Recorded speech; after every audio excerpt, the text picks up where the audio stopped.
Hey, good morning, everybody, and welcome to the Broward County Convention Center for... What are we here for, Katie? We are here for Strongman Corporation Masters Nationals, as well as America's Strongest Woman 64 kilo and America's Strongest Man 80 kilo. So we have the Masters are going in the morning, so you will see that through the beginning of this afternoon, and then we have our pro athletes that are competing this afternoon in similar events. Yeah, super exciting day. So we'll actually give you guys a quick overview that you're going to see today and tomorrow. So today we have for the Masters a press ladder, which they are warming up for now, which you'll see when we go back to that wide shot later. They have a log, they have an axle, and then they have a heavier log, which they'll be pressing for time.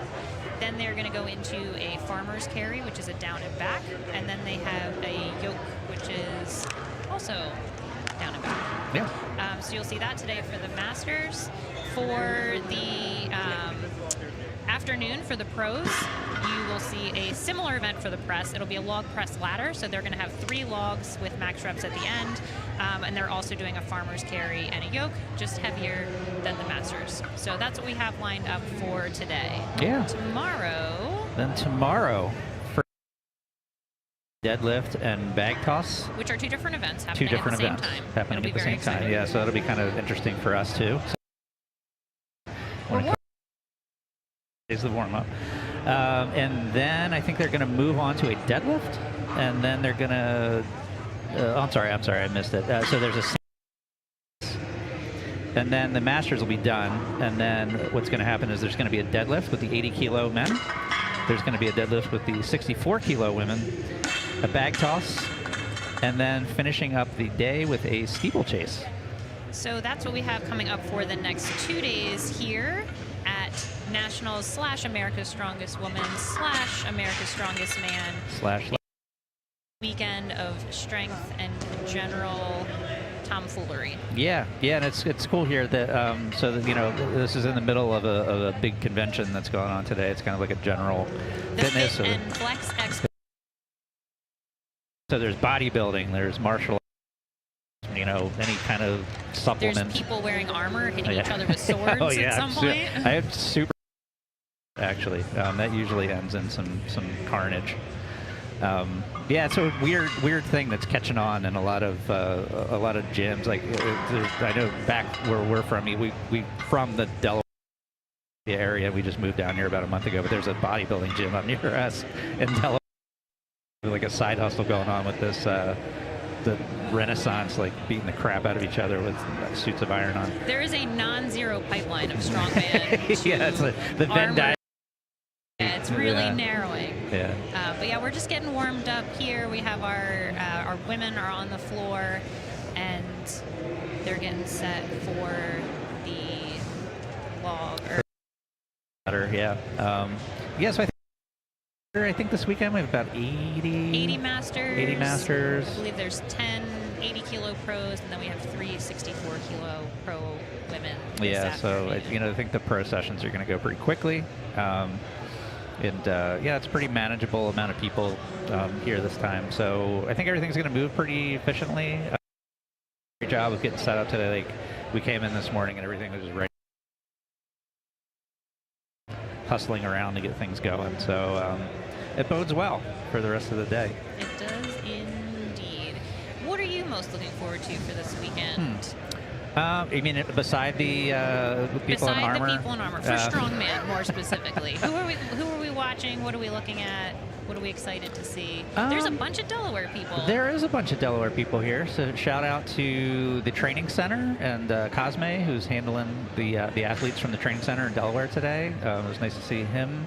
And some crossover coaching from Power Plant Gym in the crowd. Yeah, also. Absolutely. Yeah, some Power Plant people. It's just really cool. Like we've been down here for, I guess, a little over a month, so we really haven't kind of been in our element in a while. So it's really cool to kind of be around people that we know and a culture and a sport that we love. It's good to see people. Yeah, I think that's just to kind of get the mix with everybody, you know. I am excited to see because the events are so similar between the Masters and the pros. We'll really get to see, like, the Masters aren't playing around. No. So we actually do have a pro who's in the Masters for the women. So there's it's going to be a good show in the morning and in the afternoon, and we're going to get to see a lot of these Masters athletes are going to be hitting similar or higher than pro numbers, which is pretty cool. Yeah. The Masters over the past couple of years has gotten very competitive. Yeah. Pretty excited tomorrow to see some of my Stronger Together brethren. I know Ernie and a few other people that follow Cody and the crews. Andrew and all those guys follow their program. So it'll be cool to see those guys do their thing tomorrow. Let's talk a little bit about how the Masters classes are broken down. So it's a little bit different than how the open classes are broken down. So for men, for men and women, there's a 40 plus and a 50 plus age group, and then within that we have weight classes. So the men, there's a 40 plus 200 and a 40 plus 231 and a 40 plus open. And then we have a 50 plus 200, a 50 plus 231, and a 50 plus open. For the women, slightly different. They're introducing Fit and Flex Expo now. Oh boy. Hopefully you guys we're not getting too much interference from that. So the women, we have 40 plus 140 pounds, 40 plus 180, 40 plus open, 50 plus 140, 50 plus 180, and 50 plus open. So similar weight classes to the open and pro divisions, but slightly different and with the 2 different age brackets. Yep. They're all doing their group picture now, which you can see. This is the only time you can get a group picture at any strongman event. Even then, as you can see, it's like it's like hurting. Marginally cats. Chaotic. Yeah. I think we should probably be getting started any minute now. I think after the picture, I think they're gonna get everybody going. And we will start to keep you up to date with what's going on in each lane, who's lifting, how much weight they're lifting, all the things you need to know. If you guys have any questions, comments, as long as they're nice, we're going to be monitoring. We're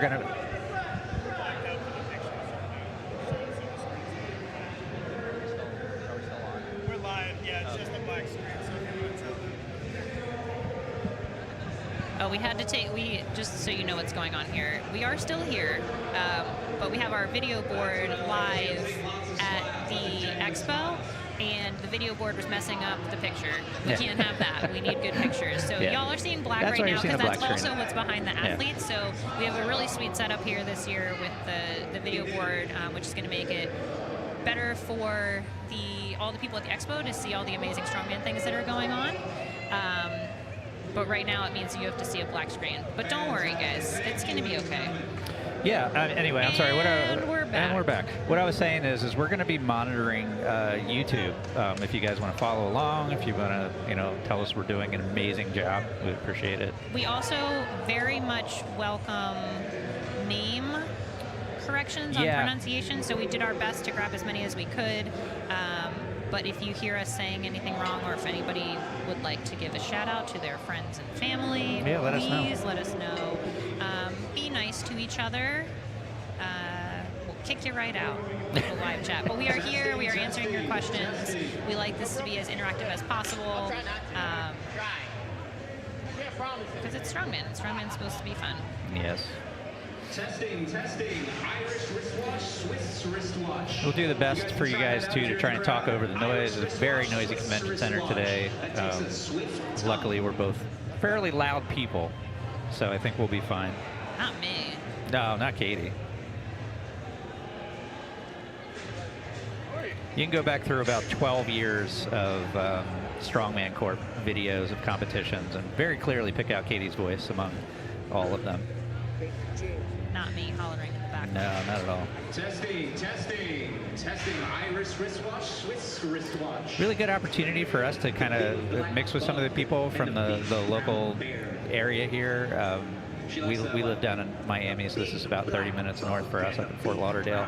But we're getting to see a lot of the people from the local kind of strongman scene, and it's been pretty cool. Everybody's been very nice so far, as well as some of these miscreants that we already know who traveled down from the Northeast. I love my sound guys. They're so mindful, so demure. Oh, look at Megan over there. What a great staff we have here. Athletes, like I said, this is the first annual RFK Junior Presidential Fitness Exam. First place gets health. Shout out to Mr. Cody Abel for reaching out and saying hi.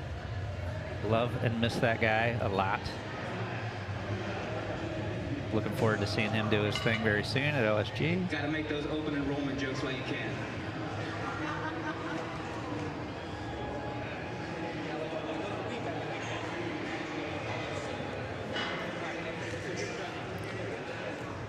Also, anybody tuning in to see family members, if you guys have any questions about any of the events, feel free to drop that into the comment section on YouTube. We'll do our best to keep track of it while we're also keeping an eye on the event so you guys know what's going on.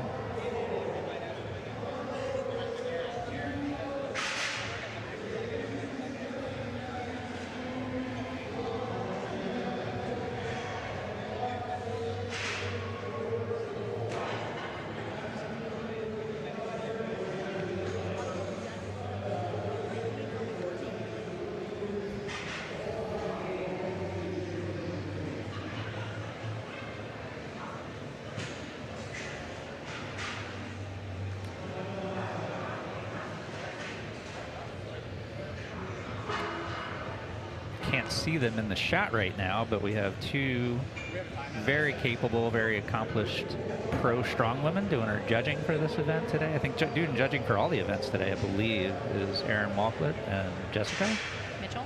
It's pretty exciting.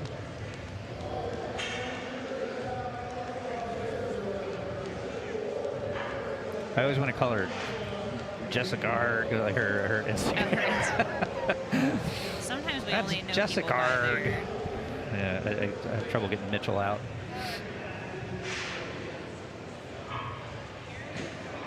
Right, I think we're any second away from getting started here. They're going to start feeding us the names of who's competing, so we'll be able to kind of keep you guys updated. Oh, there they are. There's Jessica and Erin.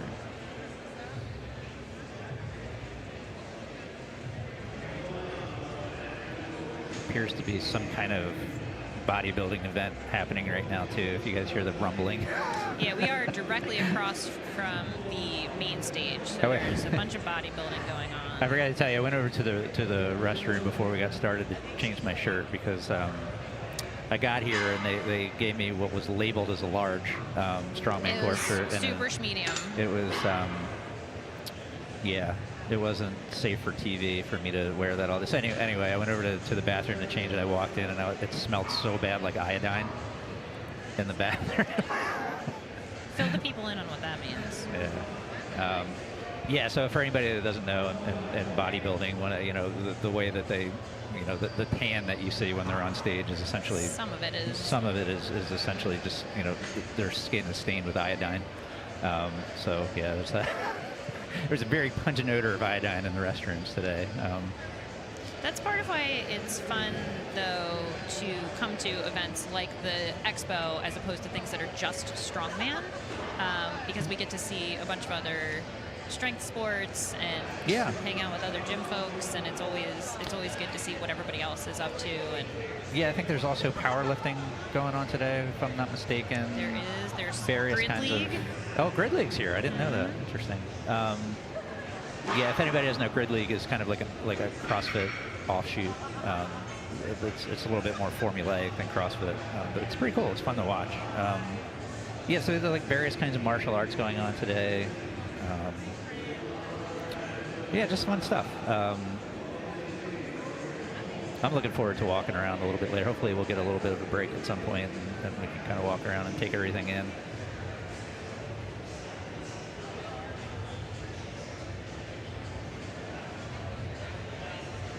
Just going to take some time to shout out our sponsors, Zone Smell Installed, Cerberus Fitness, I hope I'm pronouncing that correctly, Odd Objects Co. by fellow 80-kilogram lightweight Tommy Lynn Lavelle.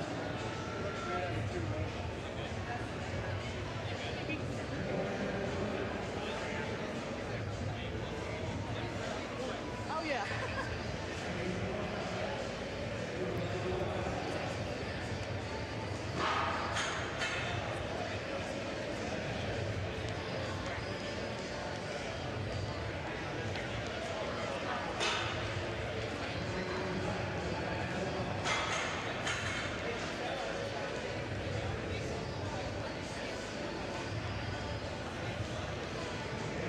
Also, a big shout out to our spotters and loaders lifting the most amount of weight today.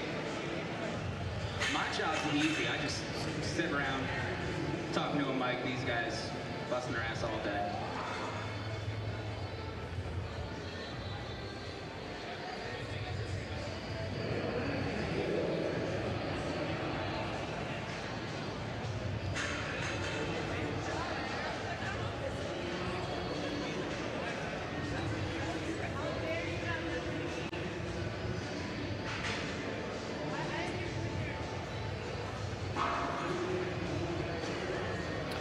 So no sooner have I told you guys that we're going to be keeping an eye on the YouTube stuff, and we're having a little bit of trouble getting hooked up to it. So we'll actually talk to James at some point. But feel free to comment. We'll get to it when we can. But yeah, you know, it's the joys of live broadcasts. You never know what's going to go wrong until it actually does.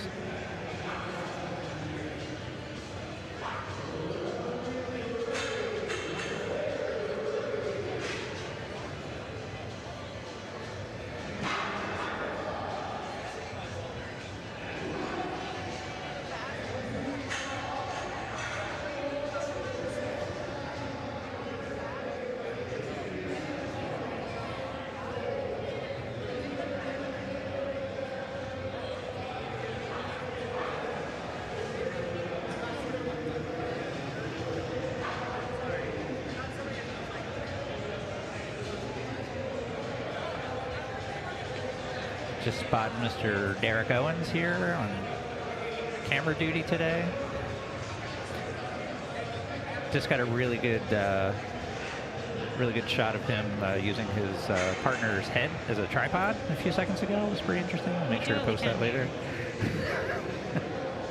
So while we prepare, if you are in the crowd, just a reminder that you can get your photo packages from both Owens Media and Zero Dark 30.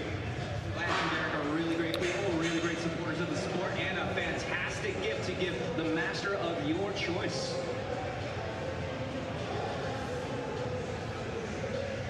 Super excited to see Mr. Josh Hendrickson tomorrow. Someone from back up northeast that we haven't seen in quite a while. Was really excited to see his name on the roster. Super good guy. Very positive force in the sport.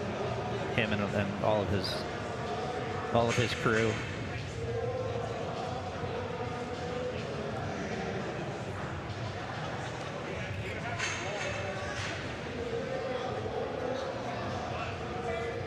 All right, I am officially in the chat as myself, Katie Feely.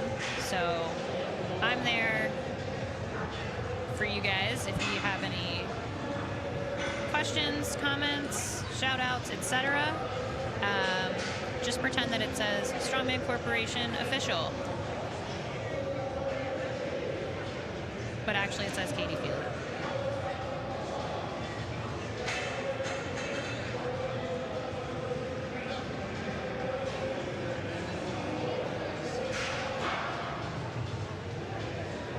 I'm gonna find both Katie and I on Instagram if you have any questions that you don't want to share. Or if you want to see some sweet behind the scenes. Yeah. Yeah, since you just promised that, I'll start putting pictures in there.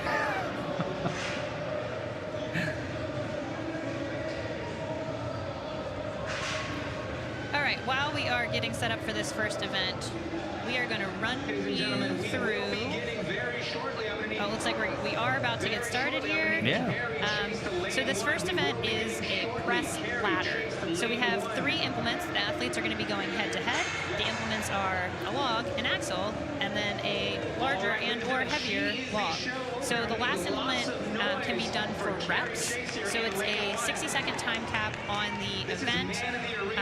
So athletes will get credit for each implement they press successfully, as well as a split time. So it is beneficial to do them also as quickly as you can, especially if you're not going to get them all done, which we're going to talk about later. But we've got 3, and we have our first 2 athletes are... Oh, we're only doing one. Our first athlete is up.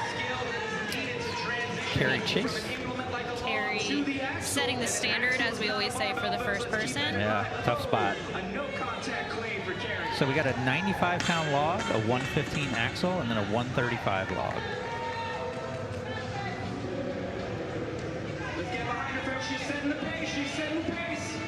So on her last implement.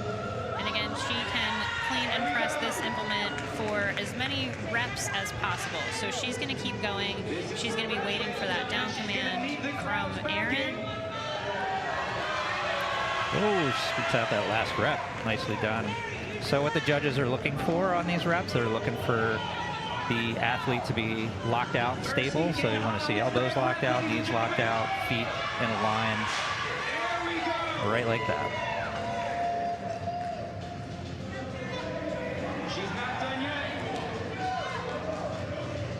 She's going to do a time check, and I think she's going to call it. That was solid work from Carrie, though. It's good. Good start. Yeah, that's good. You're going to see a pretty big mix, most likely, of people who are going to crush it and people who are going to go more for speed just to get a good split time, especially if they know that they're not going to be able to hit that last one. Then they're going to want to do the first 2 as quickly as they can. So while we do that reset, remember, ladies and Do a gentlemen, quick reset on weights for this next set of athletes. Gina and BJ, you guys are on deck. Sandy and Lauren, you are in the hole.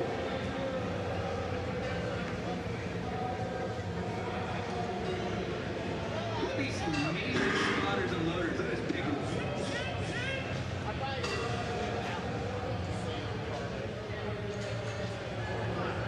Yeah, the judges helping out and everything. I know that there was a few gyms that donated equipment today. I'm going to get a full list of them before I name them. I just wanted to say thanks to the gyms who donated equipment for the day. It's always super helpful when you don't have to drag, 2 tons of equipment from 10 states away. 2 tons is generous. I would say Yeah. it is many, many, many, many tons. Yeah. We've done it.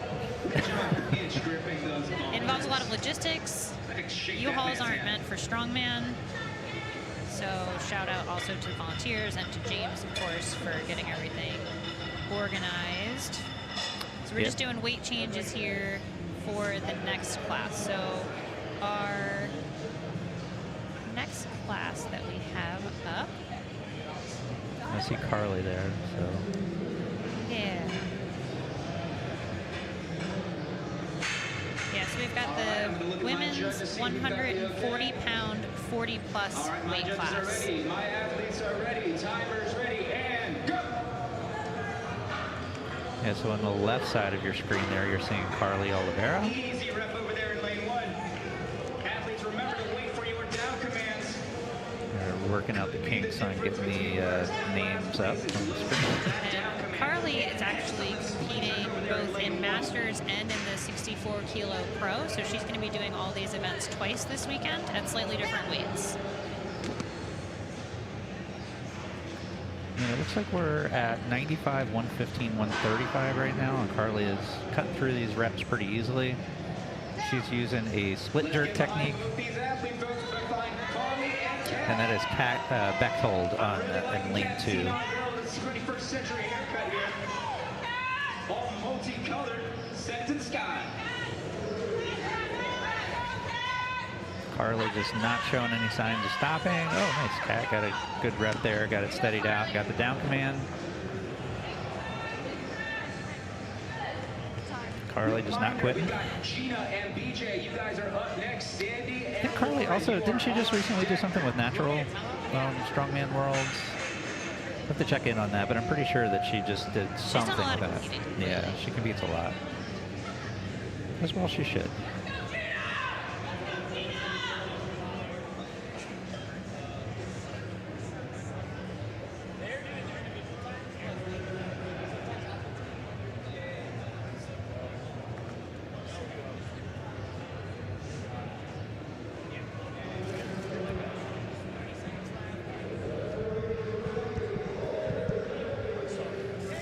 Well, Katie's gonna actually gonna run and try and get us heat and lane sheets so that we don't have to wait till the names come up on the screen for you guys. So this we're gonna have in lane 1, we're gonna have Gina Krabady and BJ Sagang.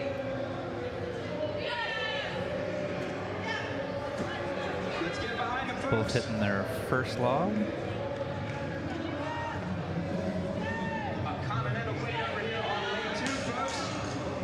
We got Gina finishing up her axle press. Oh, BJ having a little bit of trouble getting that locked out.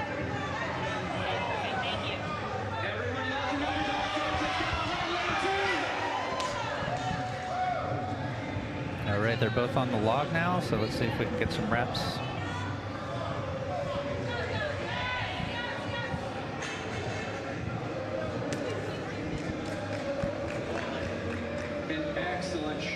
Gina's going to give it one more shot. No, not quite going to get there. Good effort. Make some noise for both these ladies. Up next, I'm meeting Sandy Caruco on lane 1. Lauren Guibert. Coming up next, we're going to have in lane 1, we're going to have Sandy Caruco. In lane 2, we're going to have Lauren Michelle Hicks and Kelly Bolton, you guys are both in a hole. G-Bear. We went around this morning and asked everybody their names and then spelled them out phonetically so we didn't butcher anything. There's still a chance that we're going to butcher names though, so please let us know if we do. G-Bear, Lauren G-Bear. Still 95 log, 115 axle, 135 log. Athletes ready, timers ready, go! And they're off. Oof, easy work for Lauren on that first log. Sandy also handling it pretty well. Ooh. I think from watching Sandy in training, I know she's hit some PRs, some personal bests in her overhead lifts lately, and her clean. So I think she's feeling pretty good coming into this press event. Good rep from Lauren. Lane 1 not to be trifled with either. Sandy with a good rep too. Very nicely done. Quick explanation. Oh. Almost spoke too soon. Quick explanation of for anybody who doesn't know. So the shirts that they are wearing, those are what are called grip shirts. So they have a kind of a sticky material printed to the surface of it, which makes it a little bit easier to kind of get the log pinned or whatever apparatus you're using for whatever event you're doing. Yeah, you'll see some people using this on the yoke leader as well. Yeah, it just gives you a little bit more grip on the implement. Yeah. A lot of it depends on your technique also. So some people, like myself, the log moves a little bit more as I get it into position. So I don't like to have it be sticky to my body, but some people, the way that they lift it, prefer to have it sticky to their body. Very much personal preference. So you'll see a little bit of both. Also relatively new. That's something that you definitely would not have seen 10, 12 years ago. All right. We have moved on. Same weights.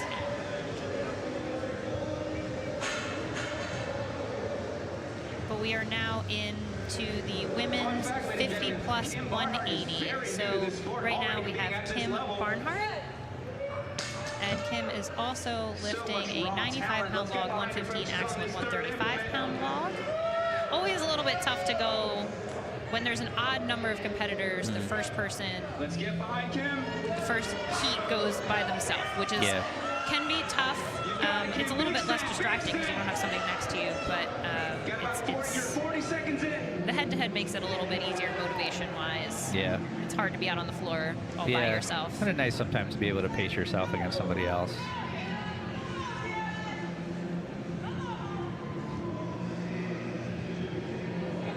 getting that clean done again. Just can't quite get there. A fight to the end for Kim Barnhart. Well done. Solid effort from Kim, though. And next up, we have Michelle Hicks in lane 1 and Kelly Bolton in lane 2. Michelle is coming out of the training center / power plant gym in Delaware / Pennsylvania. And Kelly is out of Team Vigilante. Another thing we have this year is if you are following the live results and also on Strength Dot results, there are links for most of the athletes to their socials too. So you can follow everybody. We have their socials on the screen. So if you're like, these Masters athletes look awesome and I want to be their friend, hop on their socials, slide into their DMs. Michelle hitting that axle there. Kelly is already onto the log. Good rep there from Kelly. Michelle, a little trouble with the clean. She just needs a little more leg drive on that. You know, Michelle's worked really hard on her press medley for this training block, and getting through those first 2 quickly was a big goal, which she just hit, which is awesome. And then this third one is just bonus. Kelly, however, cruising away on that 135 log. I think she's got time for one more. Looks like they have time for one more good attempt. Oh, she almost had that. I love that struggle, folks. Excellent shot by both of these ladies. All right, and next we are going to move into the women's 40 plus 180 pound class. So that means that these ladies are all 40 or over and weigh 180 pounds or under.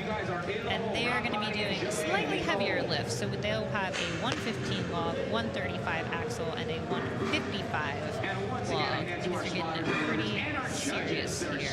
And again, we have an odd number of athletes. So we have Barb will be coming up, flying solo. But again, like I said, setting the standard. Somebody's going to tell the rest of these ladies the numbers they got to hit. We're going to have Barb Remley coming up first from Texas, Metro Flex, the Castle. Sounds exciting. It does sound exciting.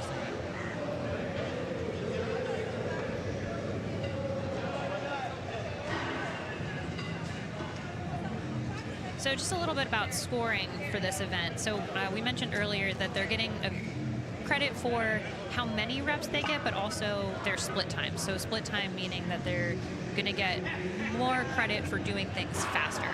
So if Brian and I both did the log and did the axle, but I did it 10 seconds faster than him, even though we both lifted 2 implements, I would win.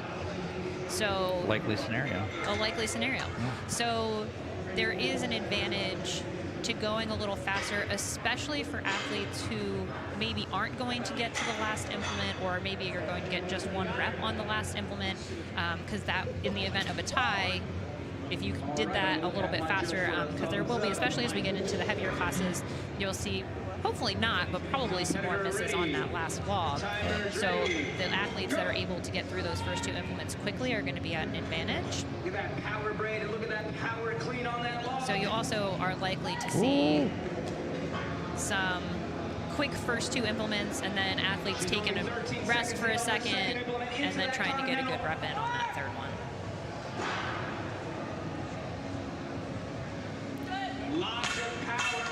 So you may notice there that Barb didn't have what you would consider quite a full lockout in her elbows, and a lot of times, especially when you're dealing with Masters athletes, they will essentially work out what is full lockout for the ability of their body with the judge. So you can go to the judge and say, hey, this is about what I got for a lockout.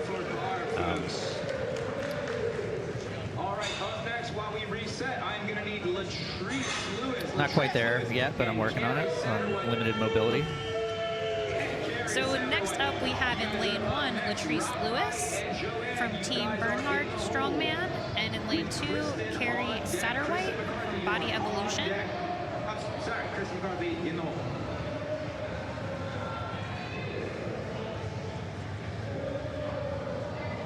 Looking at my judges for a thumbs up. That works too. Competitors ready. Timers ready. Go. Yeah, and they're off. Oh, the Viper press there from the Latrice. Both these athletes to the second. And a power clean. So good example there.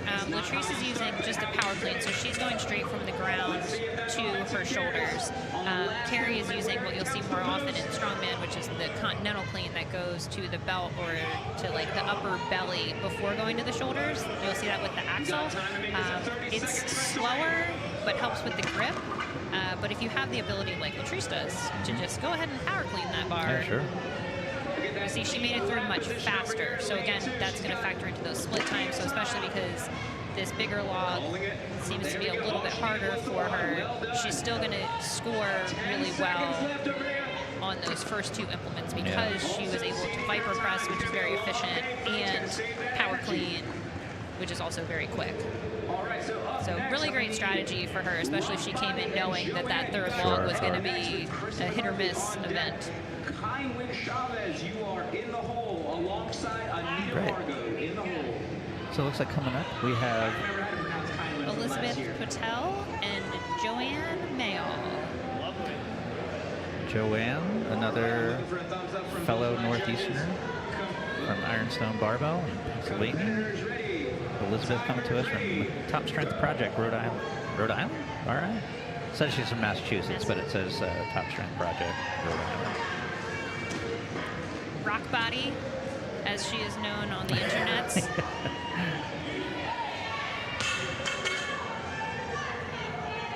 Both these ladies looking strong. Joanne also a pro in the 64 class, but she is only doing masters. Well, I say only. She, like a normal human, is doing one weight class this weekend.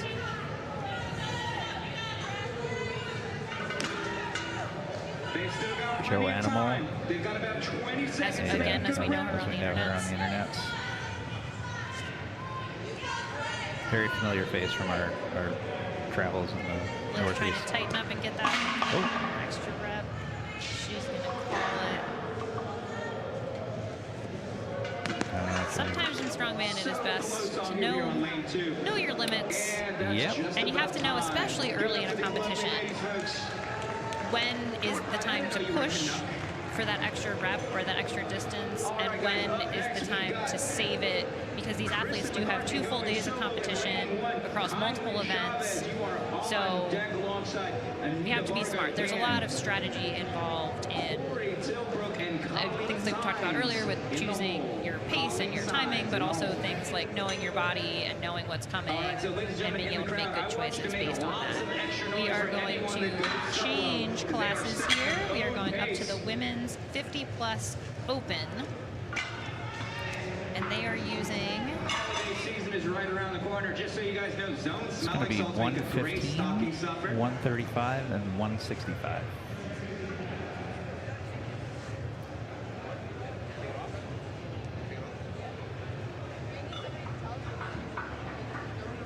I'll actually check on that because on our sheet it says 155, but on the screen it says 165. And they're changing the weights. Yeah, they're changing the weights. It is 165. It is 165. 115, 135, 165. Judge looking for a thumbs up. And up first we have Kristen McCarthy out of North Carolina. Ready? Go. An easy rep over there on lane 1. That was damn near a Viper. Heaving and hoisting. A little slip up on the continental clean there. There we go. Good recovery. Really good press. You can tell she's frustrated with that. Well within her means. She's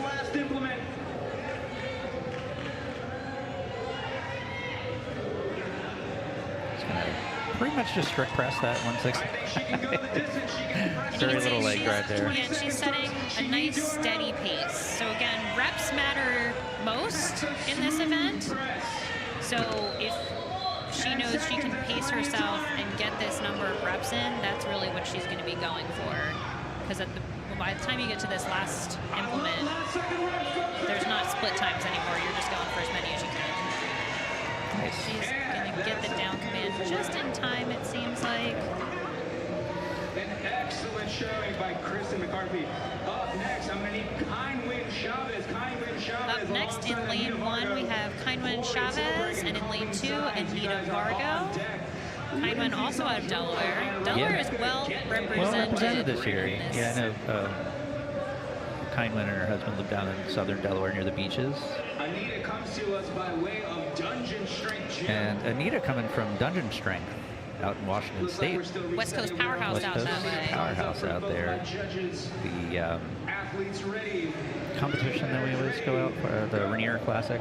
Yeah, I think it's a Pro-Am competition that we've been out for before. Lane 2 decked out in Nice easy first rep there for one of our sponsors would also make a great stocking stuffer. Just doing the Masters Mosey over to the next time. Kindman is locked in. She's in her zone. Holy moly. Holy crapola. She just, that was good. She went from a muscle The Viper press of axle cleans. Yeah, never seen that one.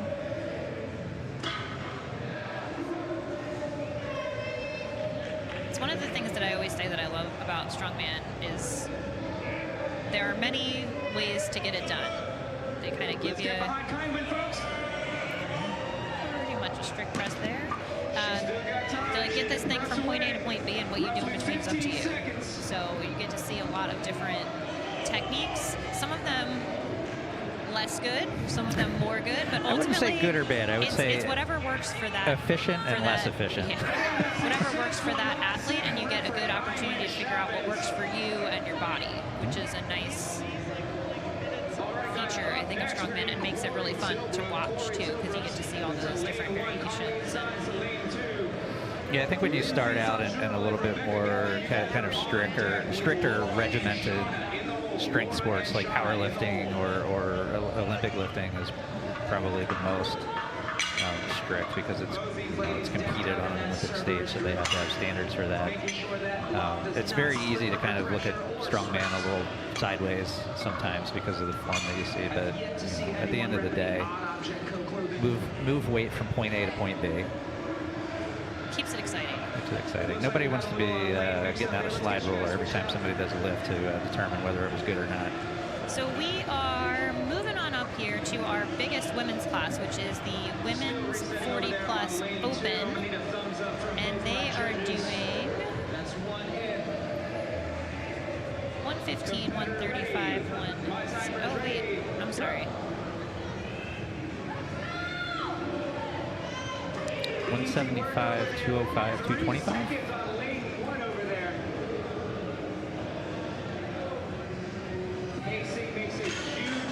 We've got Corey Tilbrook in lane 1 out of Washington, and Colleen Sines from California, who lists her team as Miss Lynn's School of Fancy Ladies. Which I did try and research, because I too would like to be on a team of fancy ladies. Ford is just not quite able to get the press finished up. We'll see how Colleen does here. An excellent repetition over here on lane 2. Let's see how the press goes. So the hardest part for many athletes with the log is after it's on your chest, keeping yourself in a good position, because there is that hyperextension that you need in the upper back to keep the weight centered. And then also, if you're using leg drive, as most athletes should be, keeping the weight centered as you dip into your heels, keeping your lats and shoulders tight to keep the log racked. There's a lot of stuff going on to maintain that stability through the movement, and especially when you're fatigued, things get rough. So sometimes you'll see an athlete that smokes the clean and then the press isn't quite there. It's also just pushing down on the place where you breathe. Yeah. So it can be a little bit scary to trying to get stuff done while also not being able to breathe. So lane 1, we have Lindsay San Giorgio, Rebecca Getman in lane 2. San Giorgio, both from Massachusetts, actually. Both from Titan Barbell. Barbell. A little friendly competition going on here, I'm sure. And really, we always say these events are often like reunions. Yeah. The Strongman community is small and close. And a good press there from Lindsay.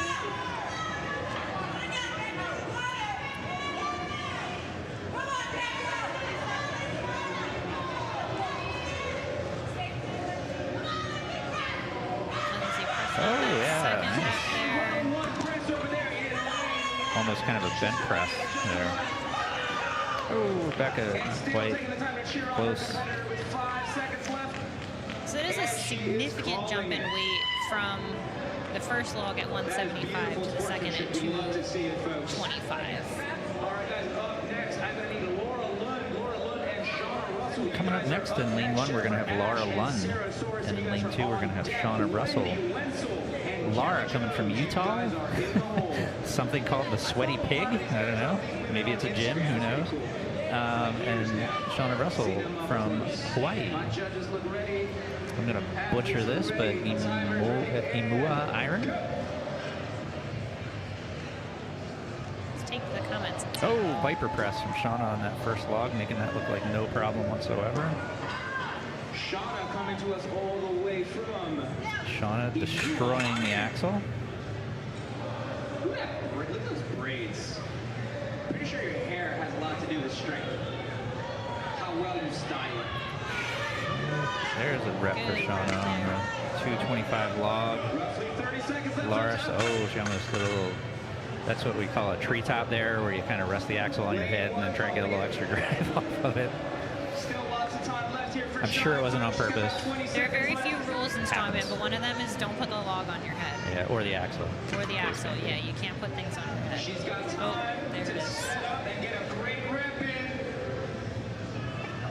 Shauna trying to get another rep in here. Not quite there. 1 225 press on a log is just fine. Up next, I'm going to need Jennifer Ash and Sarah So we have two women so far in this group that have hit that third log. So that's going to give them excellent points. So Lindsay and Shauna both have hit that third one.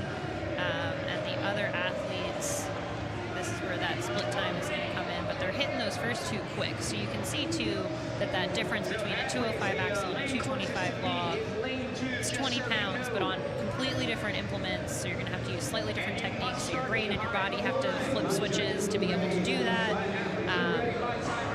And for some people, log is easier, and for some people, like for me, I would much prefer if this was axle, log, axle, because my axle is significantly stronger. Or axle would be ideal. So in lane 1 here, we've got Jennifer Ash, and lane 2, Sarah Sorensen. Massachusetts and Virginia. Both getting through those first two implements with no problem. Sarah having a little trouble getting clean. Jennifer, nice clean. She's got to stabilize for that press. Good braced. There's roughly 20 seconds left on the clock. It is still anyone's game. Yes, this goes back to what we talked about earlier, where there's that stability on your chest can be really challenging to find because your body's just not in a comfortable or optimal pressing position for most people. Yeah, and a smart move there from Jennifer. She realized she wasn't going to get it, so there's no point in wasting energy on that clean if you know you're not going to get it. Coming up next, lane 1, we have Wendy Wenzel. And in lane 2, Kelly Jones. Wendy from Pennsylvania and Kelly from Illinois. I'm sorry, I'm laughing at some of the Instagram handles. Wendy is Tactical Kitten Rescuer on Instagram. It's fantastic. And again, if you check out the roster and everything on strength.results, there's the roster, there's links to the live score sheet, there's all the events, the event weights, plus everyone's exciting Instagram handles. Kelly making light work of that axle. Both of them are moving through the axle pretty well. Kelly slightly ahead time-wise. Oh, and she's just going to go ahead and strict press that log there. Wendy is no slouch and not to be trifled with. Let's see this press, folks. Good reps from both these ladies. So that just getting a rep on that last one is going to put them both in really good standing. The current leader is Lindsay with 4 total reps. Making a statement over here in lane 2, Kelly Jones. And Kelly, it seems, I think, has taken the lead now. Yeah. Yes, she knows. So we talked a little bit about strategy earlier, knowing when to call it due to your body being like, I'm done now, but also knowing the benefit of going at the end of your class is knowing what you need to do. Yeah. And you don't get bonus points for beating someone by 5 reps or 10 reps. Nope. So know what you need to do that thing, and then move on. And more importantly, no one cares. I wouldn't say no one cares. That seems I don't. That seems aggressive. When I see somebody go 5, 6 reps over what they needed to do to win, I'm kind of like, well, That was silly. that was silly.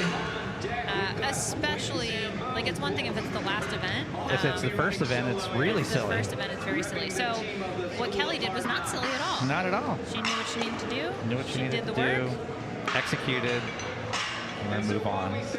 Speaking of moving on, we're going to go to the men's 50 plus 200-pound class. One competitor in this category, James Pierce from New Hampshire, Granite State Strongman. So the weights are going to go up to 185, 215, 245. 3 minutes, actually.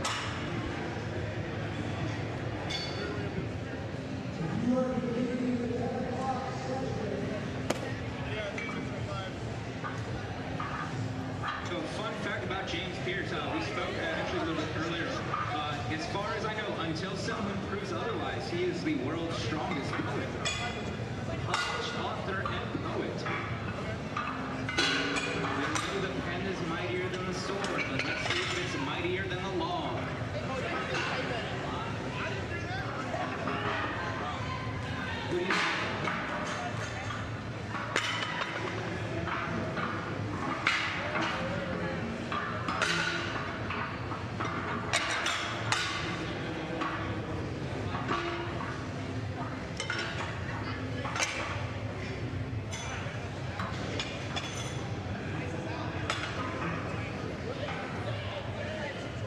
Get all of our weights changed and get the implements tightened up. Setting up these Be ready to implements, go. you guys can still take this time to get your photo packages from Lance Brimage of Zero Dark 30 or Derek Owens of Owens Media.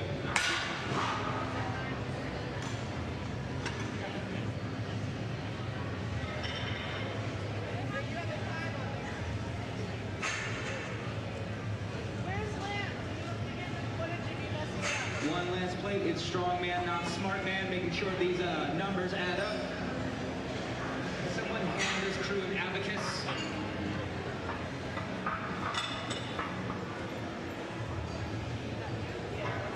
Is it a multiple 45? I know how to do math. All right, so I'm looking over at lane 2. I want a thumbs up from my lane 2 judge.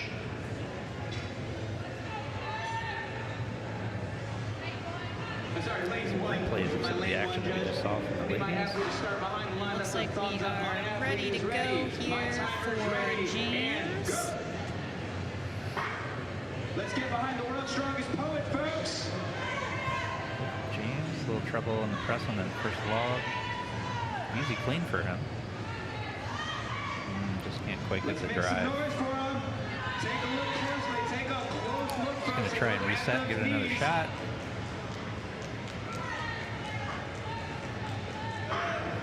The story of Strongman is one of overcoming adversity. It's just not going to be able to get it. And we've got James calling it. Discretion is often the better part of valor, Effort from folks. James.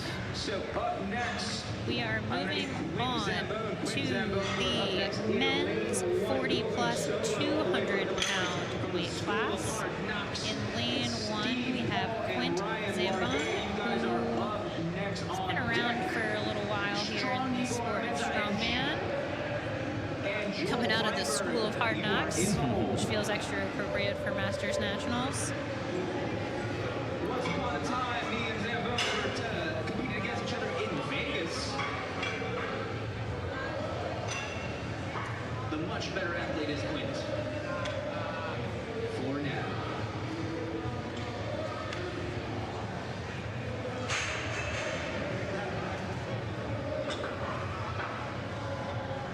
And this weight class is going to be doing a 185 log, a 215 axle, and a 245-pound log. And just for comparison, I would say that last log we are in Masters Nationals. That's going to be comparable to a fairly heavy open amateur weight. So Masters weights, as we talked about a little bit before we got started today, the Masters classes are very competitive. And there's a lot of athletes now that Strongman has been growing so much in the last few years that there are a number of athletes, especially in the 40-plus Masters, that have a lot of experience in open as amateurs and are just still lifting massive weights, which is unfortunate for people like me whose plan is to outlast. So I'm like, I just got to outlast all these other women so that I can really take my place, but they all keep moving up to Masters, also ruining my plans for greatness. Yeah. Then I have to just get stronger. All right, and Quint is off with a Viper press to start out. Interesting but deliberate log placement for Zombo. On both of these logs, An easy push press on the axle. definitely A tactical. little bit more patient. Waiting for Making it those to that things. third implement before the 20-second mark.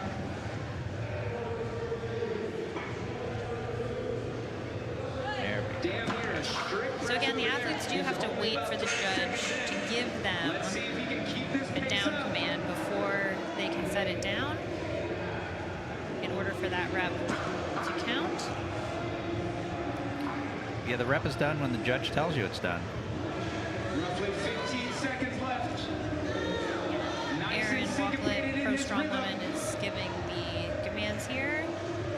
Lots of experience judging and competing. She knows what it's like to be the one on the other end of that, which I think is can be really helpful from a judging perspective too. Like when you know the sport that well and you know what it's like to be in the athlete's position, and you're still going to be fair and strict, but also There's a little nuance there. there's definitely some nuance, and it helps to be experienced and understand the competitor side of the sport also. But at the same time, if you jump a down command and you don't get a rep, don't whine about it. We all know the rules. Yeah, everybody knows the rules. And we are getting set here for the next heat. We have Steve Paul in lane 1 and Ryan Largay in lane 2. Steve Paul, now in California, but at one time was a Delaware, southeastern PA guy. Katie and I both trained with him at Frontline CrossFit back in the day, which was in Aston. Yeah, was that also in Aston? Marcus Hook. Marcus Hook, yeah, that's right. Pacing matters plenty here, folks. Steve opting to get chalk up a little before that last log. Ryan, however, just getting after it. Lane 2 making his first rep before the 30-second mark. So Quint got 3 reps total, so 1 on that last log. So Ryan, with another rep, would take the lead in this class. Very close.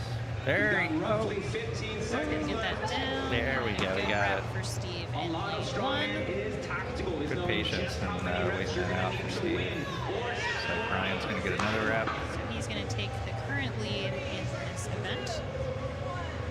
Steve's going to lead it Excellent there. job by both these gentlemen. Make some noise for them, folks. Nice work from those guys.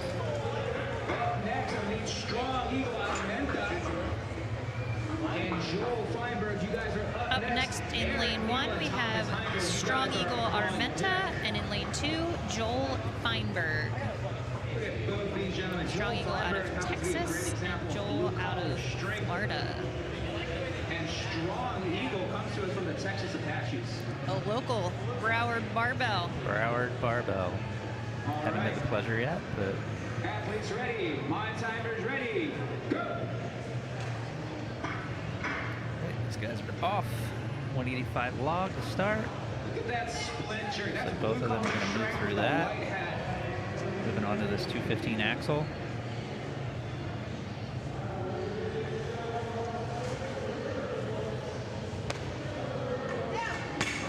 Little slip from Strong Eagle there.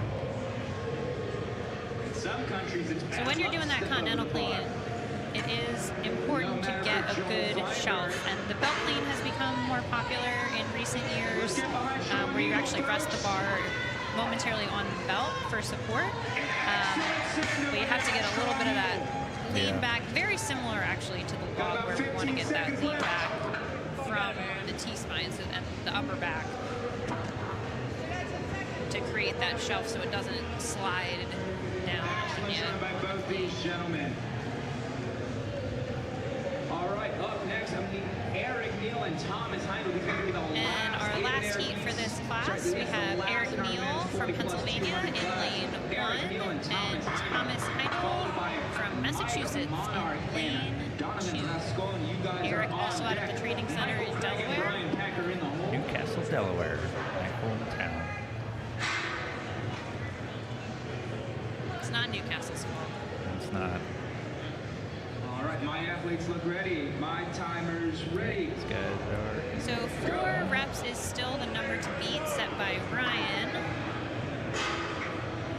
Nice quick clean by Eric there. But Thomas is still ahead by a little bit. Once again, making eye contact with your judge goes a long way for that down command.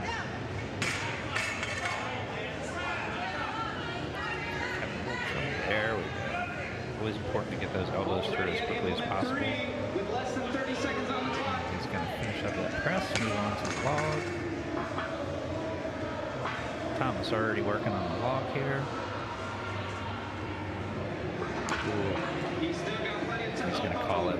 They're both going to call it. Yeah, they're both going to call it, so no rep on that last log for both of those fellas. So Ryan Larve is going to maintain his first place position in that with 4 reps in 53 seconds.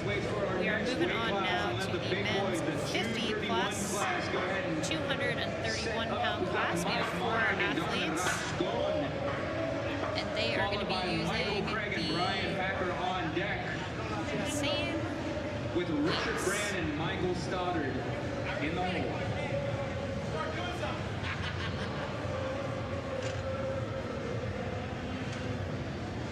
All right, my athletes look ready. Timer's ready. All right, in lane 1, we have Mike Monarch. Lane 2, we have Fun fact for everyone in the crowd, I have no idea what the number is now, but Donovan Rascon has done easily over 100 strongman competitions.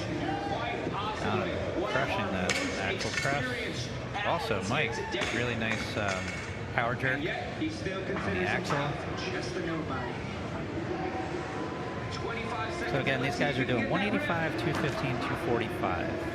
Not really sure why it doesn't say that on the screen, but that's well, we fine. might be wrong. We might be wrong too. Very clean looking rep over there on lane 1.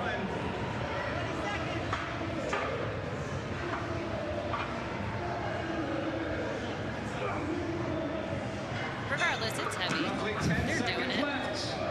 That's enough. Oh, And a Mike good rep there by sneaking Mike. under there. Sticking with the power jerk technique on the log. Yes, that's one of the things we hadn't talked about yet was the overhead techniques. Strict press, push press, power jerk, split jerk. Especially with 2 different implements, you're going to see a good mix of those things. Different body types, different abilities in terms of mobility. And preference. And preference, yeah. Sometimes something just feels a little bit more natural for some people than it does for others.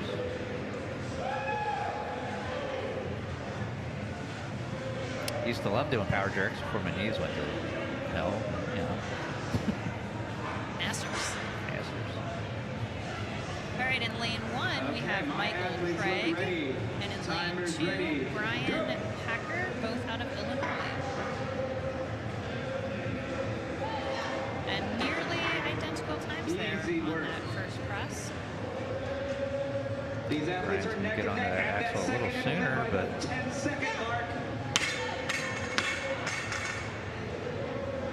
So 4 reps Look at that shimmy. That's a tactical shimmy is what that is. Got 30 seconds.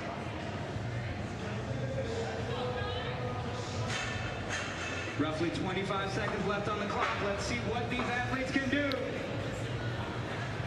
It's interesting, you know, you can see like just between these two guys right now, the difference in the preference of gear. Like Michael going really minimal, like no elbow wraps, no wrist wraps. And Brian with the elbow wraps and the wrist wraps. And it didn't even look like Michael was wearing a belt unless he has one under his shirt. I saw that super deep squat. Again, something in Strongman that has a lot of variety to it. Generally, as long as something doesn't have sticky stuff on it, with the exception of stones, pretty much wear whatever you want. With Louis LaCour and Dan. All right, we are moving on again. Men 40 plus, 231 pound class. That is one of our larger groups. So we're going Once to again, Richard and Michael Stoddard, you guys are up next. Louis LaCour and Don Gavio, you guys are on deck. 11 Bobby competitors in this Spindle category. and Jeremy Maples.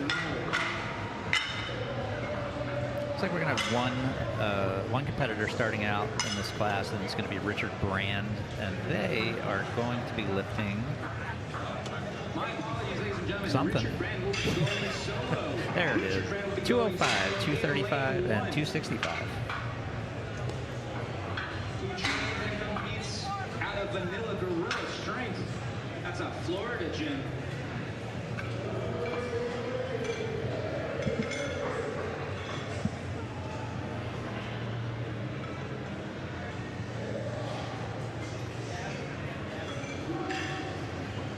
Always give a shout out to the volunteers who are always out there making sure things run smoothly. None of these competitions would run without volunteers. It's been a busy season, too, the last couple months. Yeah. So a lot of these volunteers are working like every other weekend, every third Multiple weekend. shows, yeah. Traveling all over the country. Holy good first fiber press there. Yeah, for Richard. Oh, wow. Power clean, strict press. Richard looking really strong. So rebel way on this third implement, ladies and See how gentlemen. he handles this log here.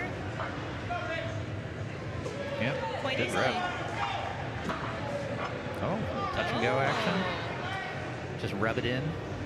Oh, no. Too fast, Richard. Come on, Richard. Let's get behind him, folks. So he does have plenty of time. So Yeah. if I were Richard's coach, I would be yelling at him to take a breath, Roughly which he's 15 doing. So seconds. that's good. Time to take You a just beat. got to take a beat, regroup, get some air in, and then get after it again. Don't let the adrenaline Also, boss you around. When it's done, it's done. Good work from Richard, though. Those are Very solid and Reps that he good, got were good solid. split times too. the classic Masters move of rubbing the knee on the way.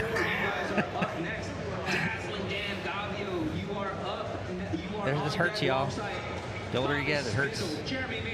Up next in lane 1, we have Michael Stoddard. In lane 2, we have Louis LaCour the fourth. Michael out of Virginia, Louis out of Tennessee. Ready. My timer's ready. Go. Lane 1 also competes in Highland Games. Super easy first rep there for Louis. Some object for the continental plane on that axle. Lane 2 runs his own gym, Fitness Masters. Very fun considering what this event is. Michael using a little bit of that belt clean Let's get technique behind the there in Highlander in lane lane 1. 1, folks. Lewis just needs a little more stability to make that happen. There's still a lot of wibble going on. There can only be one. Don't think he got that Lots of rep time here for the there. Fitness Master. The standards to get a down command are going to be elbows locked out as much as possible, knees and hips open, and feet on a straight line. So for the athletes that do a split jerk or some version of a split jerk, there he got the down command. Fantastic. We love a rep with 2 seconds left on the clock. Excellent showing. Beautiful sportsmanship right there between these two rivals. All right, up next, Dan Gavio from Pennsylvania and Bobby Spindle. You guys are up next.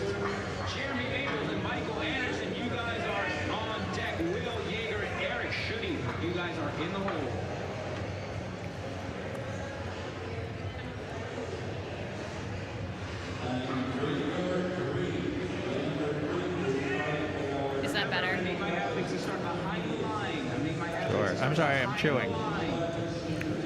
So unfortunately, we don't have mute buttons this year, so So you're going to have to listen to us. every once in a while, you're going to have to listen to me drink coffee and chew muffin. So sorry about that. Back to the action, though. Banana muffin. Dan Gavio And Bobby in Spindell. lane 1 and Bobby Spindell in lane 2. Oh, Team Bix. Dan Gavio. Mr. Kyle Bixler. A Northeast fixture in the Strongman community. Look at these guys doing some split jerks, which I love to see. He's just got to stick his landing, folks, and get behind lane 2. Quite a few nationals appearances under his belt, so one of our more experienced competitors. Folks, we've got roughly 25 seconds left. Another good rep there from Dan. I think ties him for the lead, so one more rep for Dan, put him ahead. Let's see how far it'll take him in these last 10 seconds.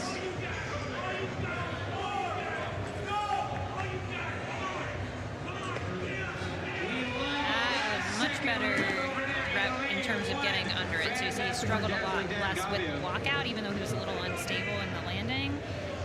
And I think he did get that in time, which is going to put him in the, yes, he did. So 5 reps in 59.57 seconds. So just squeaking that last rep in there, that's going to put him in a really good position. Next up, we have Jeremy Maples in lane 1 and Michael Anderson in lane 2. Jeremy Maples and Michael Anderson. My apologies, folks. My apologies.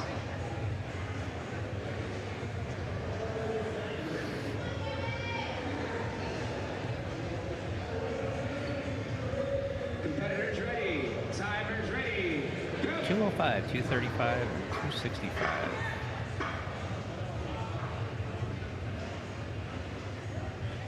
Good rep from both. First implement. Ooh. Jeremy a little trouble with that clean. Michael moving through it pretty comfortably and he gets the press. Looks like Jeremy's grip was forsaking him. Sashaying his way over there to the third implement. Roughly 30 Switched up seconds to left. mixed grip. There it is. So he's using that belt clean, which is going to be, there's the clean from Jeremy.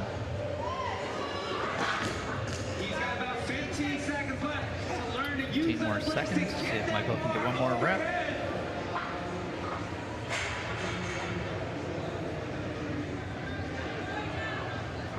Can't quite get there. And that is time for both these warriors. We've got 2 heats left in this men's 40 plus 231 category. In this heat, we have Will Yeager in lane 1 and Eric Schutte in lane 2. Schutte? We couldn't find him. We couldn't find before. Eric ahead of time, so Eric, if we're butchering your name, I apologize. Come find us.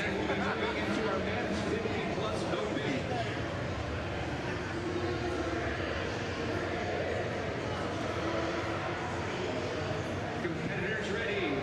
Timers ready. Go.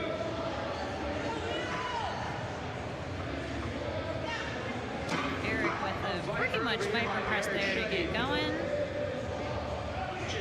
Current reps to beat is Dan Gavio with 5. So Eric needs 3 reps on this last log here to match that from Dan. Based on the breath that he's taking now, I'm guessing his goal is to get a couple, maybe not 3.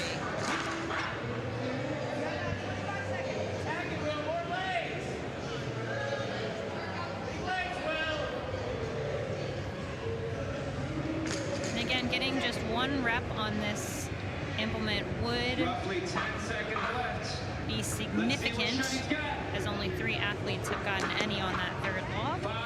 But just getting through those first 2 quickly will put Eric in a good position there. Yeah, so Will there with the grip given out, so he was going with the double overhand, and sometimes, you know, the way that you can help with that a little bit is to do a mixed grip. It's a little a little less harsh on the grip, but sometimes that's also a mobility issue. Sometimes people just don't have the mobility to do the mixed grip. So. On deck with Lonnie Parker and William Hansen in the hole. Lonnie Parker and William Hansen in the hole. Coming up in this heat, in lane 1, we're going to have Tony Mikanyates and Joseph Judd. We're waiting on one of our athletes. Joseph Judd out of Sideshow Strong, which is a name I love due to the history of Strongman as a circus and sideshow. And just the general sideshow. And just the general sideshow that it is. That it is sometimes. Let's be honest about who and what we are.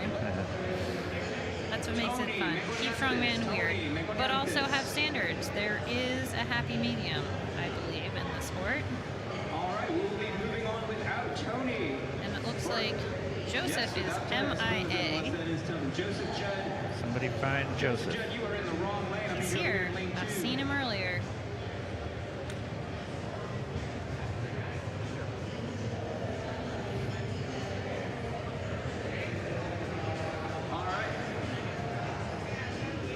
Going to be our last heat in the men's 40 plus 231 category, and again the number to beat here is 5 reps by Dan Gavio, who went earlier in this class, and behind him is Louis LaCour, has 4 reps in just under a minute, so only one athlete has 3.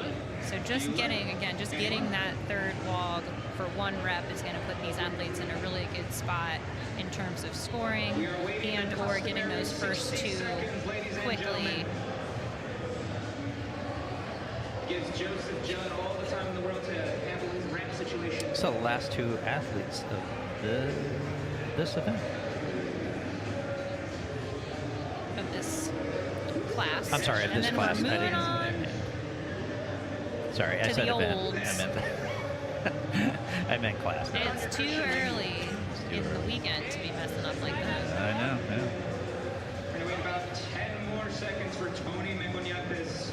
My word, starting the timer and everything. Oh, it's actually Tony that's missing. 4, 3, Joseph is here. Looks like Tony's not going to make it to the... It happens. Hope Tony's okay. I'm going to call him JJ. So it looks like Joseph is going to be going solo.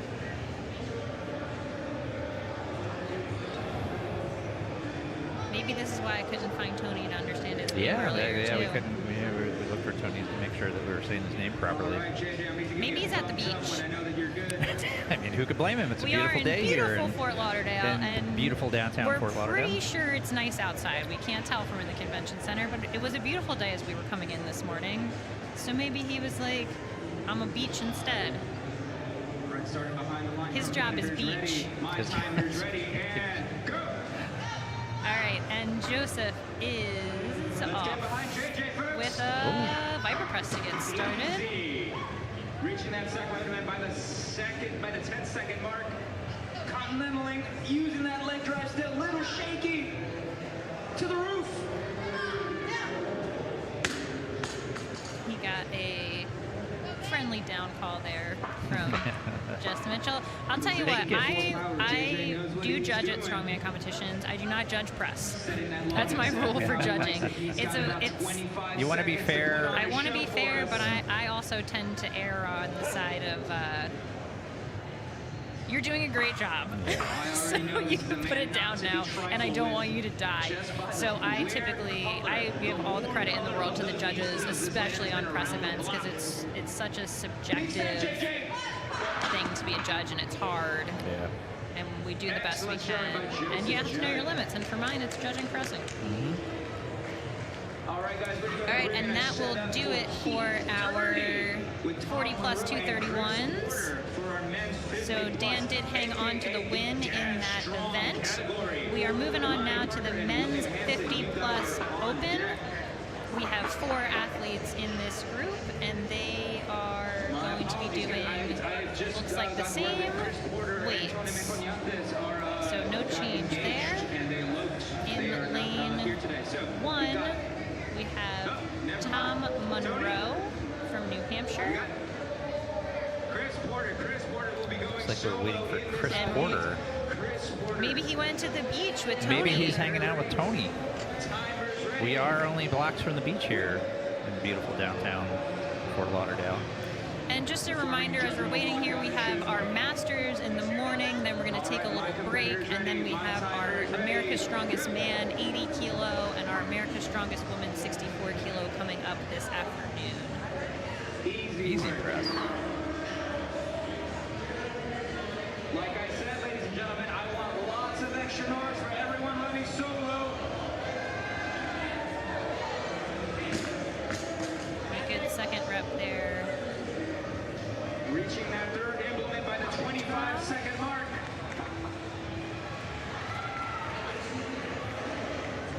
Shipping here didn't show up. He's still got plenty of time. He's got roughly He has 20 time seconds. left, so again, sometimes it's helpful to just regroup a little bit, get a little more air in, and then give it another go. Much better clean on that one, but he just doesn't have it for the Doesn't press. quite have the air. Seating the last 5 Sometimes with the log, man, you just know. And again, that second log is 60 pounds heavier than the first one. So if you're thinking, well, wow, he did such a good job on the first one, what happened? What happened is that it's 60 pounds heavier. Yeah, and it's just pushing right down on your Feels like a diaphragm. million when it's sitting on your chest. So sometimes it be like that. In our second heat here for the 50 Plus Open, we have Lonnie Parker and William Hansen. Lonnie out of Kentucky. Another frequent volunteer. Strong. So it's always good to see the mix of people volunteering, competing, judging. Then we got William from Texas, Warriors Reborn Lifting.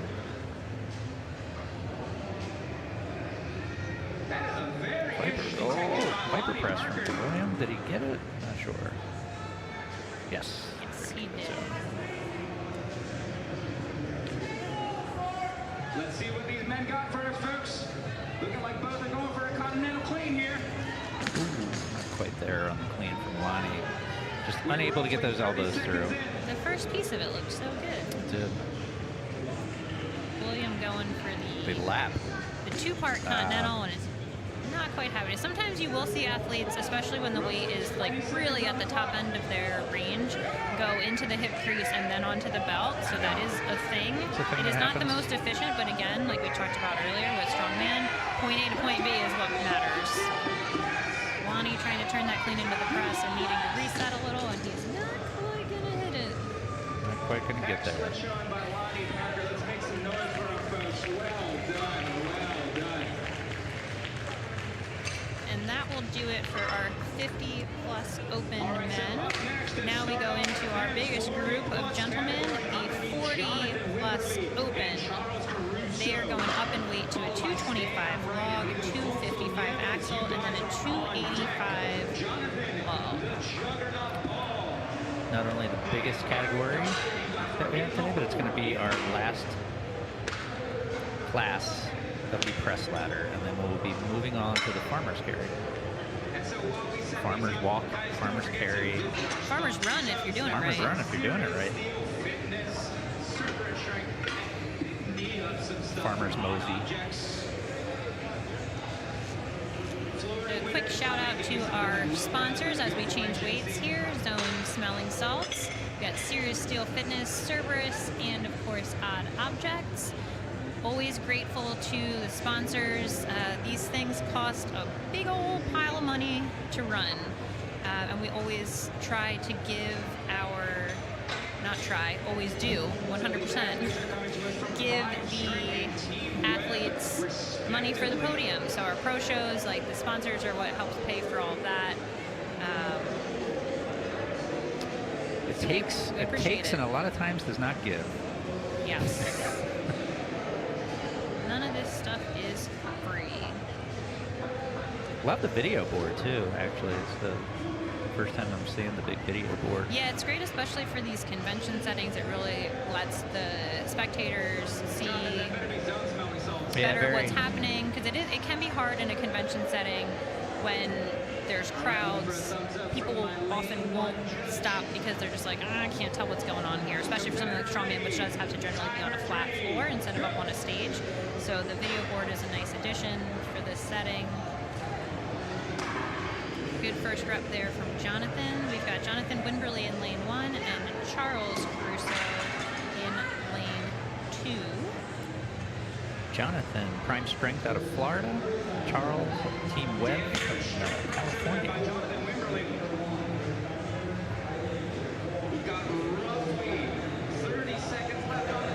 Jonathan trying to be the first one to hit that. He does get, he got that first rep. It was hard to tell. I couldn't see Aaron back there. Charles pumped about the axle. It's a good rep there from Jonathan.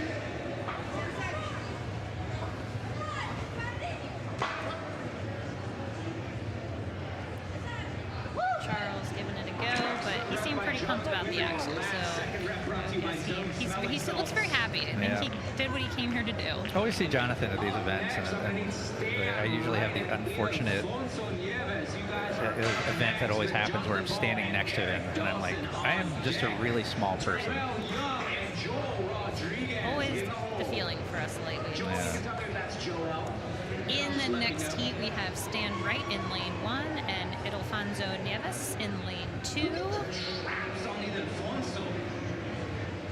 Stan from Alabama, Southeast Strongman, and Ildefonso from New Jersey, East Coast Iron Gym. On's another Mid-Atlantic / Northeaster. Yeah. The Jers. Can we say the dirty Jers on The here? dirty Is that a thing Jers. we're allowed to say? Yeah, it's not said in a negative way. Competitor ready. Timers ready. Go.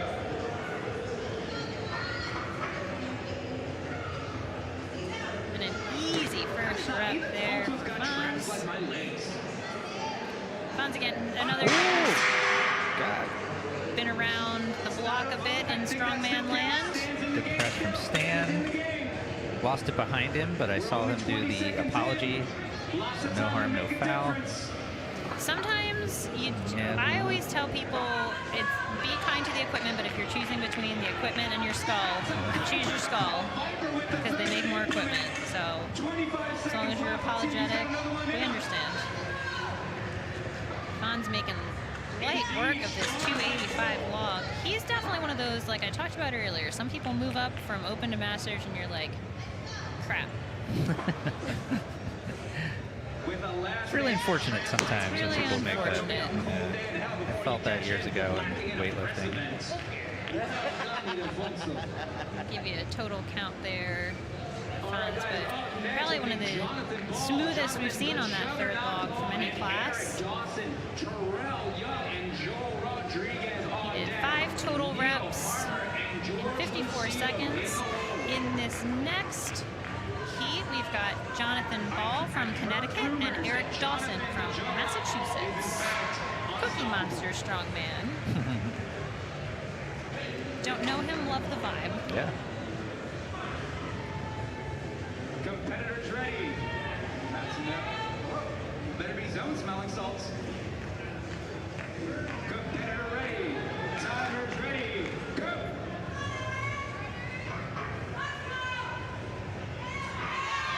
Easy first lift there from Eric. Smooth from Jonathan as well. Eric's another large human.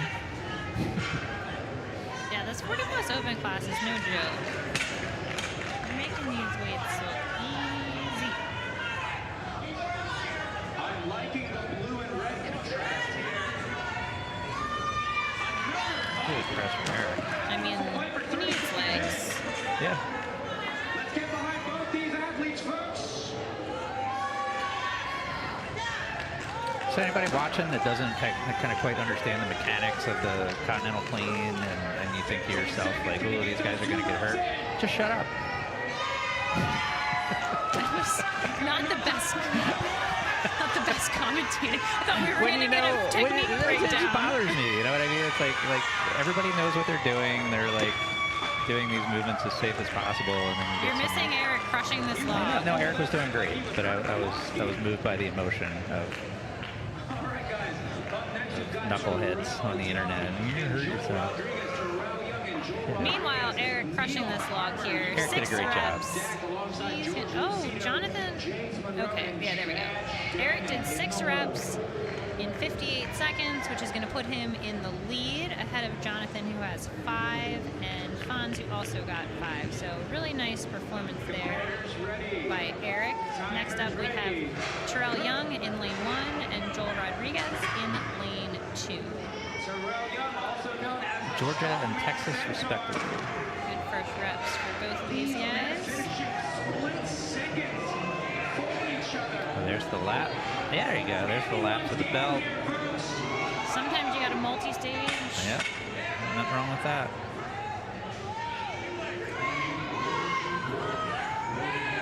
Terrell gets impressed. Joel's still working on Joel's got to get his elbows. There he goes. Super important to get those elbows through. There you You go. can see Nice when press. the shoulder and lat mobility is limited, that makes that front rack a lot harder. So catching the continental clean in the rack can be a challenge with the limited mobility, and you saw that there with Joel. He was able to recover, and then when you hit it right and you get it in the right position, it's going to go up, but you got to be real precise. Thought for a second there Terrell was going down, But he didn't. Eric hangs on to that lead with 6 reps. Next up, we have Neil Harmer and George Lucido.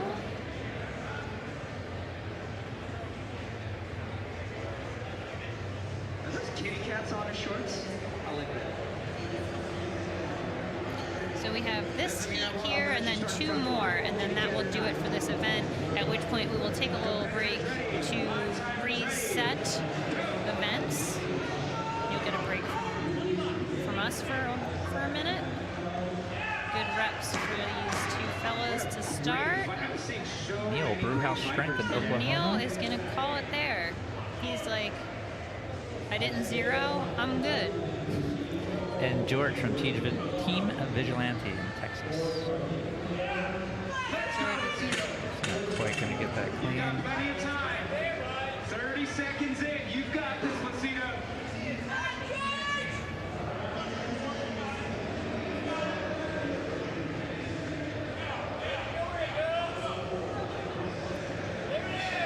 We got it. There's the clean from George. Let's get behind him, folks. I'm just going to get the press. It's impressive. Very impressive sticking with that. No pun intended. Nice. Great. Here all weekend. Next up, we have James Monroe and Chad Shannon, both out of Kentucky. Followed by Randy Cole and Michael Gallagher. You guys are in the hole. Sorry, on deck. I have no idea if the nickname stuck, but last year I called James Monroe the human trebuchet. If it didn't stick then, I'm going to make it stick now. He's really good at throwing events. So we have 4 athletes remaining My competitors in are this ready. class. Time is Again, ready. the reps to beat is 6 from Eric Dawson, so that would be 4 reps on. James just smoked that first log. You see Chad wearing sunglasses, which I'm surprised we haven't seen more athletes do. You see that a lot in the convention setting because the overhead lights are so bright. Yeah. And with the log, you have to look straight up at the ceiling. So a lot of athletes will choose to wear, it might look silly because you know we're inside, but it can be really helpful. James just smashed that log. Yeah, I think he's good for at least another rep. He needs 4 to tie and 5 for the lead.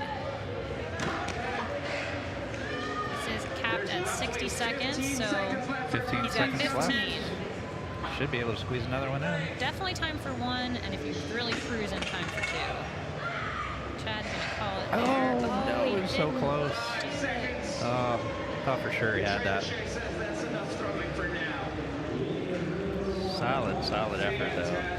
See if the official score comes out. And our last heat for this event, we have Randy Cole in lane 1 and Michael Gallagher in lane 2.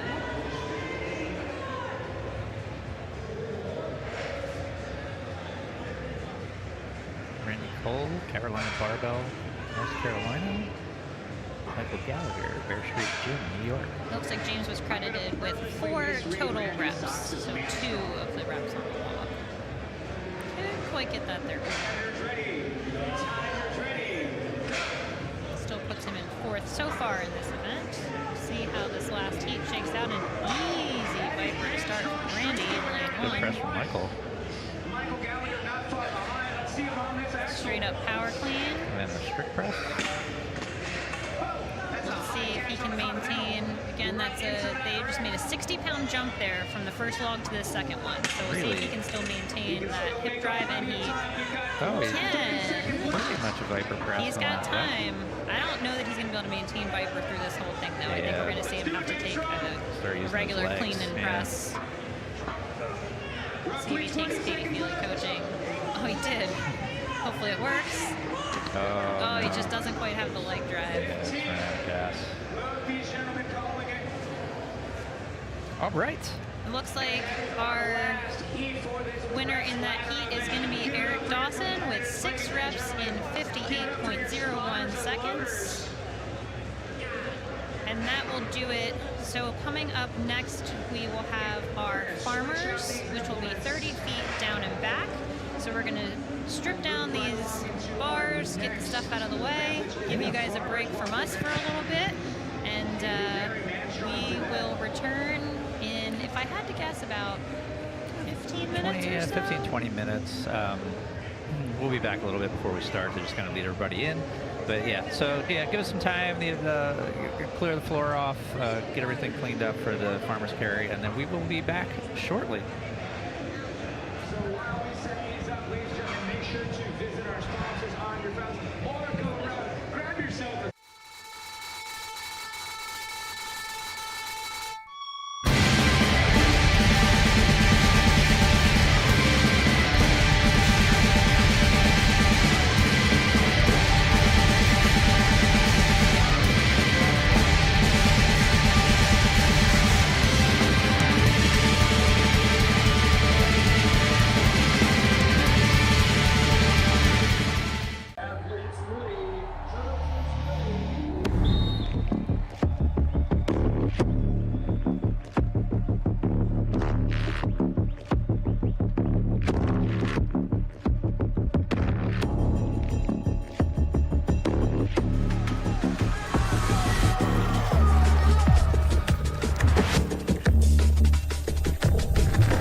Once again, folks, take this time to visit our sponsors.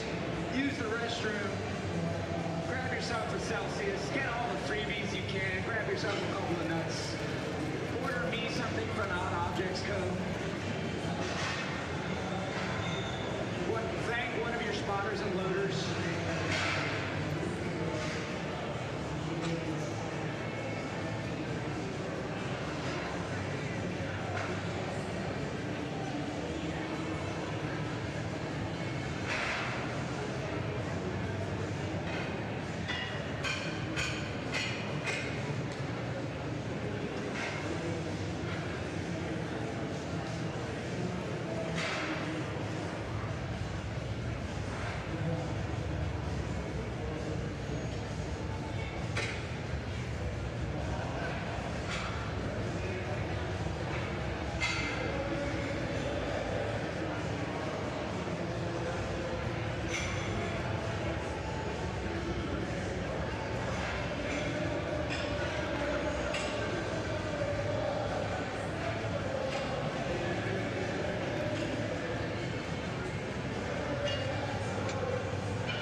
Ladies and gentlemen, we will be beginning in roughly 2 to 3 minutes. 2 to 3 minutes.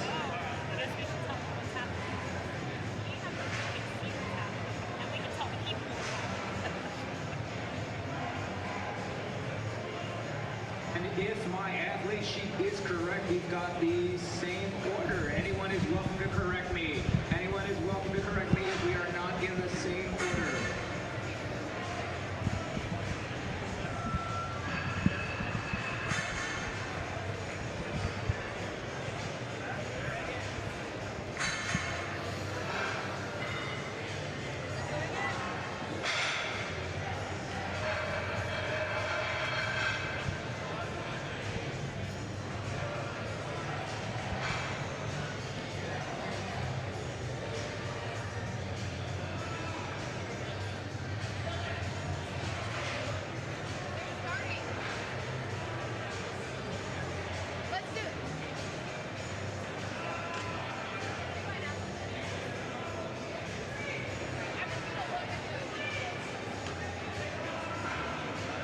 So we'll be starting soon, but a quick shout out to this ingenious setup for measuring distance there. I've never seen that before.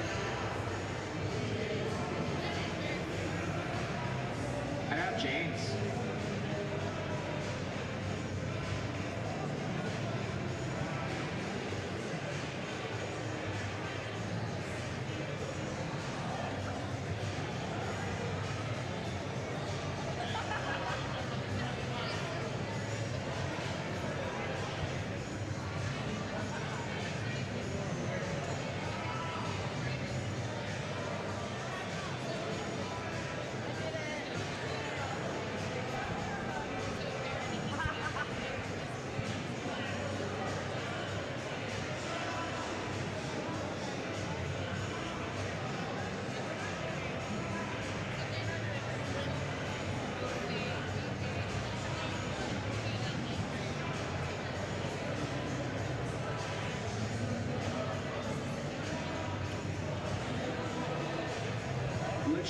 Latrice, I need you to come find an official to give me your yoke height. Latrice, I'm going to need your yoke height. Latrice.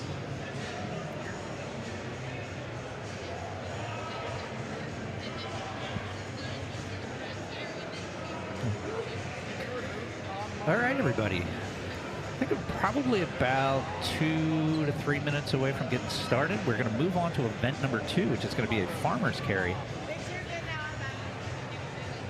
Athlete is going to carry the farmer's implements 30 feet down, set it down, turn around, and come back 30 feet. They have to start with their hands off. Oh, I'm sorry. They can start with their hands on the implement. There's a 60-second time limit. Time stops when the front of the front plate of both implements cross the line. Unlimited drops allowed. All right.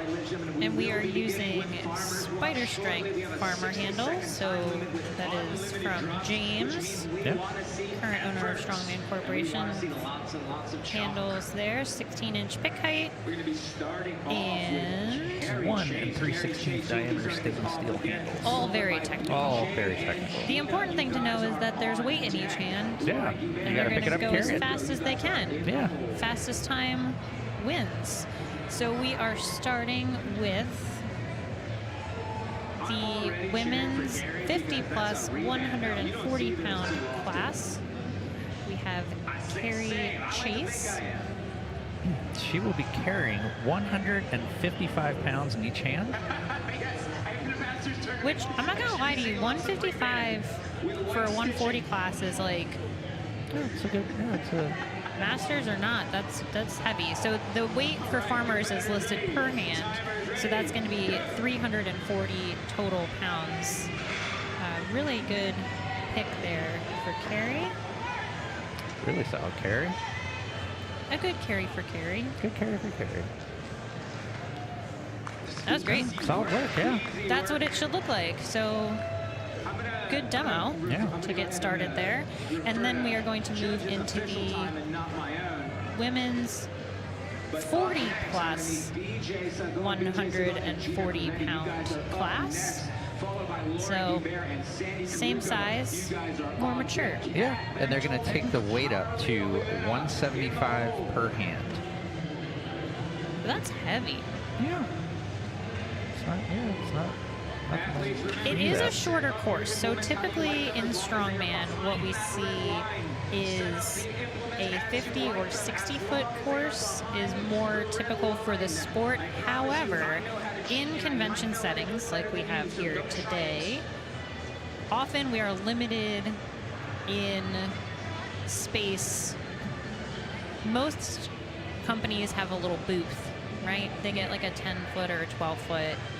And we have more than that, but it's still very limited. Yeah. So we have to work around that, and sometimes that means shorter carries. Short so when carries, it's make 'em shorter, a little heavier. Yeah. So when it's shorter, it's going to be heavier. So coming up in this heat, we have BJ Sagan and Gina Crivati. They're off and going. Gina's longtime strongman competitor, definitely one to watch in this category. Super close there between Very these close. ladies. So that red line there is the start, finish / turnaround line, and it's the front of the implement that needs to cross the line. Yeah, the front of the front plate. One thing you don't see anybody, the stop and turn thing has become the norm. Like you really don't see the carry turn that much anymore. Major bummer, as that is one of my favorite I know. I don't know things what's to wrong do, with you. is Like, farmer yeah. turns. I've never understood why you like that. Because it's technical. Yeah.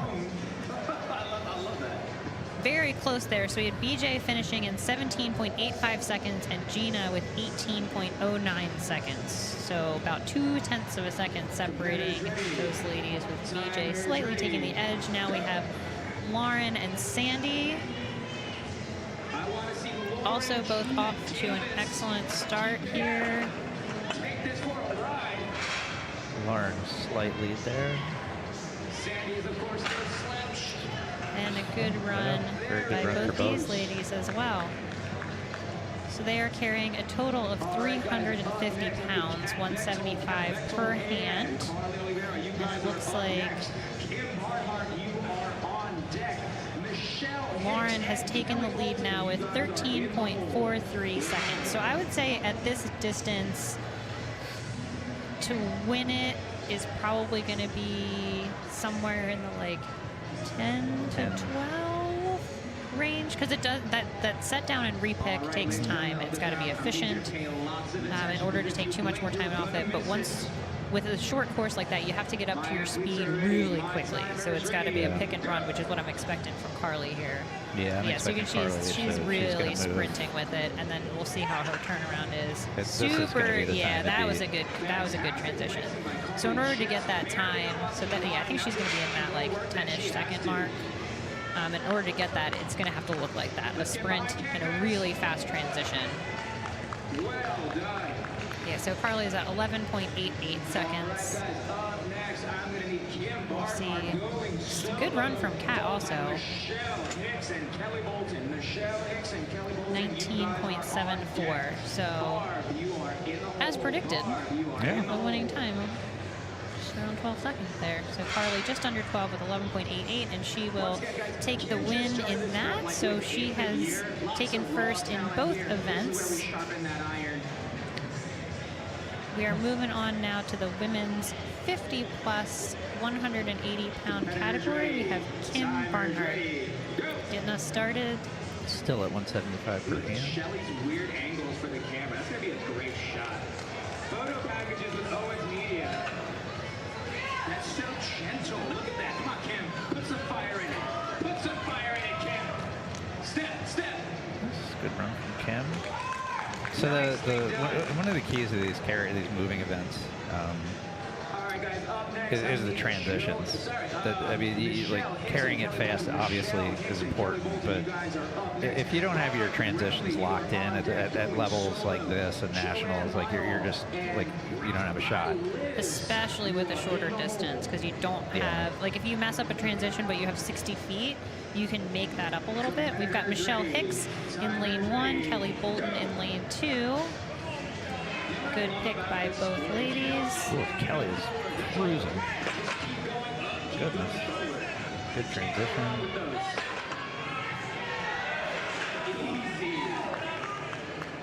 Michelle looking strong. Grip is going to be, when you're going a little slower, the grip is really the thing. Good finish there by Michelle. Yeah, Grip is the thing that becomes the issue. So when you're going faster, it's a stability issue, and when you're going slower, it's a grip issue. So there's a definite challenge. And the thing with farmers too is once it goes down, it can be really tough to pick again, especially if what's gone is your grip. Yeah. So really, once you get it moving, you got to keep it moving, because the repick costs time, and it also costs mental energy. And I think another thing I would have liked to have seen Michelle do is keep those a little tighter into her side.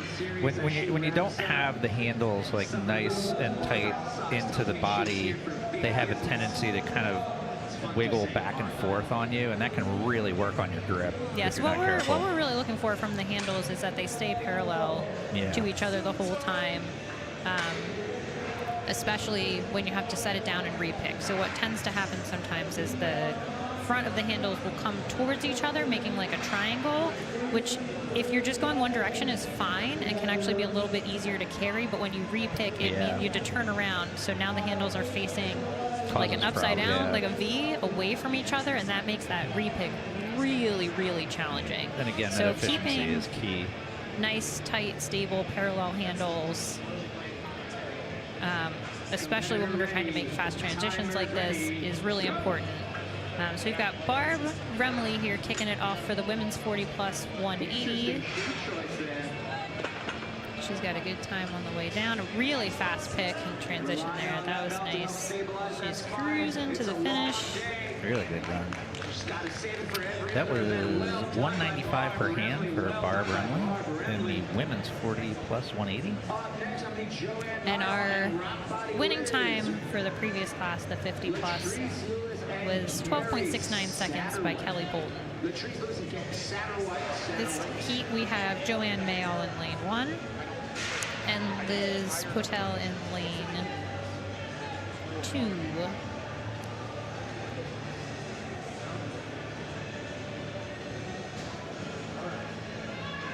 Barb with a 14.17 run there. Good time.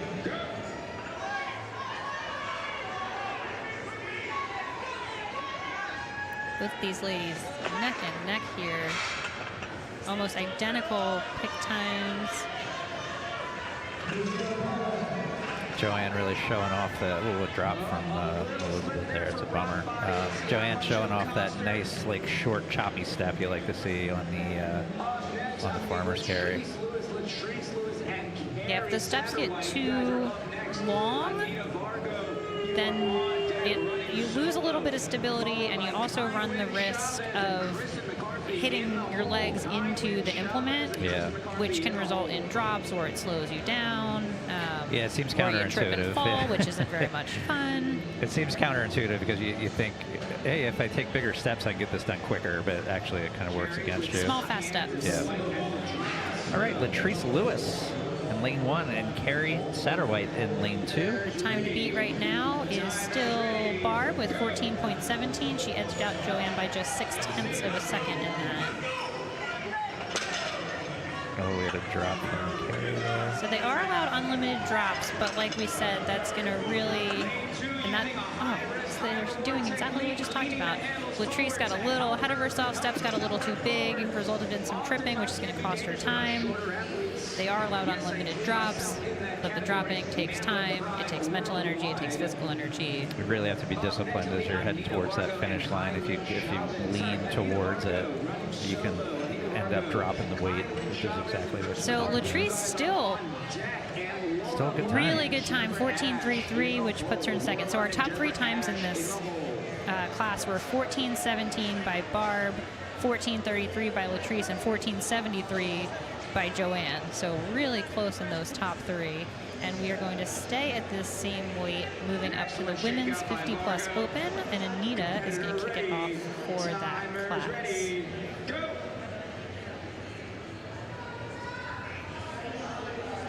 A little bit slower on the pick, but it was really controlled, which I love. Yeah. And then you can make up time with if you have a controlled pick, you can make up time by just, you got to get going fast, like build the momentum, especially in a short course, build the momentum as quickly as you can. Nice controlled start, and then kind of slowly, start to accelerate as you carry. I would rather see somebody have a little bit of a slower pick and start their carry controlled as opposed to trying to kind of rip it off the ground and move at the same time, because that can really swing on you. There's a very fine balance on moving events between keeping it under control and going fast, and you have to kind of find for each individual athlete that edge of how can I go as fast as possible and also not trip and die. Yeah, don't matter how fast you get off the line if you drop it. So we're going to move on to Tynwyn Chavez in lane 1 and Kristen McCarthy in lane 2.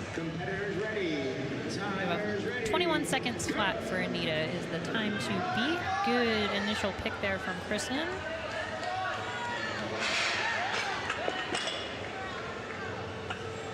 Beautiful drop by Tynwyn. Oh, and Tynwyn. Oh, wow. She did a diving finish. Yeah, she got it over the line. She got it over the line. Once you get over the line, then you can dive. It is a risk, but she really went for it. A little high on the danger factor there. Yeah. You guys are up next. Signs and Wenzel. You guys are on deck. Oh, that was close.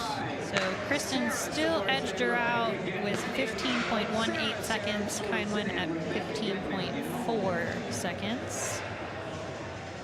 Moving up to the women's 40-plus open. They're going to be carrying 215 pounds per hand. So that's 430 pounds total. So this event is a carry, plus you have 2 430-pound deadlifts just chucked in the middle there just for funsies. Yeah.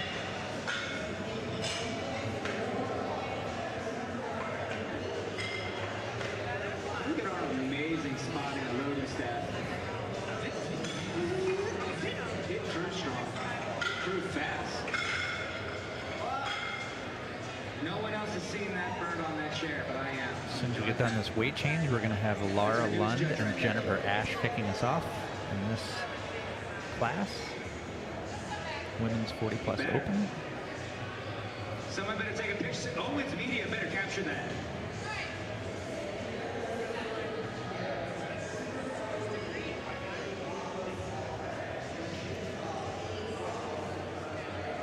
Again, if you're looking for live scores, all of these event weights, all the rules, if you really want to dig in, head over to strength.results, and all of the events that are happening this weekend are on there, and you can follow along with us.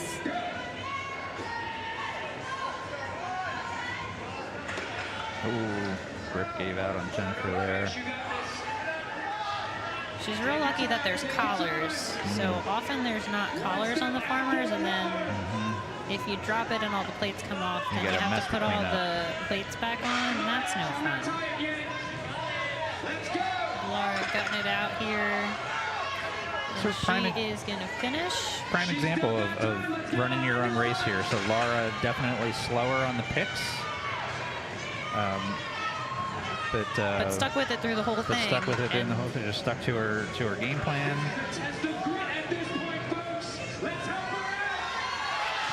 And holding on to it, even going a little slower, is still better than having lots of drops and repick. Like there's obviously the best case scenario is a fast pick. You run real fast. You turn around real fast. You run real fast. You put it down again, and you're done. But if that's not in the cards, then being smart about how you approach it is going to be key. So if the athlete does not finish, they are going to get credit.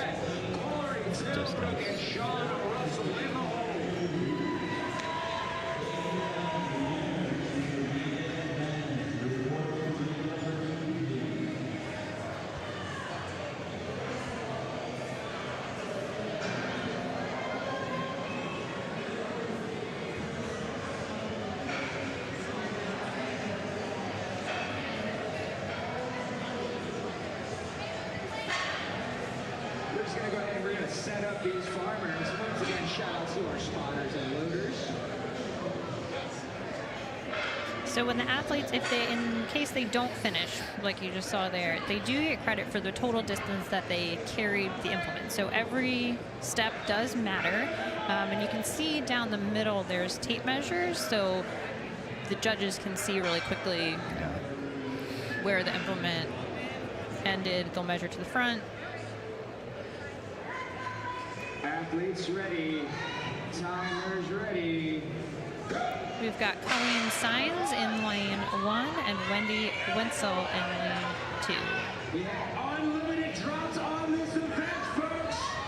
So again, unlimited drops, but man, do those repicks take it out of you. Also keeping in mind that these athletes still have to carry a yoke today, and then they've got a deadlift tomorrow. So grip back. Yeah, so doing a lot of reps essentially on deadlift here is also... Combine that with the old. So Wendy's going to tap out. Oh, no, Nope. she's going to keep going. She has a glitter belt. She can do anything. I know, I misread that. Oof. And again, every step does count. So if you do feel like you can pick it again and even get it like another foot, that's going to put you ahead of someone that doesn't make that pick again.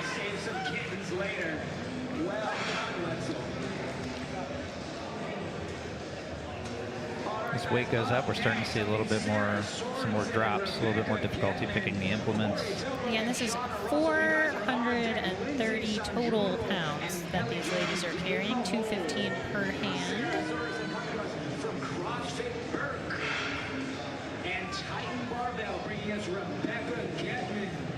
In lane 1 coming up, we have Sarah Sorensen, and in lane 2, Rebecca Getman.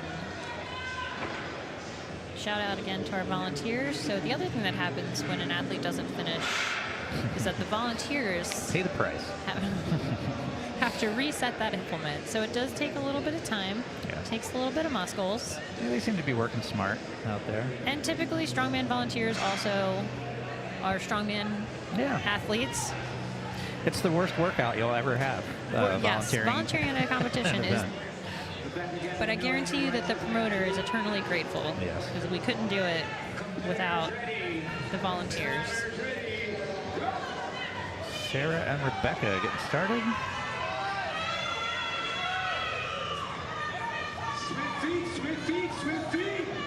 Both ladies moving well. Oh, a drop right before the line for Sarah. Oh, that's a that's gonna cost heartbreaker her. because now she's got to line Gotta the line it handles back back up. up too. And that repick is so Oh, it's hard. brutal. Oh, you hate to see it.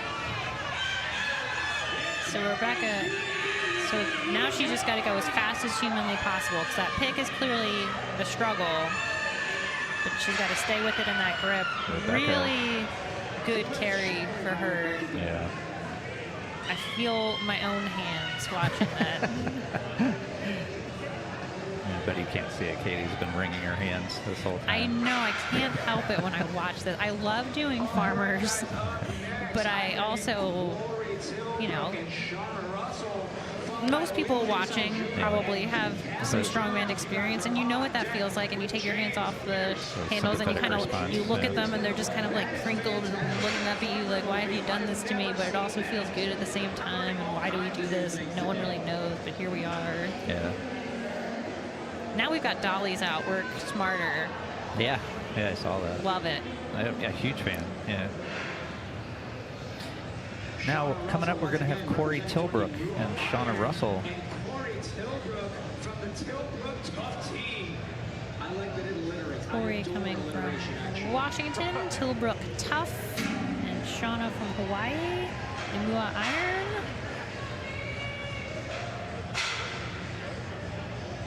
Although it sounds like there's an earthquake in here, I believe that's just another bodybuilding, I think. event going on.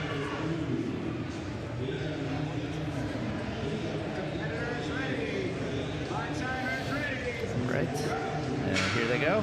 Oh, Shauna, really nice pick. Really good movement. Nice transition. Oh, man. Yeah, Shauna crushing these. That's going to be a good Really time. good run there for Shauna. Corey trying to get started back up again. Good pick. Oh, one more drop. Hopefully she can recover. So there's a little bit of what Katie was talking about, how when the fronts of the implement get crossed and then you have to put it down, it just causes you extra time having to readjust.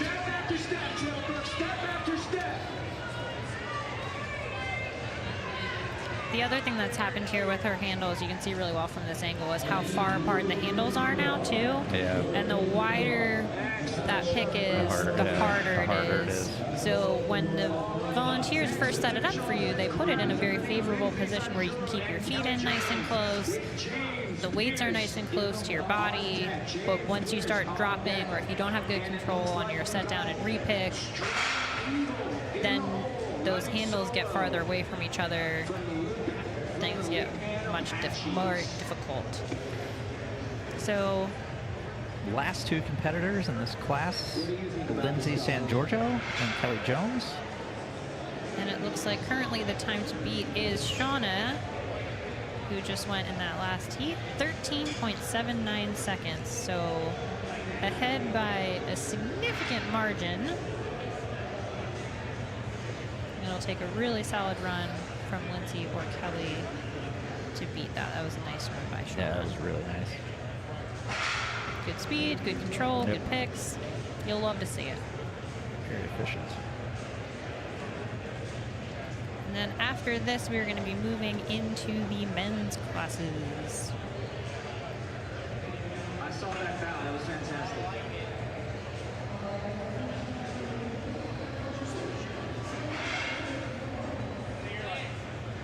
All right, guys. I think we all know strongman is about more than just strength. We're going to see what speed and athleticism these women can muster.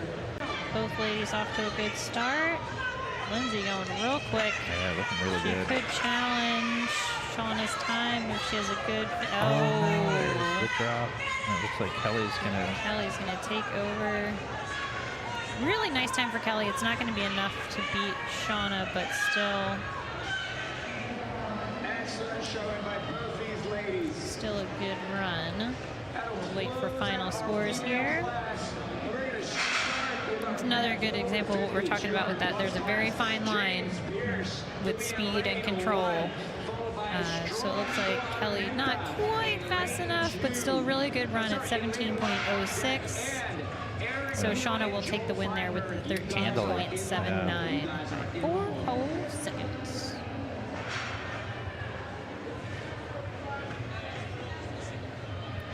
We're going to move into men's 50 plus 200 pounds. will be carrying 245 per hand. 490 total.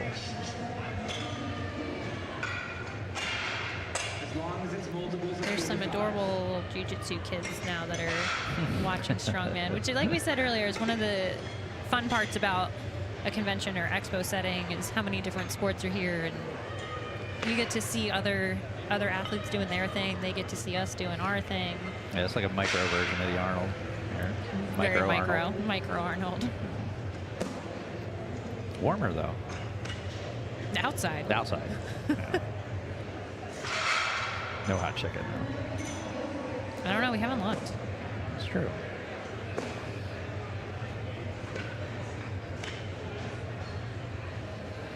James Pierce is going to be our only athlete in this class. Once again, we've got James Pierce, a published author and poet. James and Pierce, also 53 one from New Hampshire, Green State America's Strongman. strongest poets.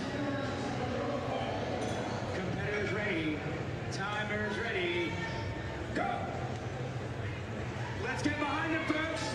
Good pick there for James. This is a man with something to prove. Did a really good job of getting himself going there. Let's see if he can get a solid pick. And you can see what we were talking about there. As he picked, because the handles were so wide, they picked and came in, and just that extra amount of energy that takes can be very detrimental to an athlete's score and the effort that you're putting into the movement. That's those micro adjustments when you get to the higher levels that you really got to start to pay attention to. Still a good run there to finish it for James Pierce, 23.5 seconds. We're going to move on to the men's 40-plus 200-pound category. They are carrying 265 per hand. 530 total pounds, if my mental math is correct. And we're going to be starting off with Strong Eagle Arminta in lane 1 and Eric Neal. Oh, sorry.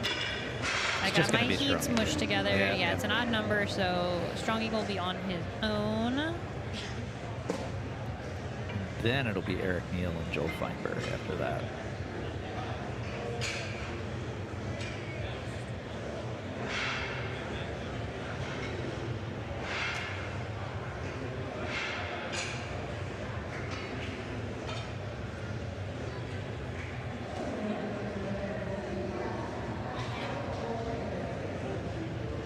Local Florida guy here doing our announcing today.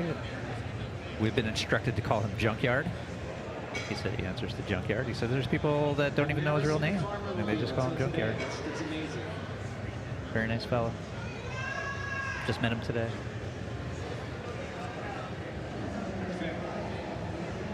All right, folks, let's get behind Strong Eagle. And we are ready here for Strong Eagle to kick off our men's 40-plus 200-pound category. Swift like a strong eagle. Let's get behind him, folks. Step up. We still got plenty of time. Interesting hand placement. Very interesting hand placement. So you'll see Strong Eagle has shifted where he was gripping the farmers. So where you hold on the handle is going to be part of the strategy. I always coach the middle because it's the most balanced.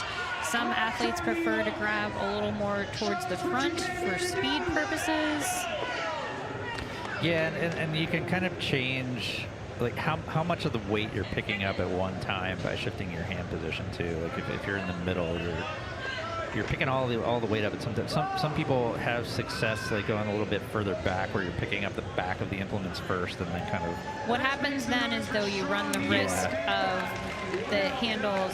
If your hands are forward or back, the handles tipping forward or back. And with a longer handle, which these are a little bit on the longer side, you really can run into stability issues with that. And I personally don't find it to be worthwhile unless there's like some extenuating circumstance, like the size of the handle or the weight for you personally. But I think for most people, most of the time, middle of the handle it's kind of the way to go. Yeah, Don't overthink it. Yeah. Sometimes that turns into a desperation play too. Like if somebody's dropped it and they can't. And you're like, let me try the front. I'm gonna try to pick it Let up me try the front back. first. And sometimes it works. Sometimes it works. Yeah, I mean nothing's wrong. You know, it's just like different ways to kind of go about it.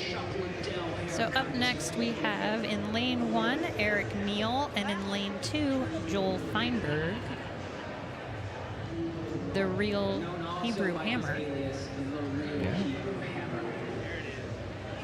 And shout out to IronVision Media, who's doing the live streaming for this, getting all these athlete images, which were just taken yesterday. So lots of data coming in from the athletes on these live streams, lots of stuff to keep track of, and everything's going pretty smooth so IronVision far. doing a fine job. Just like these farmer carries from Eric and Joel. 265 pounds per hand. Eric Good doing a transition there solid for job. Eric. He's just got to finish it. Oh, I no, spoke a too drop. soon. That was my fault. I'll take Yeah, responsibility. really messed him up here. There we go. Everybody's finished. So again, there's something to be said for that slow and steady method, man. See, they were close. We'll see final scores here. In the meantime, in lane 1, we're going to have Thomas Heindel, and in lane 2, Steve Hall. So Eric did narrowly edge out Joel in that with 26.99 seconds. Joel with 27.26 seconds. Steve Paul representing Stronger Together. Collective put together by Cody Abel, Andrew Haynes, Ross.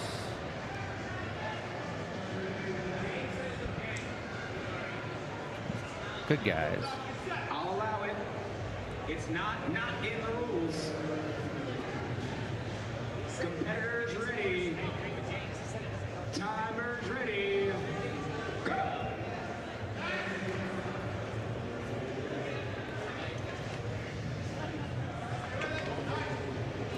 Thomas, good time on that first leg.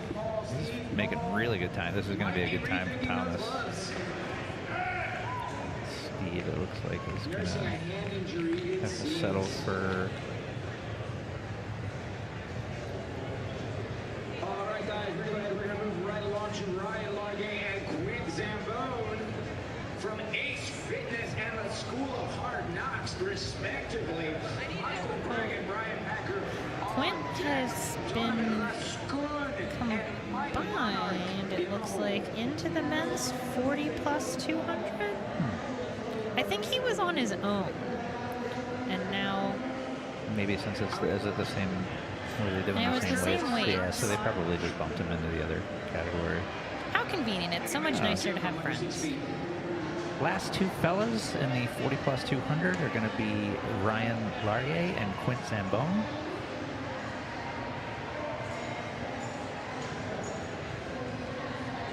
We're going to go ahead and take a little second to confirm our scores.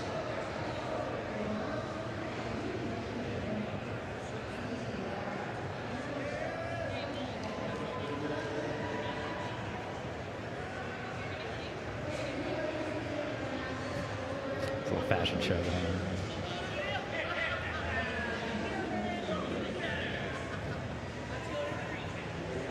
So while we go ahead and adjust our scores, we confirm Right, our we're scores. waiting I would like to for let everyone listening know that you are allowed to set your farmers how you want them. You want them pizza or hot dog style, whatever it is that you like. Set them how you would like them. All right, Ryan and Quint getting ready to go. They are going to be still at the same weight, 265 per hand. Time to be And here, they're 26.99 seconds. By Ryan Eric. got off to a huge really jump here. fast. Unless something terrible happens, he's gonna easily take that. Yeah, That was really quick. good runs by both guys. Actually, I would say that they're going to be 1 and 2. We'll wait for the final scores to come in there. Ryan, like maybe in like the 14 second. Let's see how good your estimates are. As we wait for those to come in, we're going to be moving on up to men's 50 plus 231 pound class. We'll have Michael Craig and Brian Packer. doing the same weights, 265 per hand.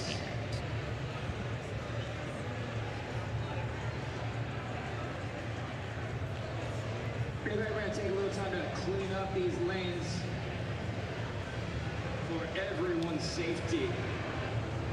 Take this time to go ahead and visit our sponsor, Zone Smell, and start serious steel fitness. Making sure everything is right where it belongs. Something in a extra medium or a women's large from On Objects Co.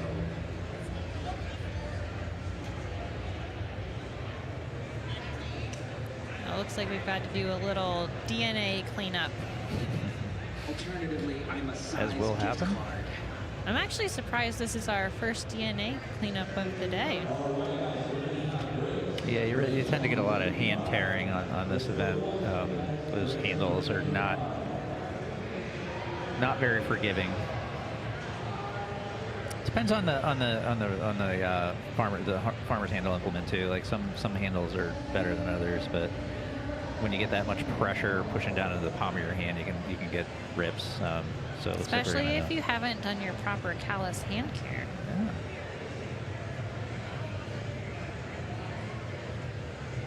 Still waiting for the time from that last round too. I'm really curious where. Well, I believe that our DNA cleanup person is Are also our judges. our score input person. As will tend to be the case. So, but we will get those times for you shortly. Volunteers wear a lot of hats at these events. While we clean that up, we got Brian Packer and Michael Craig. You guys like long walks on the beach? Pina coladas? Make love at midnight? Well, I never.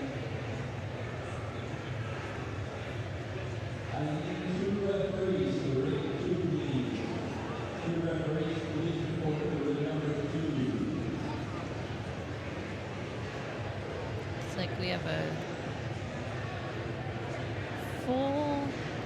full stream. Full hazmat situation.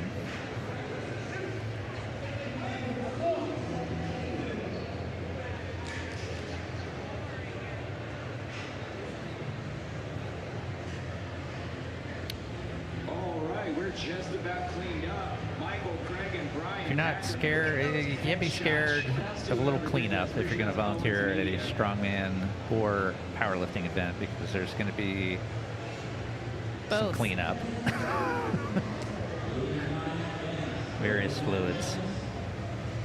All right, we got Michael Craig and Brian Packer. 265 per hand. Ooh, I have times for you also. They were 1 and Oh. 2. Ryan with 10.84. I was way off. Oh, and Quint with 13.9. 13.9.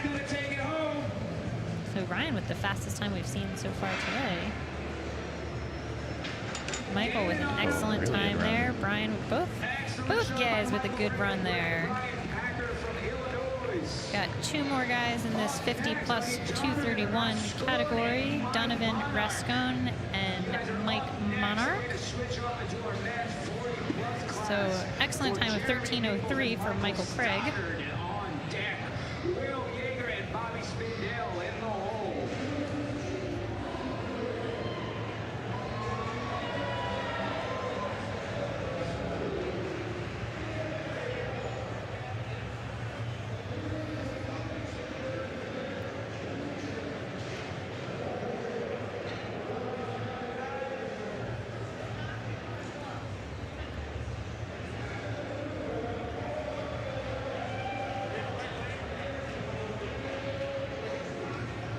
Competitor ready, timer ready, go! Like I said before, folks, this is Donovan's. Both guys here off to a great start. Donovan making a transition. Really solid time there from Donovan, and Mike not too far behind him. These 50 plus guys lit it up here. Yeah. I'm gonna need Jeremy Maples and Michael Stockton. You guys are up next, followed by Will Yeager and Bobby Spindle, Mike Anderson, and JJ. You guys Moving are on to our men's 40 plus 231. They're going to be carrying 295 per hand. So let's talk about that weight, because this is a 40 plus 231 class. Not that long ago, something in that like 295 to 315 range was what you would see for open men in amateur nationals, and even depending on the event at higher level. Yeah. So just the progress that we're seeing in the sport as a whole, but especially in these Masters 40 plus categories, is pretty wild. Yeah, just across the board, it's just crazy where things have moved to. I feel like we talk about this every time. Yeah, we do every time. But it's still true every time. But just when you know, when you've been in a position to kind of see these things evolve, it's kind of mind blowing.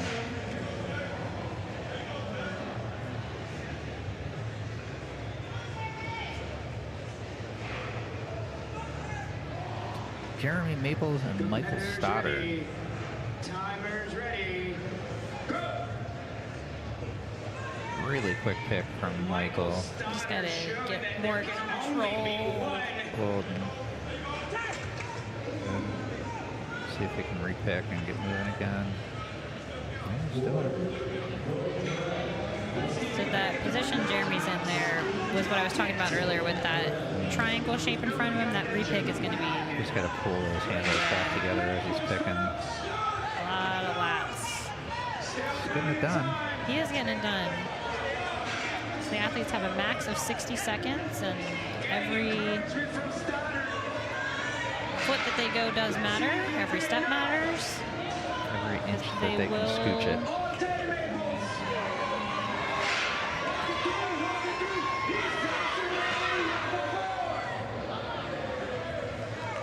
They're going to get a measurement there for Jeremy. Well done. Up next, I'm going to need Will Yeager and Bobby Spindle, followed by Michael Moving on to Will Anderson Yeager and JJ. Bobby Spindell. On deck, Eric Shea and Rich Brand in the hole. Spindle, of course, winners of Spindle Barbell, and Michael Anderson from Anderson Street.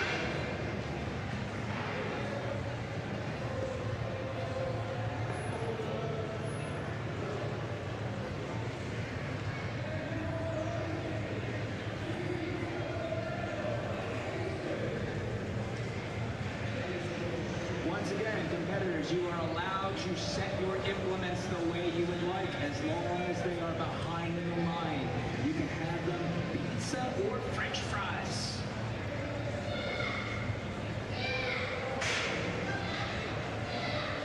Competitors ready. Timers ready. Go! Here goes Will and Bobby. Solid movement from Will. Really good from Both both of these them, guys. yeah, Good on actually. the short, choppy steps. Lats are nice and locked down. Good control over the handles. Yeah, look how steady the hand, like Will's handle. Yeah, that's, You'll love to see it. that's what you want to see.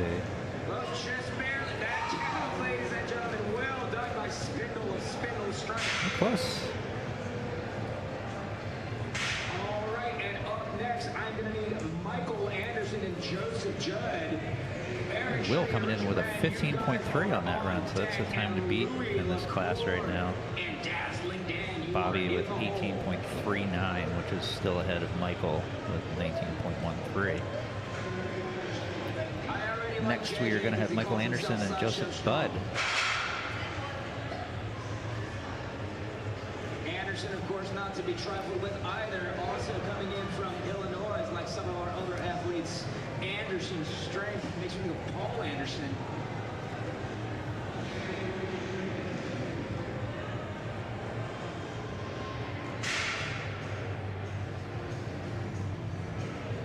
Anderson's strength and Sideshow Strong, respectively.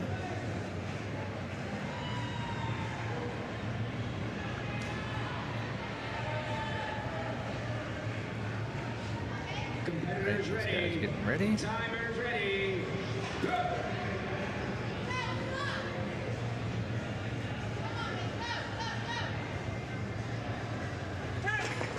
Nice job by Jeff on that first leg. Michael also getting over the line. A mentor of mine once told me if you can just get through a comp Oh no. Joseph finished, and Michael had a little drop there at the end. That's going to cost him. Still a great run, but yeah, really good recovery, but man, that's a bummer. Up next, I'm meeting Eric Shitty and Richard Brand. Eric Shitty and Richard Brand, followed by Louis LaCour and Dazzling Dan. Coming up next, we're going to have Eric Shooty and Richard Brand. In the hole, we have William Hansen.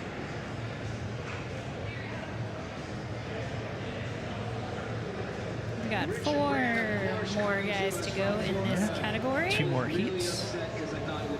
And Before we move on to our Men 50 Plus Open. order goes in reverse of how the athletes finished in the prior event. Yeah. So as we come into the last couple of heats in each class, they are the people that excelled in the prior event. Sometimes that means a really good matchup, and sometimes Yeah, I it mean, depends. It depends on the event. Sometimes it's it's always advantageous to go last because then you know what you have to do. Going first sucks. But sometimes you'll have someone, especially something going like, Ooh, these guys are both cruising. they are cruising. Pause that. Ooh, It's like man. Richard. Oh, no, he had a drop. He was having a really good time till that drop. It is still a solid run. Still a really good run. You'll see, especially with going from like a static event to a moving event, where an athlete might crush a static event and then they come in to moving and they're not as good. So you'll see a lot of shakeups.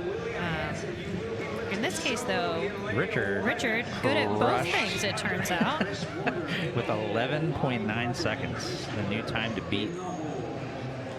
by a few seconds there. Yeah, Eric behind him at 17.38. And then Will back in heat number 2 at 15.3. So we've got 2 guys left here. Louis LaCour the 4th and Dan Gavio.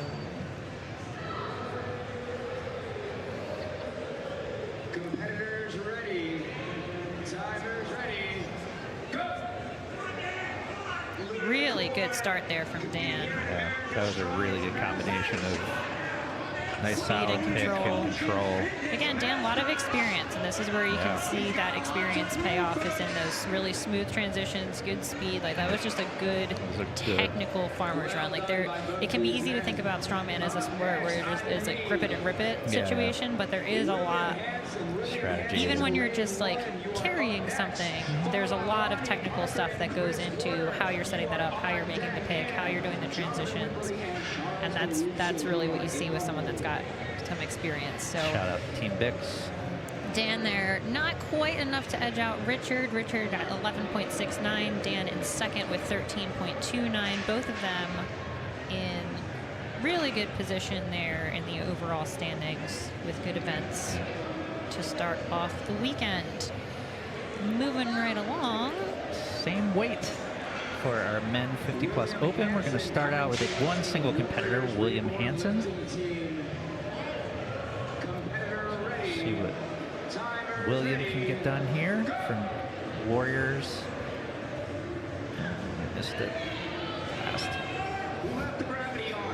Warriors Reborn Lifting.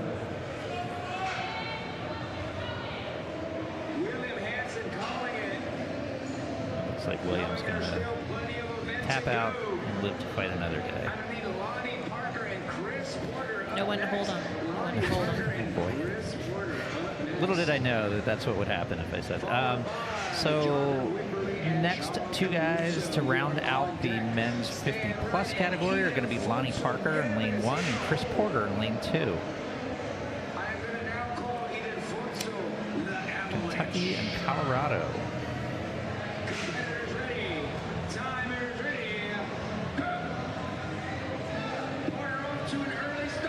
Chris is off and running. Nice and steady. Which, if you're not going to fly, nice and steady Yep. is the option that you want.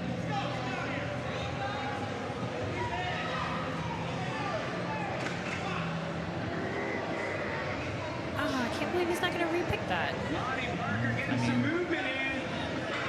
He's listening to his body, I guess. Well done by both. But I want him to repick it. So we're going to stretch out these weights for our I want him to listen to me over here. Is that not how it works? You know, he's playing. He's playing. He's his playing the long yeah. game. I get it. Yeah, I mean, the first competitor in that field, you know, didn't even get the pick off the line. So I think, you know, it was a safe play.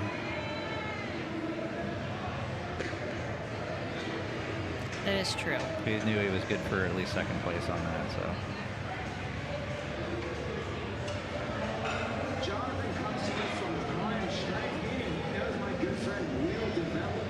From here, we are moving into the men's 40-plus open category. 315 per hand. 630 pounds total. Got a shout out from the live stream to the volunteers. Yes, absolutely. Always. Always. Do you know where James? Ladies and gentlemen, bear with us while we go ahead and check this sheet and make sure these weights are copacetic.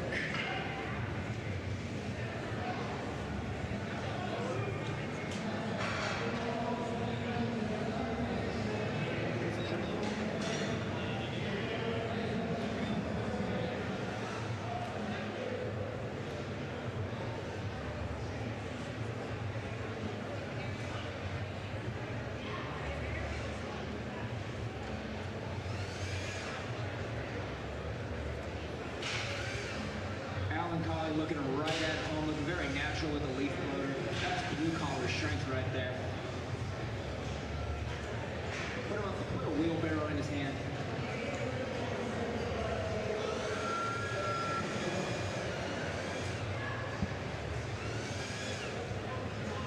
Just doing a little cleanup, a little weight change. That's the most important tool in the Strongman promoter's arsenal.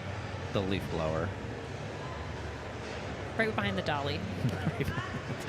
So once again, we're just checking this sheet so that we can get Jonathan Wimberly and All right, we're getting ready to go here with Jonathan Wimberly in lane 1 and Charles Caruso in lane 2.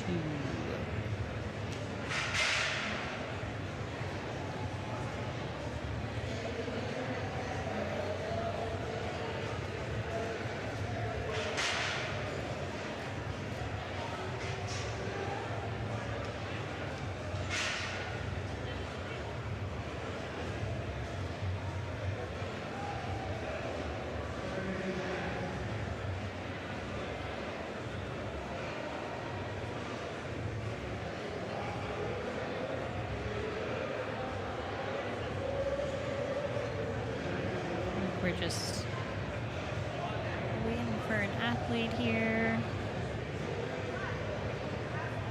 Any athlete. Listen, we got one of them. We got one.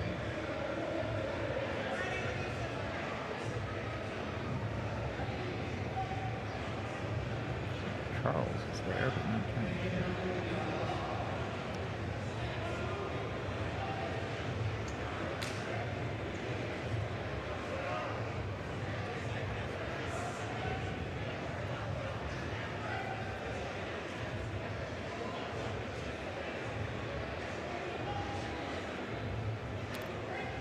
We have a request for some funny anecdotes. For some filler. I don't know. I don't like to talk when I don't feel like I'm contributing anything. You know. Oh. You're going about our long history in the sport of strongman. Yeah, I mean, I kind of feel like breaks from our nonsense once in a while. Yeah, I think Not you guys need a necessarily break the worst from thing. us. Yeah. Truly. Who can handle this all weekend? Yeah. No, but honestly, we actually aren't totally sure from where we're sitting what we're waiting for, but Shout out to our media team. great time to do a little sponsor shout out. Yeah, so we got Zone Smelling Salts, Serious Heal Fitness, Cerberus, Odd Objects. Putting out good equipment, good sniffy stuff, all the things that we need. And of course, our IronVision Media. media. Yes, to answer your question, we would love questions to answer on air during Yeah. Dead Space. Go for it. This is a The fully interactive broadcast. The less thinking we have to do, the better. Especially as the day goes on. All right, Oh. we've got some athletes, so this is good.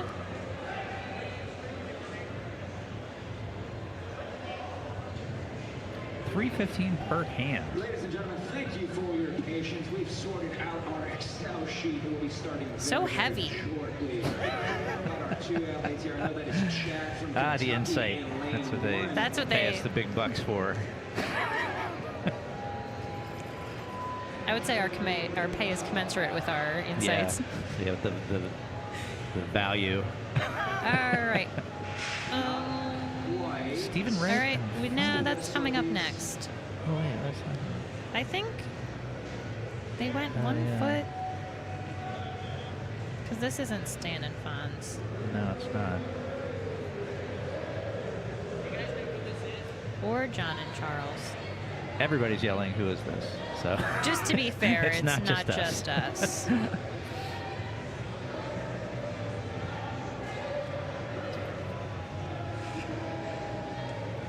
Now would be a great time for fun questions to answer on the air. Y'all aren't bringing it in the chat in this particular event, but that's fine. It's not their job. It's true, it's our job. All right, we got there's a little bit of. I wish I could give a history of this event. I know I love to give the history of implements, but I actually truly don't know the history of the farmer's carry. Yeah. So useless in that account. It's a really sick individual. One day came up with A farmer. A farmer. Has to have something to do with. It's like, got to have something to do with farmers. carrying milk or something. No, I guess what we haven't gone over while we're waiting here is we talked about some of the technical aspects of this, like where your position is on the handles, keeping the handles parallel to each other, which we've seen some athletes do really well. The other thing is in that initial pick, it's a little more similar to a trap bar deadlift for those that are familiar with that movement. You get to more of a center squat the than weight, a- so it can be a little bit more leg dominant unless you're me and you want to lift everything with your back. But that more round back pull that is sometimes nice in the deadlift is often not so nice in the farmers, because you can actually see Chad's moving really well there. Oh, Shannon had a big blowout there. Or Stan, sorry. But now his shoulders are so forward, and that can be really challenging in the carry. So he's doing a nice job of using it for forward momentum, but it really helps if you can keep your shoulders down and the lats down and locked in, and it helps with the stability in the carry. Yeah, so you can see Stan trying to do the repick here. He's got this whole lift in his back right now. I'm not a terribly strong back lifter, so I have a tendency to turn this pick into a little bit more of a squat. So I try to get my hips as low as possible and then drive through my legs. I like to turn everything into something I can do with my lower back, Yeah, if Katie possible. could just keep her legs 100% straight. If my legs could do nothing, that's the ideal just place turn for me everything to into a be. stiff leg deadlift. That's like her happy place.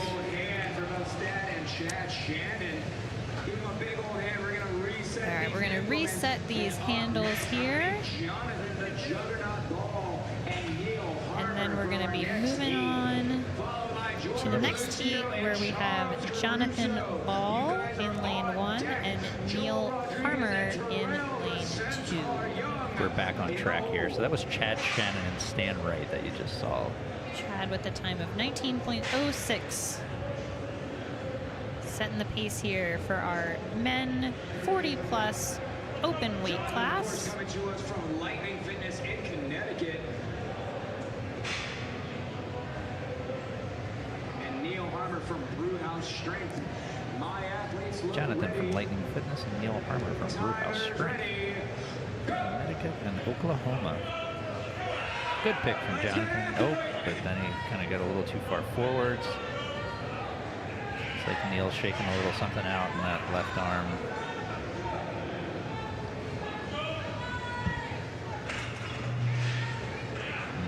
Neil's going to He's got that elbow wrapped up already. He must be having some kind of issue there. Possibly a bicep. A lot of these lifts from the floor are using, there's a lot of tension through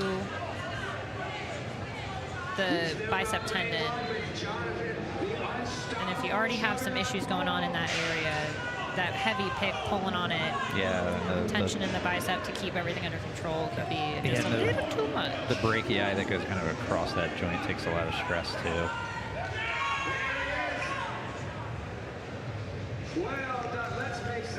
But again, every step counts. Yeah. So if these guys can just pick it once and get a little distance, they're gonna get some credit for that lift. We're gonna have George Lucido and Charles Caruso coming up next. On deck, and Michael Gallagher and Randy Cole in the hole. Looks like Neil is gonna come out with 8 foot 6 inches, and Jonathan is gonna come out with 18 feet 10 inches on his carries. We have one athlete in this men's 40 plus that has actually logged a time so far, and that's Chad Shannon in the first run with 19.06.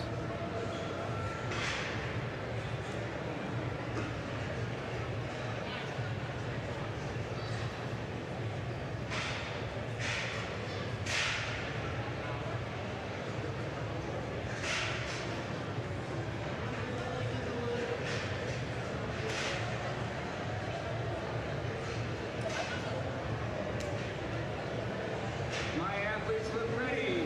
My timer's ready. Go! Goes George and Charles. George really quick off the line, but he's going to lose it. Charles moving a little bit slower. That angle lets that weight drag you forward, but that chance of falling forward does go up. Let's see if they'll stick with it. Both of the guys over the first line. Shake it out. Have him go. Do not let go. Let's go, George. Finish it. George, unfortunately, with a drop, and one of the implements kind of rolled over on him, so that's going to cost him a few more seconds.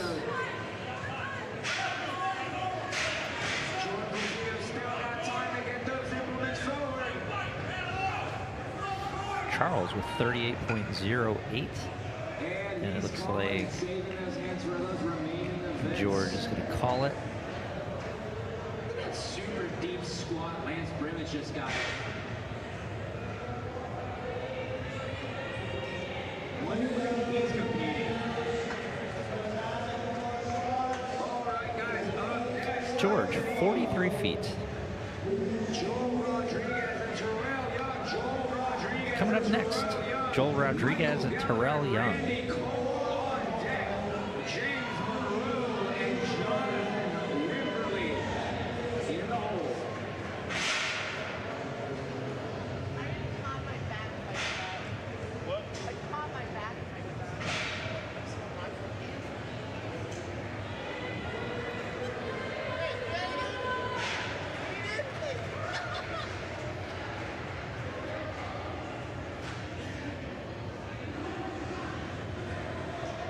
Competitors ready. Timers ready. Go! And they're off Joel with a good pick there. Good speed too, getting started. See if he can maintain that on the transition. Had to bring those handles in a little bit, but really nice speed there. That's going to put him in a great position in this event. We'll see how it stacks up to Chad's time of 1906. Terrell trying to get moving again. Does get the pick and gets back on track. Gets He over the still first has line. time.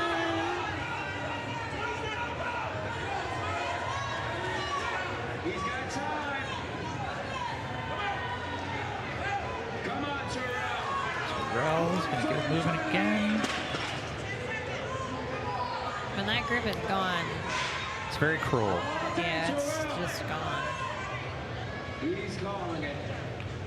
Well, 5 shot from George's best strongman centaur, Terrell. Terrell is going to leave it there.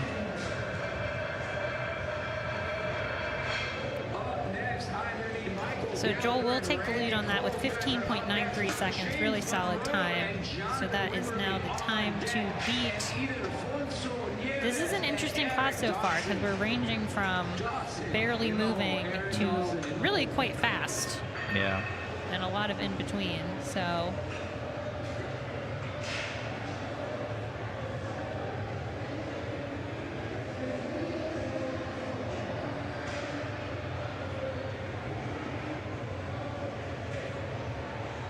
Next up, we got Michael Gallagher and Randy Cole.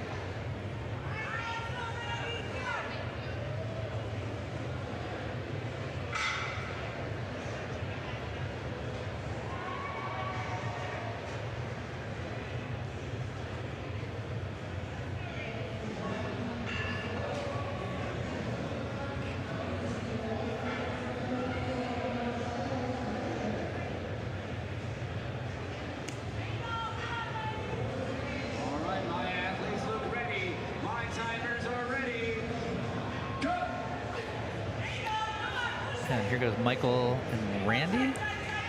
Good start there for Randy. He looks like he's pushing that line that we talked about earlier of speed versus control. Really good run. Really nice time.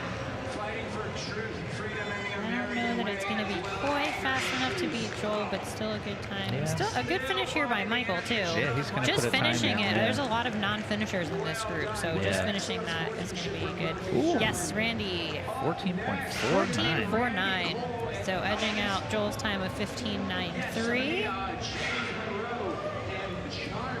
And Michael's still with an excellent time of 25 seconds. So all of these guys in a really good position here. We've got 4 athletes left in this class and in this event. After this event, we are going to take a probably very short break before heading into yoke. Because our setup is going to be mostly the same. We just got to bring the yokes out. We'll carry some more stuff. Yeah, 2 more heats, 4 more athletes. Coming up next is James Monroe and Jonathan Wimberly. I think I see what happened now. I think at the beginning it hadn't resorted the right way because I think Jonathan was listed a little earlier. So again, these next 4 are the top 4 that finished in the press. So the current top of the leaderboard, and you can see Jonathan just not put messing around. No, he just put in work. Yeah, these are going to be, this is all going to be real close now. Fonz is a pretty good mover. These guys are going to throw it down in these last couple rounds here. 11.76 and 13.96. So Jonathan 11.76, James 13.96. So they are your 1 and 2 right now. 1 and 2 respectively. Yeah, crazy.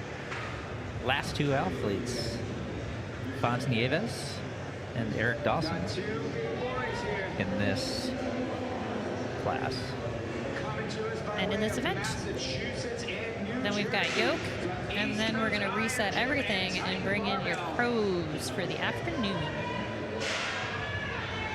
My athletes look ready. My timers are ready. Good picks from both athletes. Ooh, Eric is cruising. He's real tall. Yeah, a little slow on the transition. Yeah, that was really good. I don't know that it's going to be 11 seconds good, but yeah. Could be up there, but we'll let you know as soon as we know. Yeah, 13.99 from Eric and 15.88 from Fonz. So Jonathan Wimberly does take the event win there with 11.76 seconds. And we are going to take a little break. Again, probably a pretty short one. So I'd say enough time to maybe go potty real quick, grab a snack. TMI, I'm sure, but like nothing more than that. Don't get too carried away, right? Like this is going to be a short one. Also, just so everybody knows, that camera just came back on and I didn't know it was going to happen, and I was not flexing. I'm making sure that everybody knows that I was not flexing. Not even flexing. That was an old man stretch. Can you show it to us again? Yes, this is what my stretch looks like right here. That's good. Yeah, that's good. It's good. I can hear people laughing at me from the bodybuilding competition over there. But it's fine. But it's fine. We All do what we right. can. All right, you guys. We're We'll going to be take back our in a break. few You minutes. take your break. We'll be back in a few. Enough of this silliness. All right, see you guys.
right, everybody. I think we're just about ready to go. Looks like it'll probably be a few more minutes. We're going to move on to event 3 for the day, which is going to be the Yoke Walk.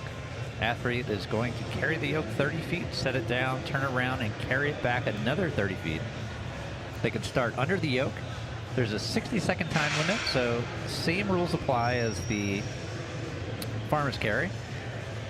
Time stops when the front of the yoke crosses the line. Unlimited drops allowed, so the athlete is allowed to set down the yoke as many times as they need to in order to finish it within the 60-second time limit. Our order is going to be shuffled up a little bit based on everybody's placement.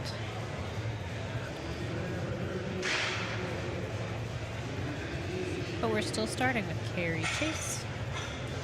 And the women's 50 plus. 50 and we should plus be 140. starting off with that. Carrie's weight is going to be 350 pounds.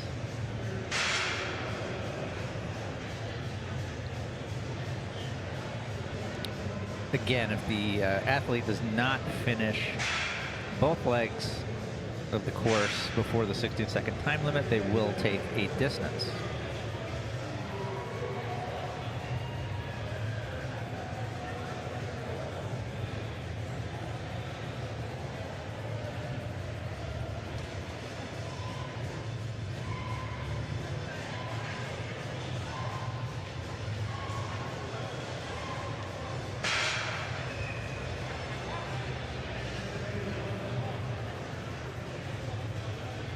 Ladies and gentlemen, we Right. will be beginning It looks like we are about ready to go. Carrie Chase to come up when she is ready. Carrie Chase to lane 1, followed by Gina Crivetti and BJ Sagan. You are on deck. Kate Bechtold and Lauren Guibert, you are in the hole.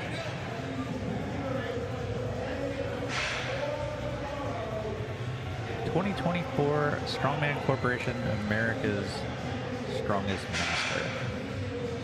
And then this afternoon, America's Strongest 80 kilo man and America's Strongest 64 kilo woman. The strongest everything. All the strongest. Competitor ready. Most strongestest. Timers ready. All right. Speaking of, goes here Carrie. we go. She is off and running.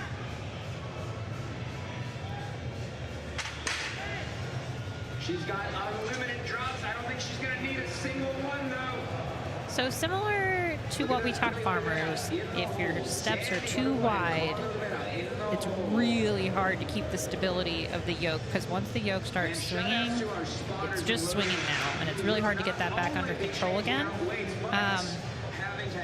It's a little easier with rubber mats because you don't have to worry about the sliding as much, but on a short course like this, it's going to be important to get up to speed as quickly as possible, but then really be able to turn the brakes on, because if you run past that line too far, then it's further that you have to bring it back again. So being really accurate with picks, being really accurate with drops, and then again, transitions always matter, but even more so with the short course, because the times, there's just less room for errors. So when you're making the transition in the yoke, staying really close to it, I like to keep at least one hand, or I like to keep one hand on the yoke as I'm making a transition, because it keeps your body close to the implement, and you can kind of use It's that kind of a hand that's target. still on it to pull yourself back to the yoke also. Helps you know where you are in relation to the implement, get centered again, because one of the things that can also happen in repicking the yoke is being off-centered under the bar, which is not a great feeling when you repick off-center. But with this short of a course, you kind of would have to just commit to it, unless you're like off enough that you're going to hurt yourself, obviously. But there's a lot of stability and accuracy involved in this particular event. Right, now we have BJ and Gina heading off for their run. They're at 400 pounds. Our athlete cards include their heights. I assume that's self-reported. The 5'2" wonder in lane 2. Slightly for Gina, she changed her hand position. So Gina is on the shorter side, and hand position, when you have shorter limbs, can be challenging on the yoke. So you get more control over the swinging of the yoke if you can get your hands out on the uprights.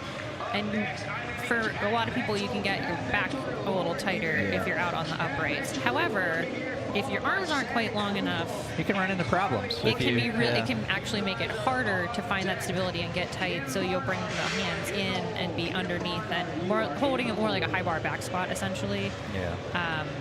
Neither one is right or wrong.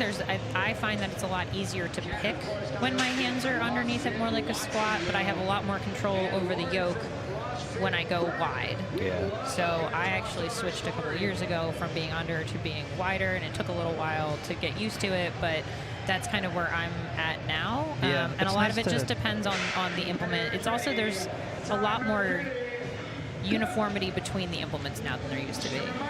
So we see both of these ladies using different techniques here. Lauren with her hands on the side, Pat more almost behind. Yeah, and I think it's nice to have experience doing both in case you, because you never know, as somebody with arms that are on the shorter side. That was very close. Somebody with arms on the shorter side, you show up and you have a wider yoke and you got a problem because you can't reach the sides, and if you're not familiar with that other position of kind of having your hands in on the bar, it can mess you up a little bit. The one thing that I always warn people away from if they're going to use that kind of under the bar technique is that they don't end up wrapping their hand over top of the bar and then pulling more weight down on yourself. I've seen people do that, and it's like the last thing that you need when you already have 500-600 pounds on your back. Is you don't want to make it feel heavier. You don't want it to be any. It's already plenty heavy. So don't do yourself an disservice there. Sandy here in lane 1, Carly in lane 2. Carly has won the first 2 events, and she is setting a good pace to take this third one as well. A little bit of bobble there, but still really fast. Good example of the fast penguin. Super fast transition, but just a little crooked coming off the line. Didn't slow her down too much. Good finishes, though, by both ladies. That should be the 1 and 2 time. We'll see how they come in here. Carly 13.81 and Sandy 17.53. So they are the first and second place in that event. And they will be your current first and second place overall for the women's 40 plus 140 pound, and they are now done for today. Yeah. Well, Carly's not done for today because she's also doing the 64 Pro this afternoon. So she's got to do all these, basically the same events again, but heavier. Heavier. We are moving into the women's 50 plus 180 pound class with Kim Barnard.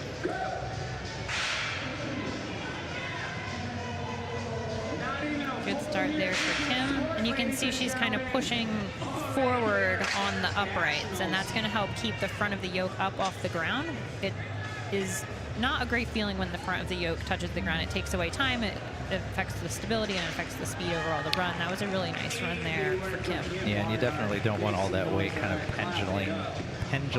Is that a word? It is now. Pendulating? That's, is that a word? Oof, no. You don't like that one? I don't like that one. Yeah, basically you don't want it swinging like back and forth. It puts a lot of stress on your lower back.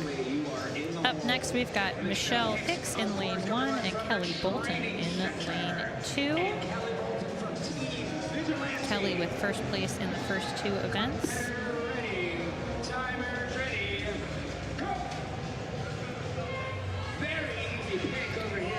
Kelly took off running. Full lion. Uh-oh.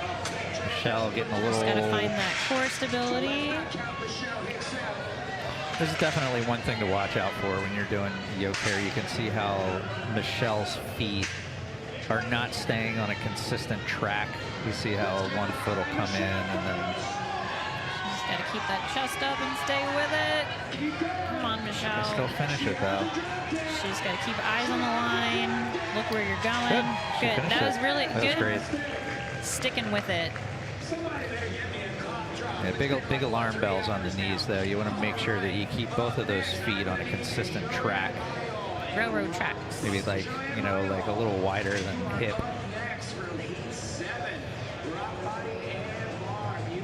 So in first place in that event is Kelly Bolton with 14.19 seconds, then Kim with 19.56, and Michelle with 34.6. Moving into the women's 40 plus 180 pound category. They are going up to 450 pounds.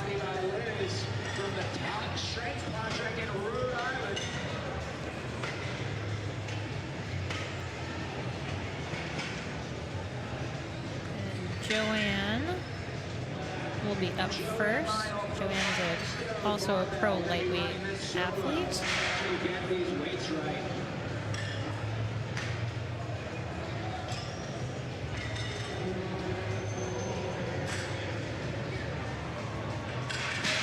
So it's interesting to see these events back to back. You don't typically see two moving events back to back. It makes a lot of sense for the way that the competition is set up this weekend and the space that we have and the logistics. But typically events will kind of rotate from a lifting thing to a moving thing, and then maybe a throwing, and like they kind of move through, and then a loading event. So you're not doing the same thing back to back. So I'm curious what that is going to feel like for the athletes too. That you're in the same headspace, kind of that you're in for farmers, you would be in for yoke. And just a different demand on the body, obviously, because the weight is in a different place. But having those events back to back, I think is an interesting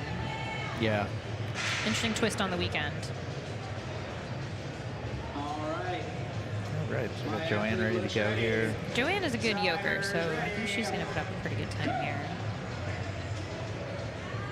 Yeah, she's a good mover.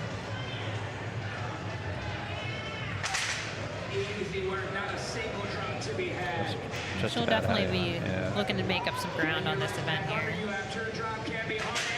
which I think she did. That was a good time for her, and I think she'll have a good day tomorrow too. Deadlift is usually really strong for her, which we'll start off with tomorrow, and throwing. So putting herself a good finish for day one for Joanne to go into day two strong. You definitely see the experience in that run. Yes, another experienced athlete coming out of Team Bix and PA crowd. You guys are on deck, and Anita Vargo, you are in the hole. Anita Vargo, you are in the hole.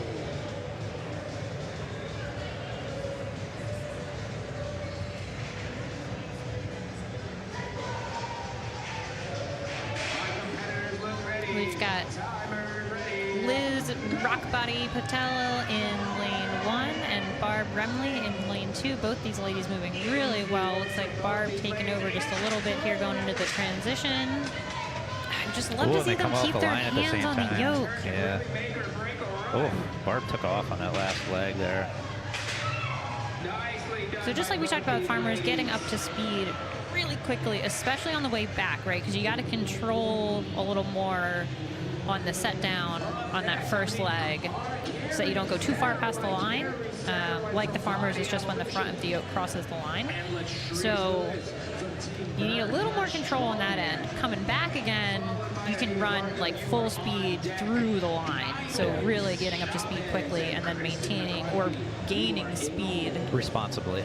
We don't want to run into the video board. There's a good buffer back there, but pardon me. Sorry. We want to be careful. All right, so now we have Carrie Satterwhite and Latrice Lewis, still at 450 pounds.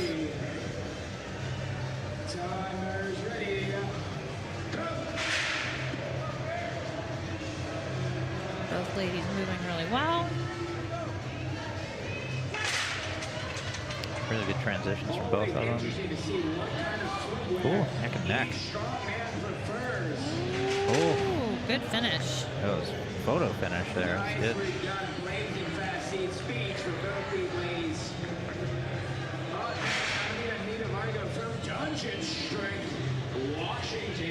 see what the times are here. Really close in this. Oh, okay. So the split between first place and last place in that was less than 2 seconds. So Carrie Satterwhite took first in that with 15.51. Joanne 15.54. Latrice 15.81. Then Barb 16.44. And Liz 17.79. So really, really close there. So Carrie did come away with the overall win in that event. Joanne bumped herself back into podium contention with that as well, with a really nice second place finish on that event. So you can see all these scores for yourself by going to the strength.events website, and you will see all the information you could ever want about the competition. Right now we have Anita Vargo in the women's 50+ open category. In the yellow chucks, no less. Anita nice and steady here. Over the line, excellent. Good job, Anita. Up next, Kylie Chavez from Delaware and Chris McCarthy coming to us from North Carolina. Anita getting started with a 27.8. Colleen Sampson and Jennifer Ash, you guys are on deck. Wendy Wetzel and Laura Lund, you are in the hole. So next we have a Kindwin and Kristen, but real quick, another tip for athletes too: know your yoke height and inches. You can't always guarantee that you're going to be using a rogue yoke, or something that you're used to, where the hole count in the post is going to be the same. Kristen's off to a really good start there. A little slow in the transition from Kindwin. That's definitely gonna cost her. Good run for Kristen. Strong finish from Kindwin though. Kindwin, I think will still be faster than Anita, but that transition was. Yeah. Up next, I think Colleen Sampson and Jennifer Ash. You guys are up next. Wetzel and Laura. Yeah, so know your yoke height and inches. Always bring a tape measure with you. That's far superior than relying on the equipment always being the same. Again, shout outs to our spotters and loaders. All right, so Kristen with the win in that group, 15.77 seconds. Kindwin in second with 19.14, and Anita in third with 27.8 seconds. And that brings us to the women's 40+ open.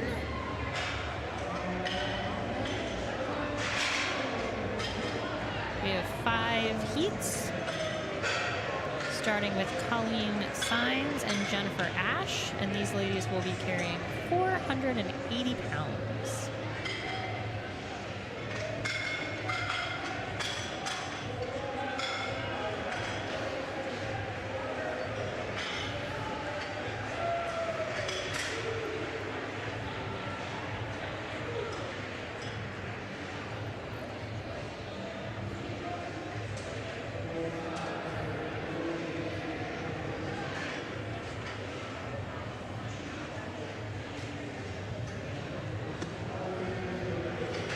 Always amazed when we do. A lot of times we find ourselves volunteering in competitions and like handling yoke heights, and how many people have to come back like 6 times to Don't be that person. to check their yoke. And I'm talking about like Long-time professional long-time athletes. professional.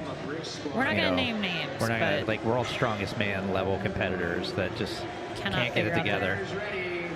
And you got to make sure you got the right shoes on, and it's different when it's heavy versus when it's light. Like, it's better to just know what you prefer.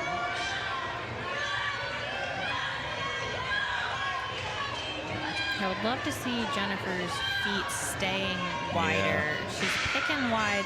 So what happens when you pick wide and then come in is that it's really hard to maintain the stability because you start to get side-to-side movement in the yoke. So You tightrope a little bit. yeah, and that makes, and you can see the yoke is just a little wobbly. I mean, she's getting it done. I'll give her credit. She's getting it done. But I would love to see her feet just a little wider on the train tracks. Yeah. My thing is always pick where you're going to carry. Yeah. So if you're going to carry wide, pick wide. If you're going to carry narrow, pick narrow. But when you pick one for the pick and then change it for the carry is when you start to lose stability. Yeah, picking so wide and then having to bring your feet back just impedes your ability to get speed real quick. Even if you're a stagger stance pick, you still want the width of your feet side to side to be roughly what you're going to carry with for stability purposes. Yeah, same thing for picking narrow and bringing your feet out. Like anything is just really going to kind of throw you off.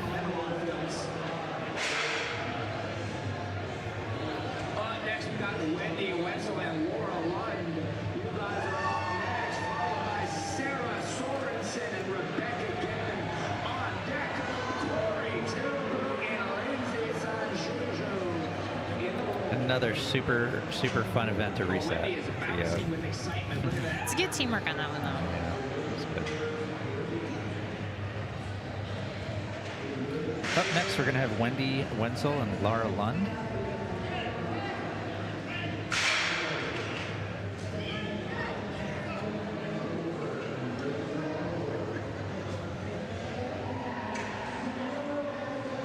So I'm really enjoying how many World's Strongest Firefighter alums we've got here. So Jennifer's time 32:34. Lives on the line for us are this strong, can achieve these heights,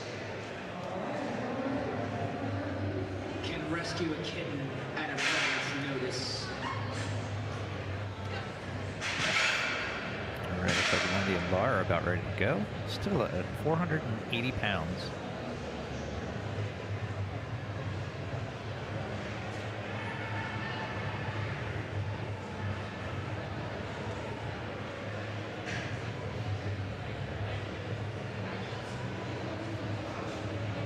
Okay, implements look good. My athletes can approach the implements. Athletes ready. Timers ready. Go! Right, good. Let's go, Laura. Come on. Wendy off and moving. Laura having a little bit of trouble getting that yoke up. Wendy's moving nice and steady. Yes. And Laura gets it moving. Yes. Now she just got to keep it up. So if you know the pick is the struggle, you got Don't do it to again. really, really commit, which she is, and that was good. So and again, there's a 60-second time cap on this, but the athletes do get credit for distance. Yep. So every step is going to give them more points. Wendy Wenzel. An excellent showmanship. Wendy hopping in there to support Laura. Oh, she gets it moving again. Actually, one of her faster picks. Yeah. It moved pretty well, too, when she got it going, but she's going to have to settle for a distance. It's going to be very close between her and Colleen from that first heat. We got Sarah Sorensen in lane 1 and Rebecca Getman in lane 2. Wendy's time not quite enough to edge out Jennifer. So Jennifer Ash still in the lead here with 32:34. Sorensen and Getman coming to us from CrossFit, Burt, and Titan Barbell, respectively.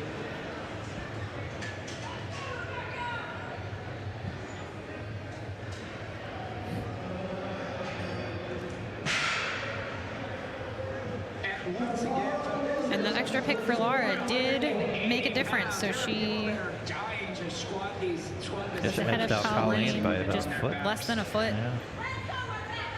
A little more than a foot? Not very much. So it does count. Sarah and Rebecca get ready to go. Good pick Rebecca from moving Rebecca. pretty well here. got the right idea, these slow, choppy, and steady steps. Not quite to be Yeah, I like Rebecca's little pick. It was really efficient. Spoken too soon, but it's not too late. Both ended up finishing very Yeah, close. really. Yeah, that was definitely much closer. Same as farmers, right? Like there's something to be said for just being controlled and getting it done. Woo.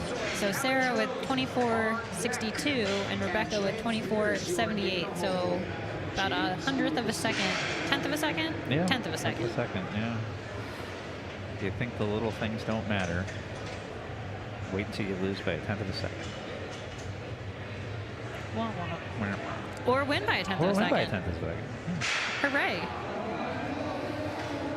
And we have 4 more ladies to go in this class. Corey Tilbrook and Lindsay San Giorgio are up next. Corey in lane 1, Lindsay in lane 2. These are your top 4 ladies from the farmers event. So we already know they're pretty good movers. So I expect, ooh, speaking of, Lindsay is literally running. Oh, a little trouble with that second pick. But she's going so fast that I think she'll be just fine. Definitely putting her in first place. Corey just needs to finish this to put herself in a good position. 15.98 from Lindsay is the official time there. So It's almost healthy 10 lead. seconds over.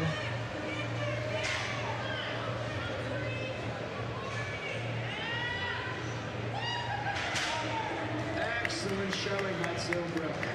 And a good finish there by Corey to stick with it.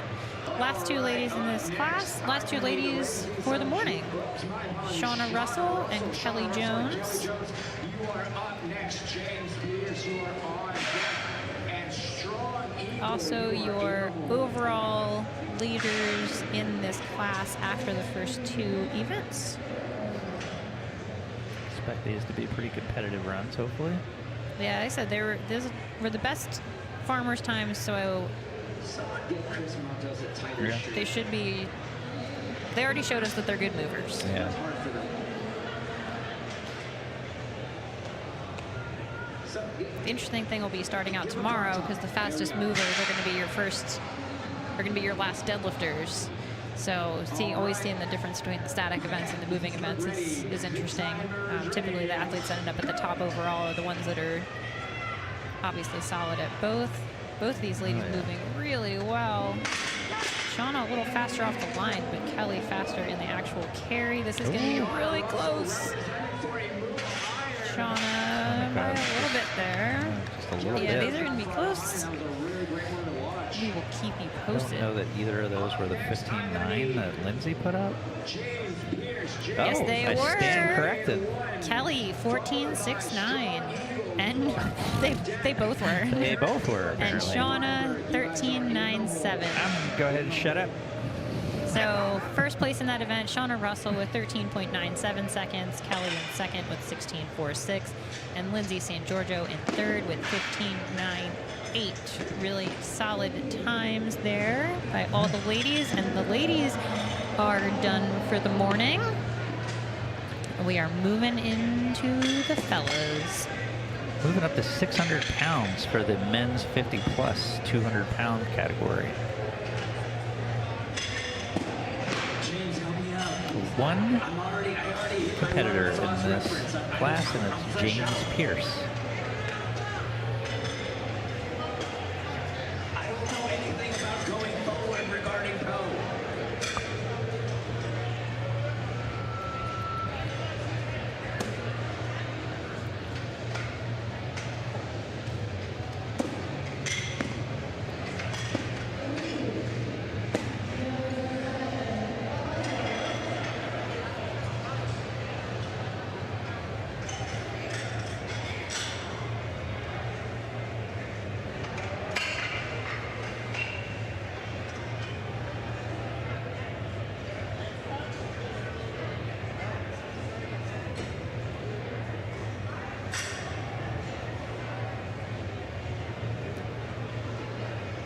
All right, I got one, James.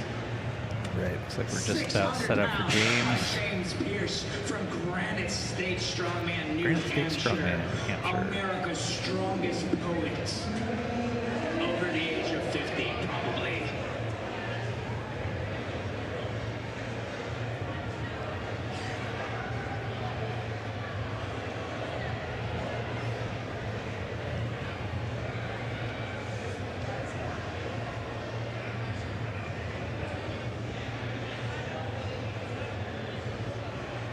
James running solo.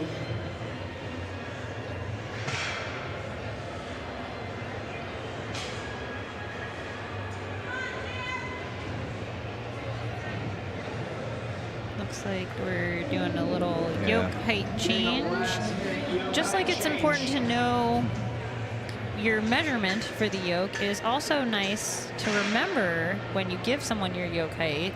That they actually said it. Yeah, when you walk up, I mean, it's all just regular humans that work at competitions at every single level. Like, I have seen incorrect yoke heights at every single level of the sport. Yep. So it is always important as an athlete when you walk up to the implement to double check it. Yep. It's important for them to make sure that it's set correctly, but it's also important for you to make sure that they set it correctly. Yes, it is everyone's joint responsibility. A little trouble getting off the line there, but now he's moving. And you can see this is a choice that he had to make, right, where you can see that the weight isn't very far off the ground, but clearly the pick is the harder part for him. Once he's moving, he's fine. Yeah. So if you want to carry real fast, if it's that close to the ground, you're going to run into problems because it's going to swing and hit the ground. But if it's a real heavy weight for you, then setting the bar higher so the pick is a little bit easier is going to be a more favorable decision. So your height can also vary based on the weight of the yoke and which part of the yoke is going to be hardest for you, whether it's the picking part or the moving part or what kind of yoke it is. Yeah.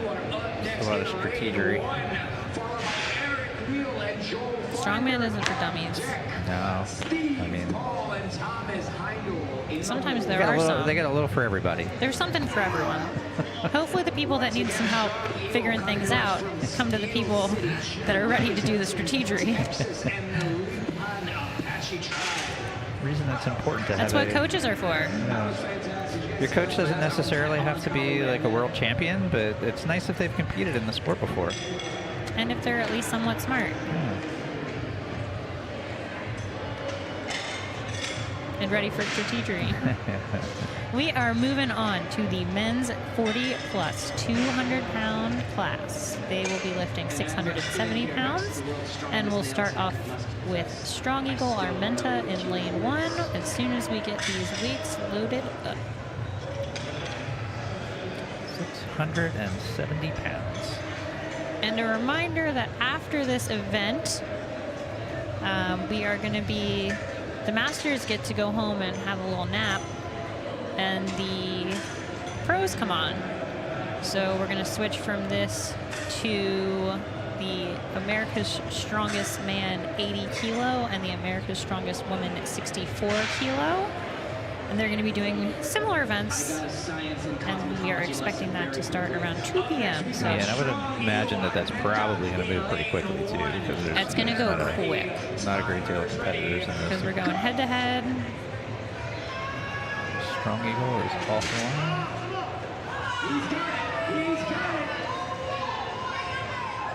He's moving. Show us what you came here to do, Strong Eagle.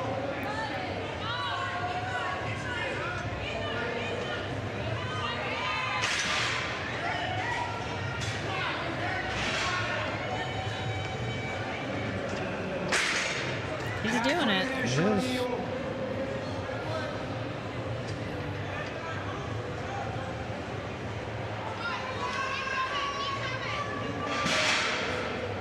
And every step counts here.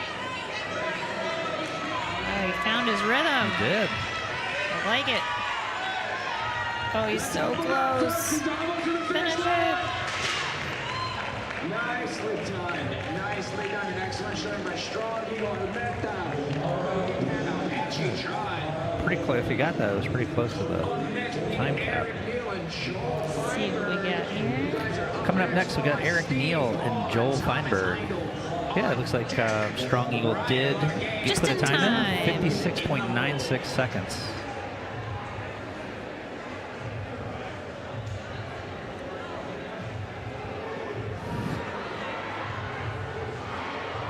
Feinberg has a Chuck Liddell look-alike event to attend after this. he gets paid in Monster Energy drinks.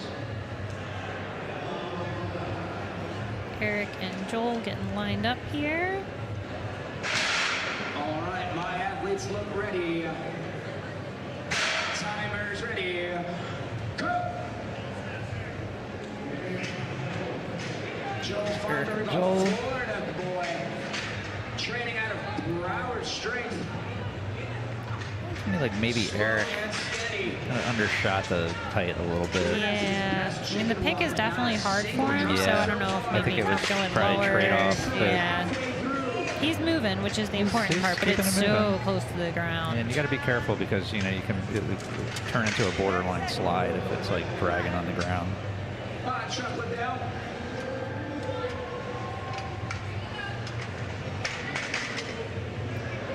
Just can't quite get the hips through on that. This is a pretty heavy yoke. Yeah. So we're at 670. These guys are 200 pounds or less, so this is over triple body weight.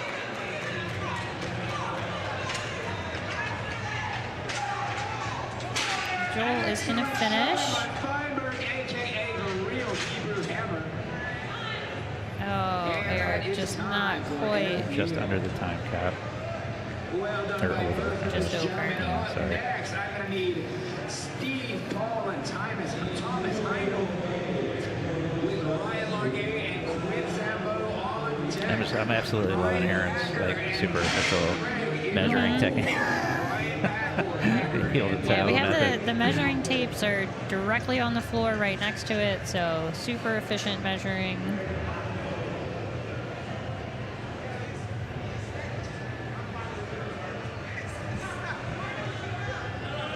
Steve Paul and Thomas Heindel up next.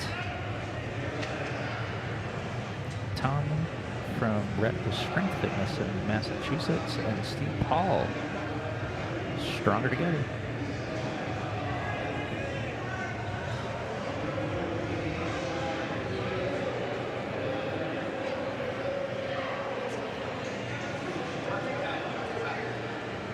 All right, Steve Paul and Thomas Heindel. Competitors are ready. All right. Timers ready. Go! And they're off.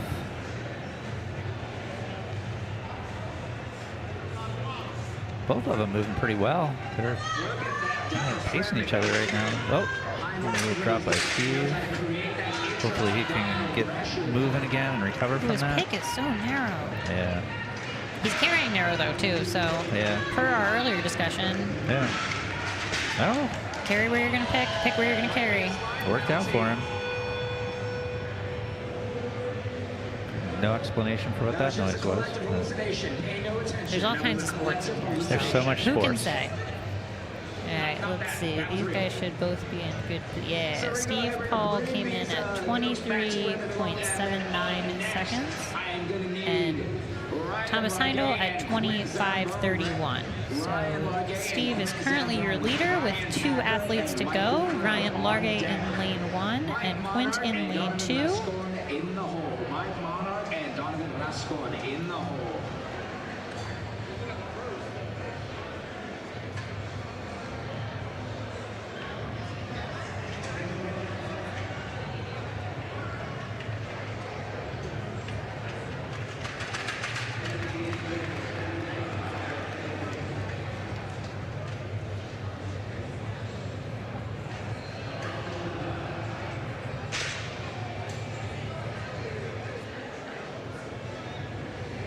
All right, Ryan and Quint stepping up. All right, ladies and gentlemen, my athletes look ready. Timers look ready. Go!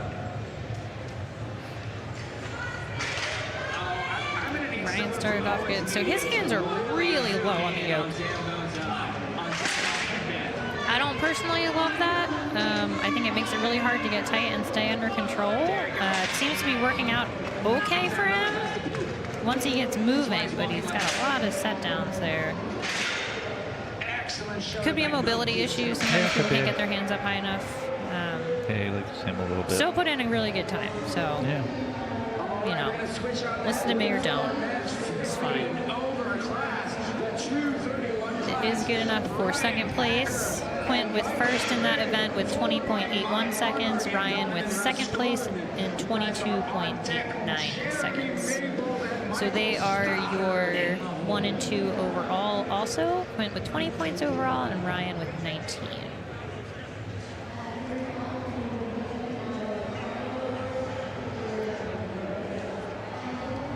Next up, we have the men's 50 plus 231.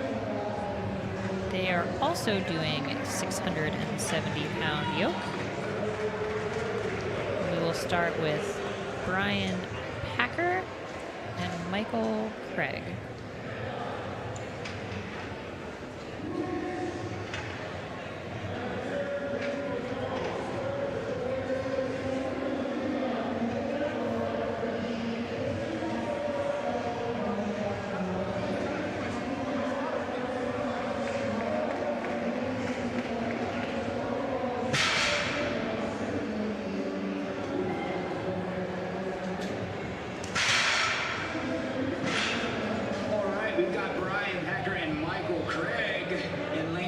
Brian and Michael.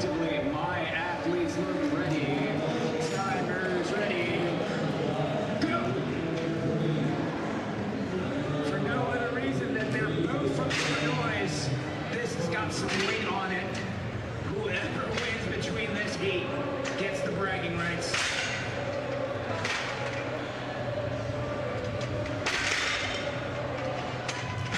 Looking like Michael Craig is taking the lead.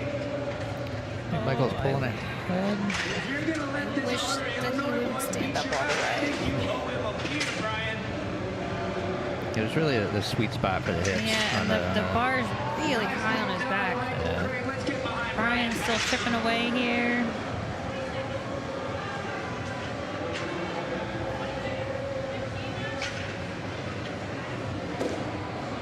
Let me see what kind of shoes he's wearing. His shoes look really squishy. They do. Generally, when lifting, you want to do not squishy shoes. On something like yoke, you can see that the heel shoe is kind of mushing into the ground, which takes away power from the pick and the lift because the power is being literally absorbed by the sole of the shoe, and it also takes away from the stability. Thinking about like if you're standing on like pillows or something, you know, as opposed to standing on like a brick. Like you're gonna want bricks, not pillows. So flatter, harder soles is gonna be better for All stars. lifting, moving.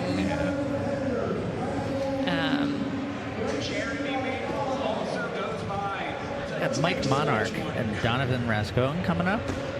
Both at 670 pounds for the last two men in our 50 plus 231 category.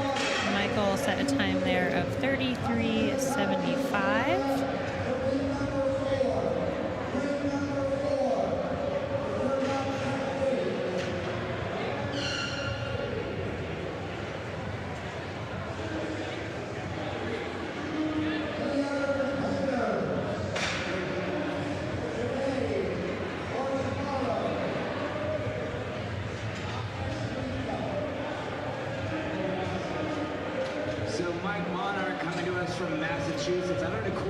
Sometimes when the yokes get set down, the uprights aren't 100% upright, which makes adjusting them very difficult. Yeah, that's what you're so saying you can going see on what they're right doing now. right now is trying to like scooch the bottom of the yoke a little bit to make it come down more smoothly. And the heavier the yoke gets, the harder that is because there's more weight on the yoke. So Yeah. it's a whole thing.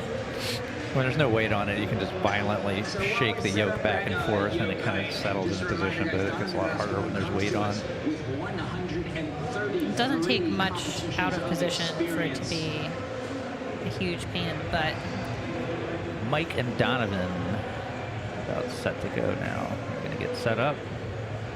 Competitors ready. Timers ready. There they go.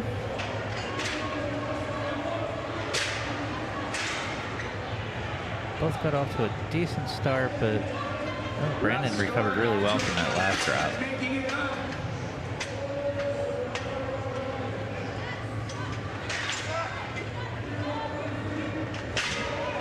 Donovan. Yeah. Donovan's Yeah. gonna. Even with a little bit of dropping, still a solid time. Part of the mass movement, so let's see him move the mass. Come on, Mike. Mike's still moving. He still has a little time left here. Just got to get the hips under it. 670 pounds. It's a good pick. He's got hips under, chest up.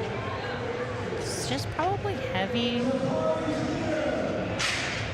it looks like he's going to hit the time cap and have to settle for distance. Donovan put in a time of 25:57, which will give him the event win. Mike's going to be over 49, so that Yeah. might put him in third. We're going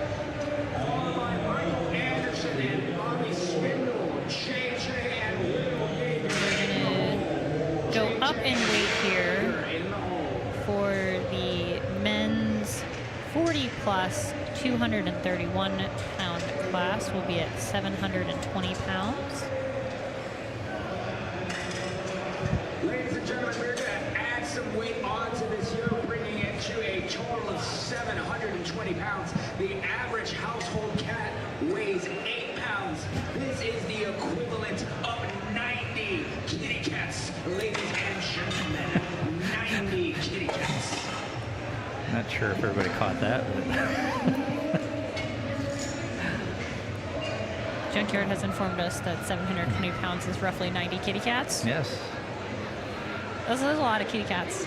based on an average weight of 8 pounds per kitty cat. I mean, you gotta figure there's gonna be some tiny kittens and there's gonna be some chubbers and It's an average. You it's an know. average, roughly. Body standard for a house cat.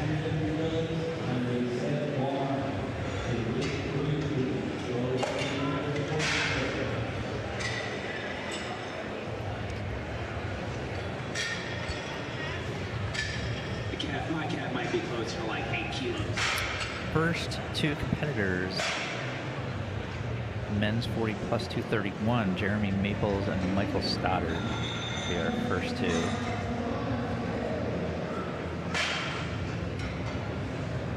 Mike Stoddard inhaling deep of his own smelling salts.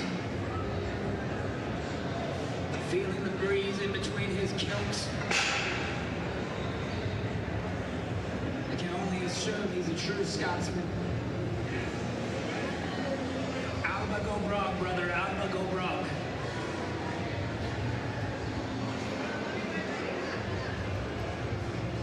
All right, so we've got our first two athletes for the 40 plus 231. Got 10 of these guys.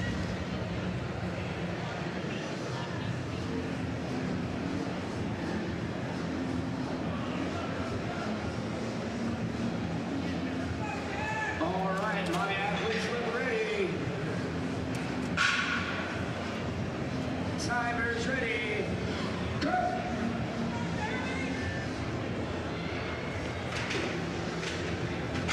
Come on, Stoddard.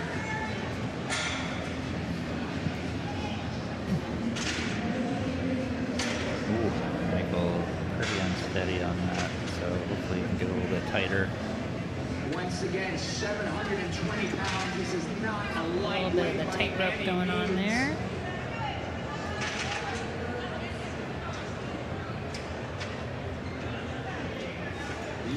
Both these guys have their hands really low on the yoke, which just makes that pick. Again, it depends on the individual athlete and their mobility and the size of the yoke, etc. But I really think that hands that low makes the pick really hard, and you can see they're both having a rough go. I don't know what it's like to have long arms though, so I don't. Yeah, I don't know. Maybe it's hard to jam them in there. Who can say? I'm stuck with this garbage I was given, so.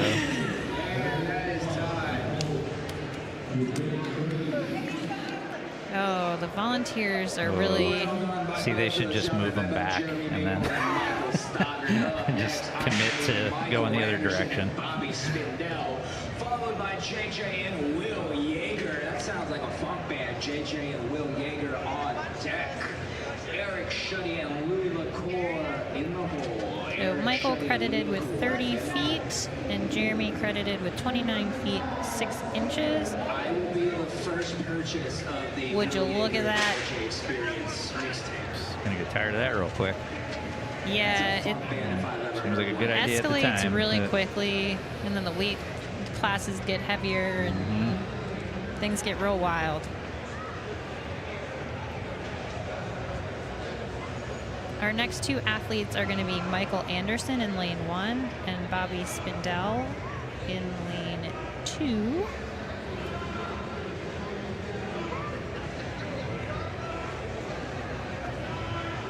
Do you think that Bobby's team name is Spindell Barbell or Spindell Barbell? I think you gotta commit to the I'm going to commit to it. Michael and Bobby lined up and ready to go. Bobby is moving with purpose. Off to a good start here. He may or may not be breathing for 30 feet. You don't really need to be honest. If you're moving fast enough and it's a short enough distance like that, some athletes will just choose to hold their breath the whole time. That's a thing. Bobby. Good time there for Bobby. Let's get behind Anderson first. Michael's trying to ground out this last 30 feet. All day, Mike.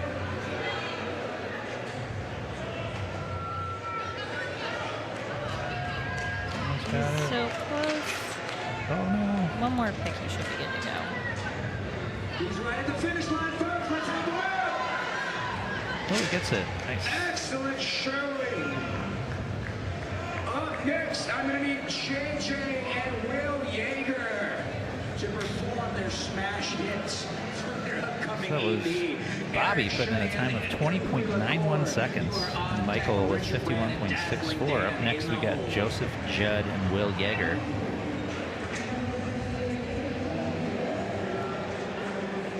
Still a decent amount of competitors to go, but right now, Bobby has put himself in a pretty good position in this event. Remembering, of course, that we still have our Our top good movers our leaders aren't still to go. have yet to go yet, so that's definitely not a given.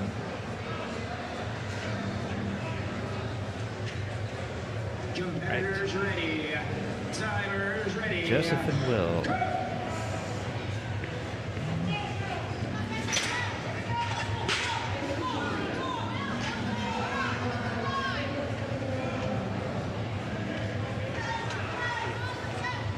Joseph's going to get over the line first, followed close behind by Will, so we'll see how these guys fare in the last 30 feet. Come on, Yeager. It's still anyone's game if you can build up the right speed.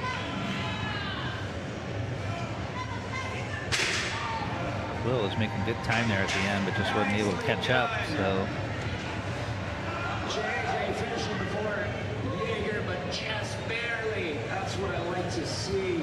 Up next, I'm going to need Eric Shuddy and Louis LaCour, the fourth. Richard Brand and Dazzling Dan Gavio, you guys are on deck. 29.61 for Joseph and 32.21 for Will. So Bobby does maintain the lead there. Up next we have Eric in lane 1 and Louis LaCour in lane 2. Kang Louis.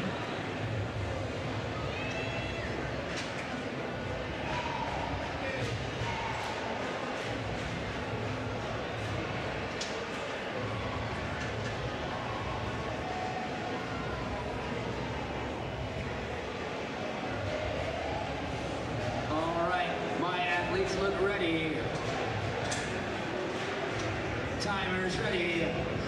Go! Eric really taking off the line here. Is definitely a drink. Nice and smooth. He's not flying, but the picks are good and the movement is smooth, and that is all it takes for a good time. A little misgroove there, but recovered pretty well. Yeah, good time there for Eric. There was a pretty good example of the yoke getting a little bit out of control before you start moving. LaCour owns Fitness Masters in his home state. He's got plenty of time to finish this here at America's Lewis definitely has time left here. Oh, he's just got to find that stability. His feet are getting so close together, and it's so hard to stay stable when you're on the tightrope. Got it done. Good finish there. Excellent showing by both these gentlemen. Up next, I'm going to need Richard Brand, Florida's own, from training out of Vanilla Gorilla, and dazzling Dan Gavio, followed by William Hansen on deck. Lonnie Parker and Chris Porter in the hole. Lonnie Parker and Chris Porter in the hole.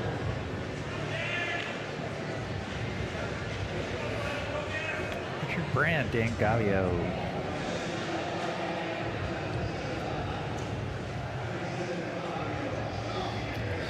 720 pounds.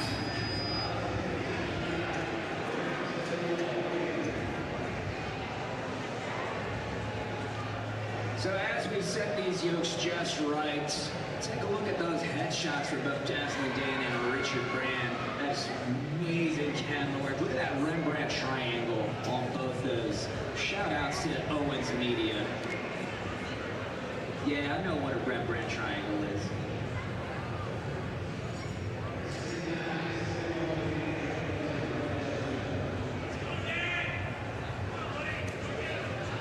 At our last two competitors in this weight class, Richard and Dan.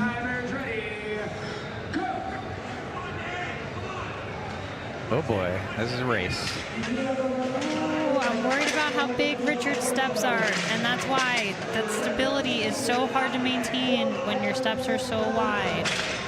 Oh, Dan with a drop. Oh my gosh. Wow. I think Richard edged him out, but just barely. Not the cleanest run for either athlete. Got it done, yeah. I always feel so bad saying things that aren't the most positive, but those runs could have been a little. I wish that they had just like chilled a little bit. Yeah. Because that, again, we talked about it with the farmers, right? Like there's a fine line with speed and control where you want to push right at the edge of that speed where you can still maintain control over the implement.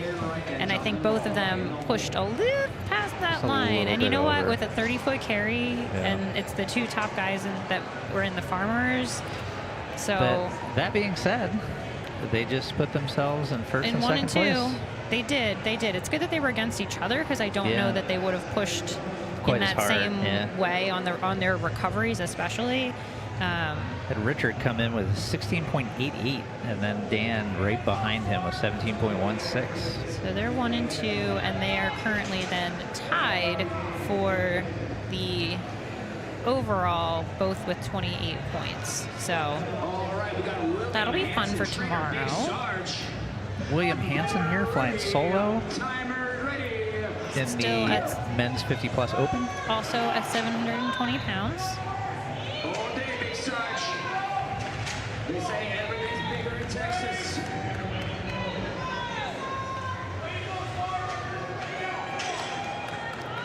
Definitely having a little trouble with the stability. Pretty hard pick. Again, guys, nobody's saying carrying 720 pounds is easy.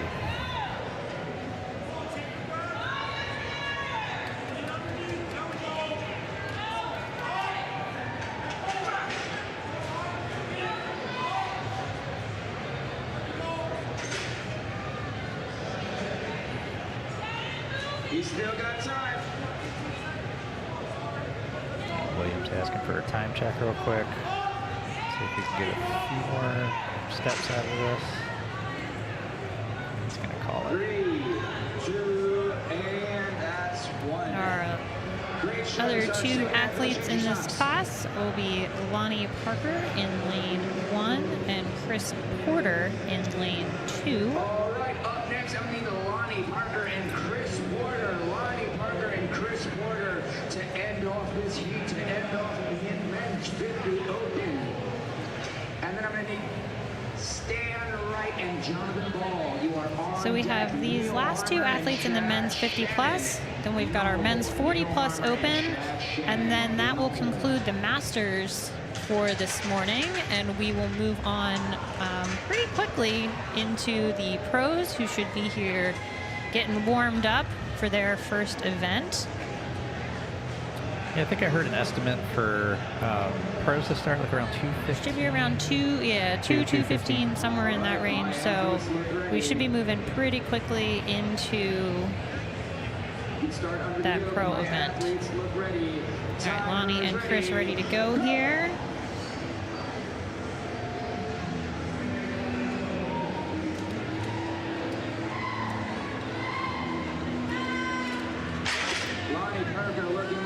Solid work from Chris.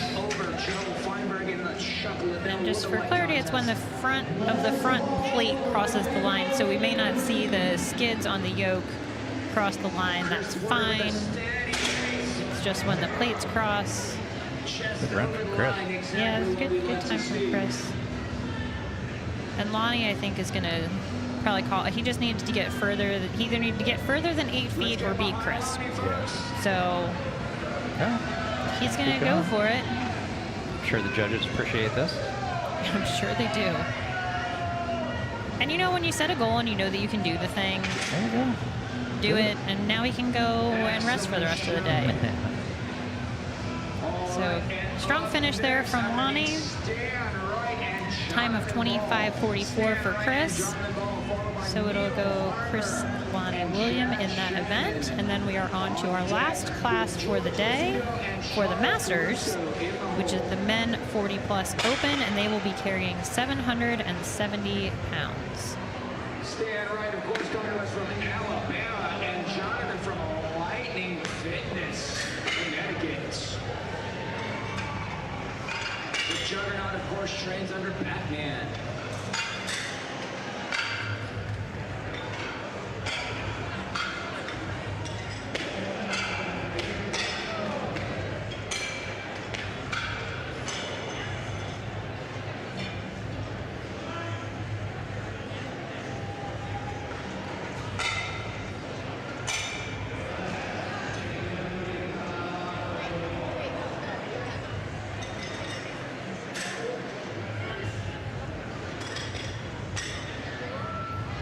We're switching up the weight here to go up to 770 for the men 40 plus open.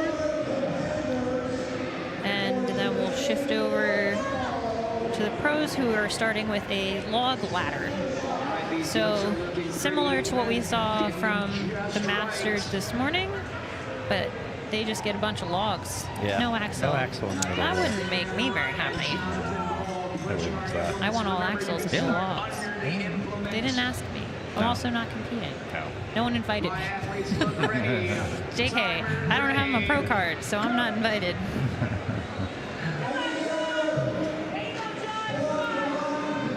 Jonathan Ball. Jonathan, Stand right. nice and steady.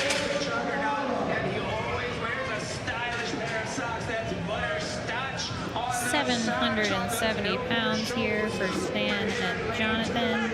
Jonathan threw his first 30 feet there. Everyone knows that's first. He fought so hard not to say that to me. Nice and smooth. I like it.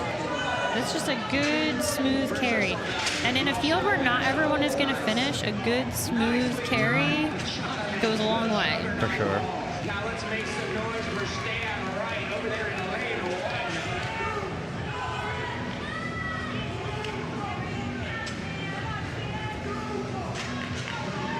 Stan's going to keep getting after it here. Let's give him some help, folks. This is no easy weight. 770 pounds. There we go. All right, guys. Up next, we've got Neil Harmer and Chad Shannon. All right, next up in lane 1, Neil Harmer. Lane 2, Chad Shannon. Jarrell Young and Joel Rodriguez. Jonathan finished that with a time of 37:51, so that is currently the time to beat for this class.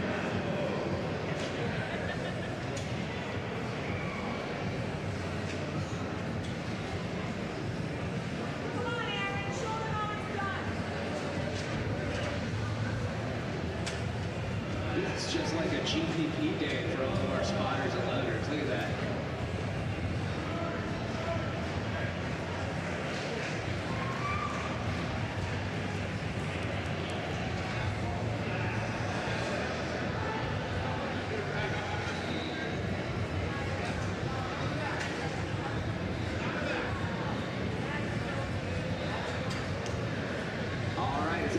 All right, our athletes are ready to go here. Neil in lane 1, Chad in lane 2, 770-pound yoke. My athletes under the implement. Competitors ready. Timers ready. Go! Once again, folks, Chad Shatton is only 5 months out from a neck injury. Chad Loading the equivalent making of 96.25 kitty good cats on his first leg back. here. Look at that determination. Hasn't dropped it yet. Just to find that stability again, which he did really nicely. Gonna need some cervical decompression after that. Looks like Neil is going to tap out from this one. Chad's about halfway through his time. And again, in a class where not everyone's going to finish, every step is important, and just finishing the event will put these guys in a good spot.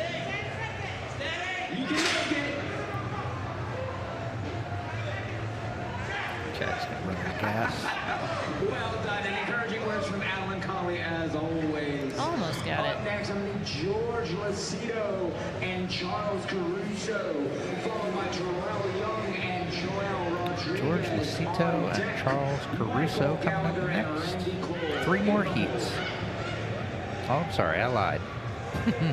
They just weren't all on the They screen weren't yet. all on the screen yet. 1, 2, 3, 4, 5 more heats. And the Masters will come back tomorrow morning to finish up their weekend.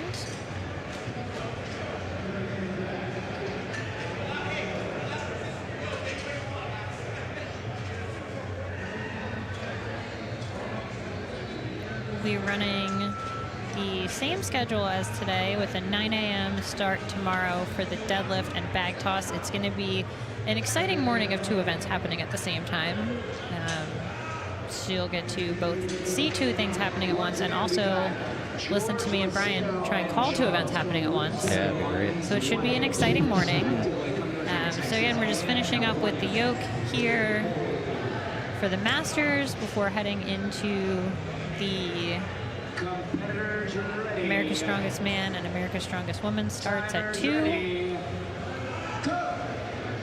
George and Charles are off. George did moving pretty really well. Very steady. Let's go, George. Come on, Chuck. Get a good time. Let's go. Charles having a lot of trouble with the core and hip stability there. Good run for George. Yeah, that's current leader right now is Jonathan with 37.51 seconds. We'll see where George ends up there. Excellent coaching by George Lacido. Every foot is points.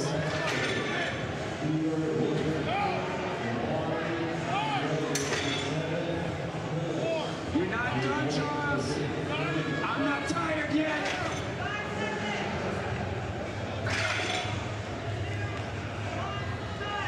Charles going to run up against the Well done time by limit Charles there. Caruso.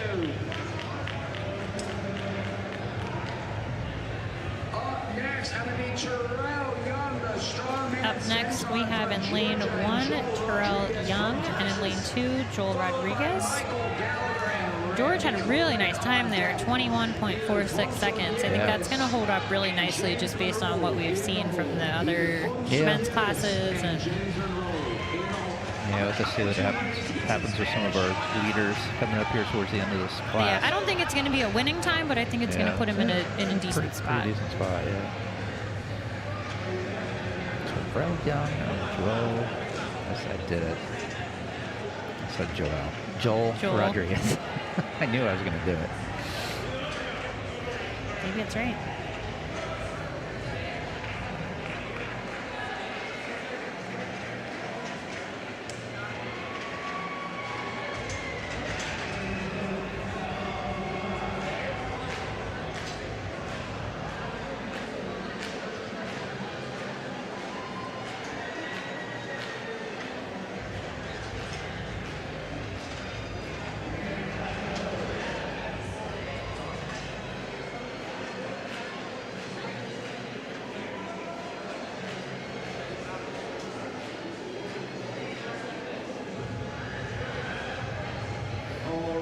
Ready to go throw and Joel. And Joel Rodriguez in lane 2.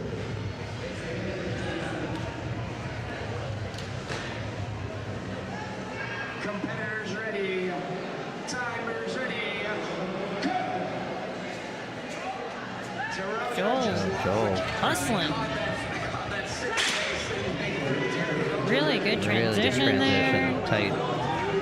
So he's got his hands really low, but he's doing such a nice job of controlling the uprights while he does, like he was still able to get and stay tight with his hands down like that. And that's the benefit of having hand flow, is that control when you can make it work. It was a really nice run there by Joel. I think that's, 13.96 seconds. Yeah, that'll do it.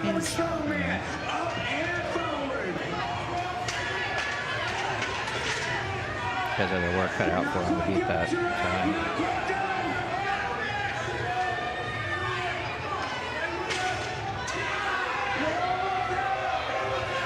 And only 3 athletes have finished so far, and Terrell makes it 4. So finishing is good. Up next, I'm going to need Michael Gallagher and Randy Cole. You guys are up next, followed by either Fonso Nieves and James Monroe. That's the one I'm going to do in Spanish. Camila Alfonso. Ya tú sabes.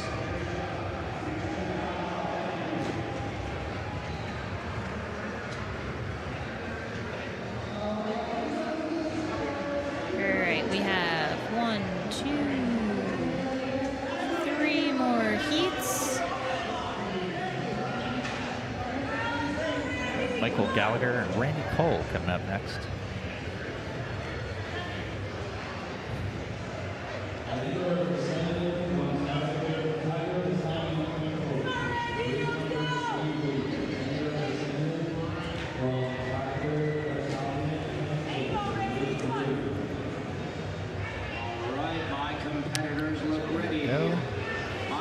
Stands for Michael. Yeah, curious to see what he does with his feet after he picks this. Oh, I brought him in. And he got a wobble. Oh, super wide stance from Randy, too. He's staying wider on the carry. Kind of. Halfway for Randy Cole, the super.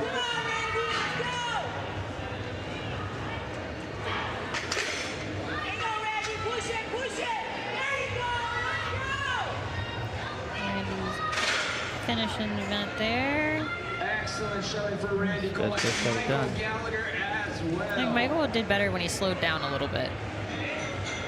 All right, up next, I'm going to need either Fonso Nieves and James Monroe, followed by Jonathan Wimberly. All right, we've got Fonz in lane 1, James Monroe in lane 2. These are your top 4 from the Farmers event. So Randy finished in 29.73, which puts him in 3rd in this event, and Michael in 33.72, which is in 4th. So Joel is still our leader with 13.96 seconds. And then in a distant second, 21.46. So there's still a lot of space there for some people to scooch in. Yeah, grab some points. Or just blow past the 13.96. Yeah. Take all the points. All of them. All right, we're going to do our starting cadence in English still. We're going to see if I can do this just to challenge myself.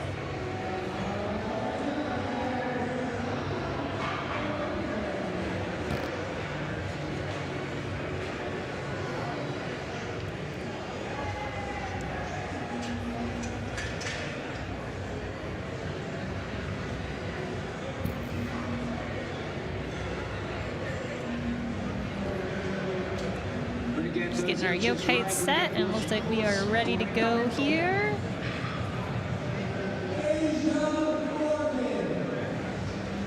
Response to James. Timers ready. Go.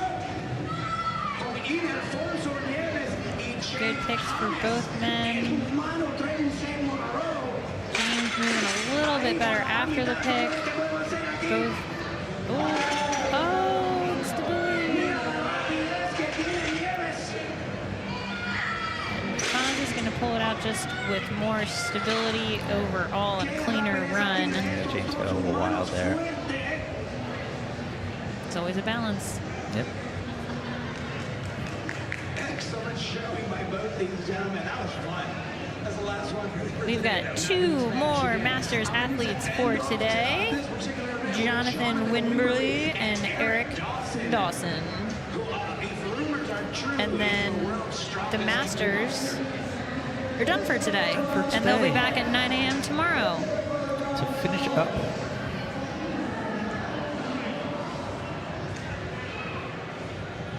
They'll be starting tomorrow with a max deadlift and some sandbag tossing. But we are still here Oh, all afternoon. Yeah.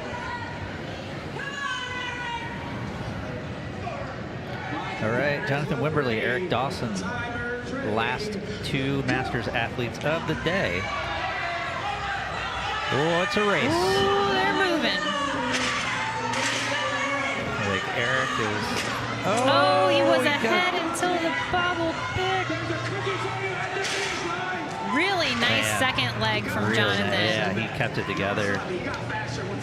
You can't get flustered when the person next to you is a little bit ahead. You just got to keep running your race, Yep. which he did really, really nicely. All right, we'll give you some final scores here in a second. Ooh, still not good enough to beat our friend Joel with his 13.96, but Jonathan came in second there with 14.47 and Eric in third with 15.86. So your overall in that event is going to be Joel. Your top athletes in the class with total points are going to be Jonathan with 39 and Eric with 38. So we've got a close match going into tomorrow. Mixes up the points a little. What we are going to do now is take a break before heading into our ASM 80 kilo men and our ASW, America's Strongest Woman, 64 kilo. Our planned start time is 2 p.m. for that.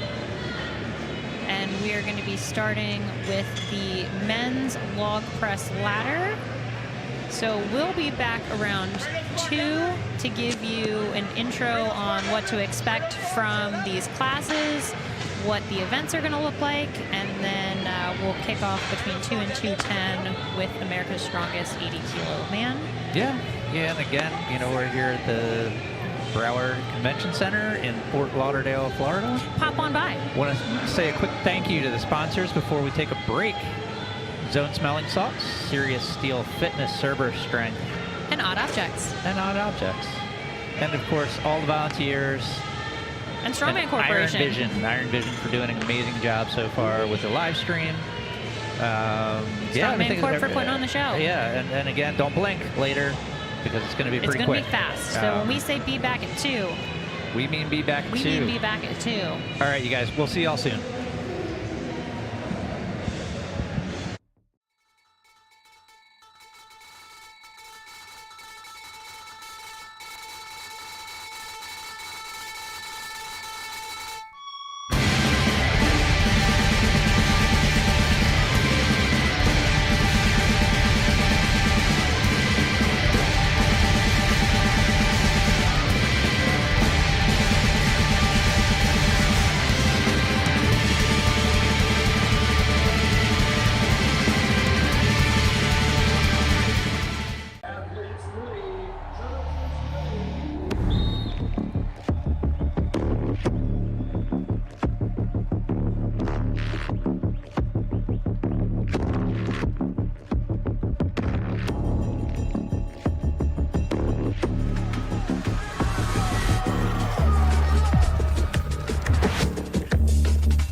Choose a spot, choose a spot. I mean, all my 80-kilogram males, I think there's about 8 of you. Let's get you guys posing nice and pretty. We're gonna do those pictures separately. All my 80-kilogram males. Let's scooch in together, guys. Scooch in together. You know what? Just listen to Shelly. Just do what the woman tells you. That's what I do most of the time.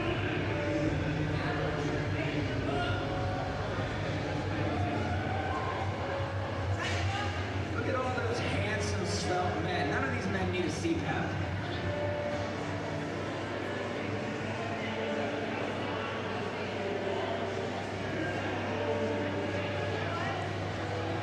Look at that out angling. I like that.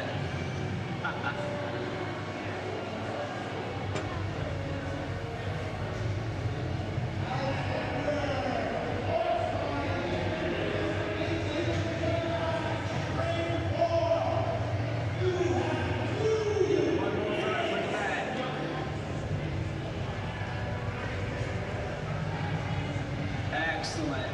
So I want all of my 64-kilogram females, all 3 of you.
right, team.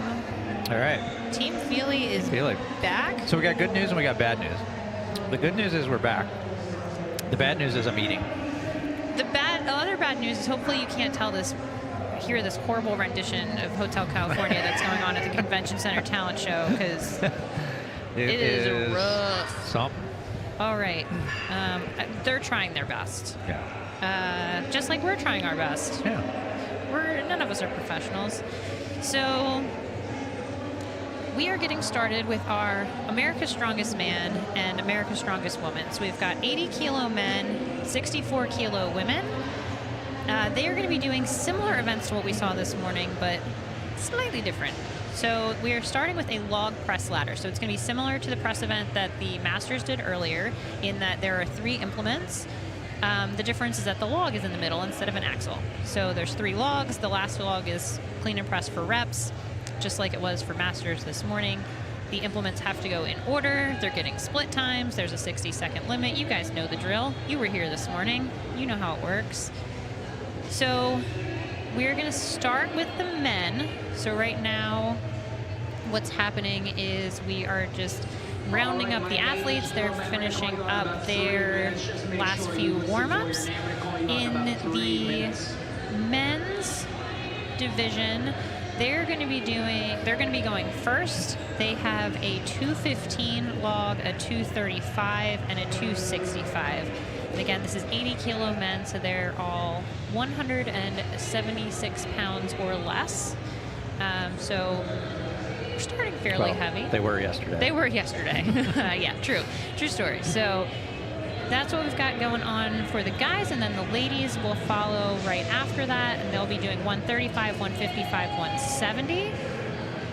For the men, and again, all of this information is also available on the internet, strength.events, and you can see the rosters, the rules, the score sheets, everything is on there. There are also some links in the video description of the video that you are currently watching to the score sheets and everything. So if you want more in-depth, or if you want to fact check us, go for it. For the men, I'm going to give you a quick rundown of our competitors. We have Josh Hendrickson competing out of Pennsylvania from 580 barbell. Alec Petrone from Arizona, Rise and Defy Athletics. Quinn Ramasco from Hawaii. He is competing with HMF Army Warrior Fit. Anthony Erickson from New York, Granite Barbell and New York Strong. Eckerson. What did I say? Erickson. I'm sorry, That's Anthony. fine. We'll get there. Anthony Eckerson. Perny Pena from Connecticut, training with Team Lightning. Nate Jones, South Carolina. Be Better PT. Rocky Rapicelli from Pennsylvania, trains out of the training center, which is in Delaware. Rafael Paredes from Florida, and Daniel Denny from Tennessee. So we have 9 athletes in that under 80 kilo class that we are getting ready to go. And there is some prize money on the line today for this as well. So first place in this division will walk away with $5 grand, second with $2 grand, third with $1,000. So these guys are obviously competing for pride and ego and all those normal things. The amazing trophy, the bragging rights, but some money on the line too, thanks to our amazing sponsors. And we are getting ready to go here in lane 1 with Daniel Denny, and in lane 2 with Quinn Ramasco. All right, ASM 80 kilo underway with a good rep from each of our competitors to get started. They're moving on to the second log, which is 235 pounds. Again, these athletes weighed in at 176. Quinn making easy work of that second log and already on to his third. Daniel with a good rep on his second. Moving on to the third, taking his time a little bit more. But as we talked about this morning, these athletes know, good rep there. Oh, stabilized from Quinn. These athletes know what they can hit. They know where their limits are. They're coming into this with a strategy and a plan. If they know that that last log is going to be at or near a max effort, they're going to take that extra second. And again, split times are taken too. So you're going to see probably at least a couple athletes go pretty quick through the first two and get those points, and then take a breath before they get into the third one. Looks like Quinn is going to call it there. Daniel not quite able to clean that third log. So we are off and running here with our 80 kilo men. Quinn with 3 total reps there in 34.7 seconds. Daniel with 2 reps in 18.85. In our next heat, we've got Nate Jones in lane 1, Alec Patron in lane 2. Nate Jones is a physical therapist, specializes in the Logan's technique. He gave me a little sneak peek backstage. Look at him blushing. Are you sure you belong? Look at how vascular he is. Dude, the bodybuilder's over there. Like this morning, you're going to see a variety of techniques on these logs, especially since they get heavier as they go. You might see some Viper presses on the first few, and then some more of the more traditional. Just like I just said, there's a Viper press from Alec. And then a more traditional clean and press as the weight gets heavier. Alec, I promise Alec and I didn't talk about this beforehand. He's just really playing into my exact plan here. Really nice cleans from him. A lot of hip drive going into that, which is nice. He uses the split jerk on the third one. Oh, no. Oh. Sometimes things happen, but he's going to have to recover that and get it back onto the pads before he can lift it again. So I don't think he's going to give it another go, but Nate working on that clean there. Looks like he's going to call it. So close on that log for Alex.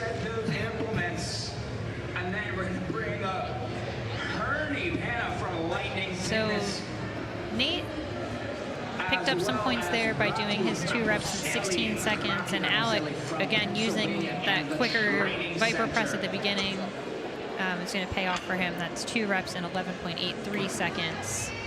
So Quinn's still in the lead by hitting a rep on that third log, but we can see just from this first half of the field that the speed on that first 2 is going to make a difference in the placement on this, especially with this number of athletes. We have Herney and false start. Well, Herney's still in lane 1.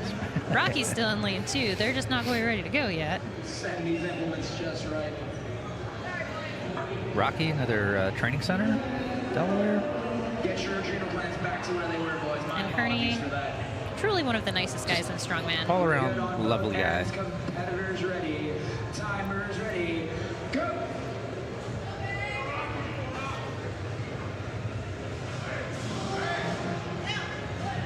Both kind of get a good rep. So they're both taking a little bit more of a methodical approach to these reps. Everybody will be in the 235. Now moving on to this 265 log. So far only Quinn has hit this log. We'll see if Rocky can join him. I would love to see Rocky take a breath, because I think he's going to really get one good attempt at it. A little beyond what Herney wants to do for today. Totally fine. Rocky's got that clean up there. Can he stabilize? I didn't love that rack position either. His elbows were in so close together, and it's just so hard to get your back tight and be in a good, like, that shoulders and, like, shoulders pushed up and forward to create that shelf for the log. That's real hard to do in the position he was in. But, you know, it does weigh 265 pounds, so I'll cut him a little slack. A little. Not a lot, not a lot. These are pros now. Josh Hendrickson and Anthony Eckerson. Mr. Josh, 580 barbell, among other Pursuits. awesome things. So all-around good guy. Does a lot for the sport. State chair? still? Yeah, state chair for Strongman Court. Ready, timers ready, go! I'm sure Anthony's lovely too. I just don't know him as well. Oh, and so I like his Viper press. Yeah, though. he was like, I hear you, Brian Yeah, Feely. he did. He was like, take that, Take that. fella. Two Viper Two Viper presses. presses. That's going to set him up really nicely. I would love to see him hit this third log, but even if he doesn't, he's putting himself in a great position. Really nice. That's the kind of rack position that we want to see with those Yep, elbows up. Absolutely. Yeah, Really he gets nice it. press. So he's tied Quinn with that, and he does have 30 seconds left. So he's got plenty of time to get another rep. But I think he did it quickly enough. Yeah. I think he's feeling pretty good about that one rep too. Yeah, he didn't need to do another one. So we talked about this morning, right? Like these guys are doing multiple heavy events over the course of 2 days. So you have to be really smart and purposeful about it. Yeah, so he did those 3 reps in 24.71 seconds, which was enough for first place. It looked like he definitely could have done another one, but there's no point, especially when you're lifting at those kind of weights and in positions where your body isn't necessarily going to be the most stable. Every rep that you do that's unnecessary, you're just asking, you're like, it's a chance to get hurt, it's a chance to fatigue your body, like it's just not a worthwhile risk to take. So really smart in getting that time check and being super aware. My theory is still that he heard Brian be like, I don't know that guy, and he's like, I'm going to show you. Well, I didn't mean anything. I'm just saying I don't know the guy. So overall in that event, we had Anthony in first place with 3 reps in 24 seconds, Quinn Ramasco in second with 3 reps in 34.7 seconds, and Alec Petrone 2 reps in 11:83 in third place. Again, that Viper press and the real quick reps that he got in there definitely paid off well for him. And we are going to move on to the ladies. From the 64 kilo class, we have 3 athletes competing. Joanne Hagedorn from Iron Legacy Barbell, Idaho. Colleen Mulcahy from Colorado, training with Iron Titan, and Carly Oliveira, who you may remember from this morning, as she also competed in the Masters, also training with Iron Legacy Barbell out of Idaho. So, not that these ladies don't already know each other, but these ladies really know each other, competing with the same team. So the Strongman community obviously is very small. It's a tight community, and especially at these higher levels, a lot of these athletes compete with each other regularly, see each other regularly. It's like a big Strongman Saturday. Yeah, this is good. We're going to move through this stuff pretty quick today. This is kind of an interesting. There's 2 different fears when you're competing. One of them is that you're sitting around waiting for 3 hours between events, and then the other one is that you're sitting around waiting for about 3 minutes between events. So the athletes are going to have to try and monitor themselves, do a really good job with their recovery, make sure that they're resting and getting enough nutrition between these events so that they can keep moving at a pretty fast clip.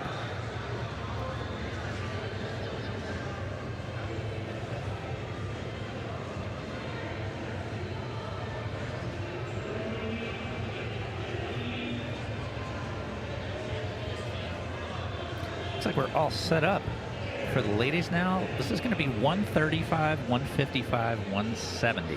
And these ladies are 64 kilo. So in freedom units, that would be somewhere around 138 pounds. So that first log is right around body weight for them. And then we quickly move to right over body weight. Yep.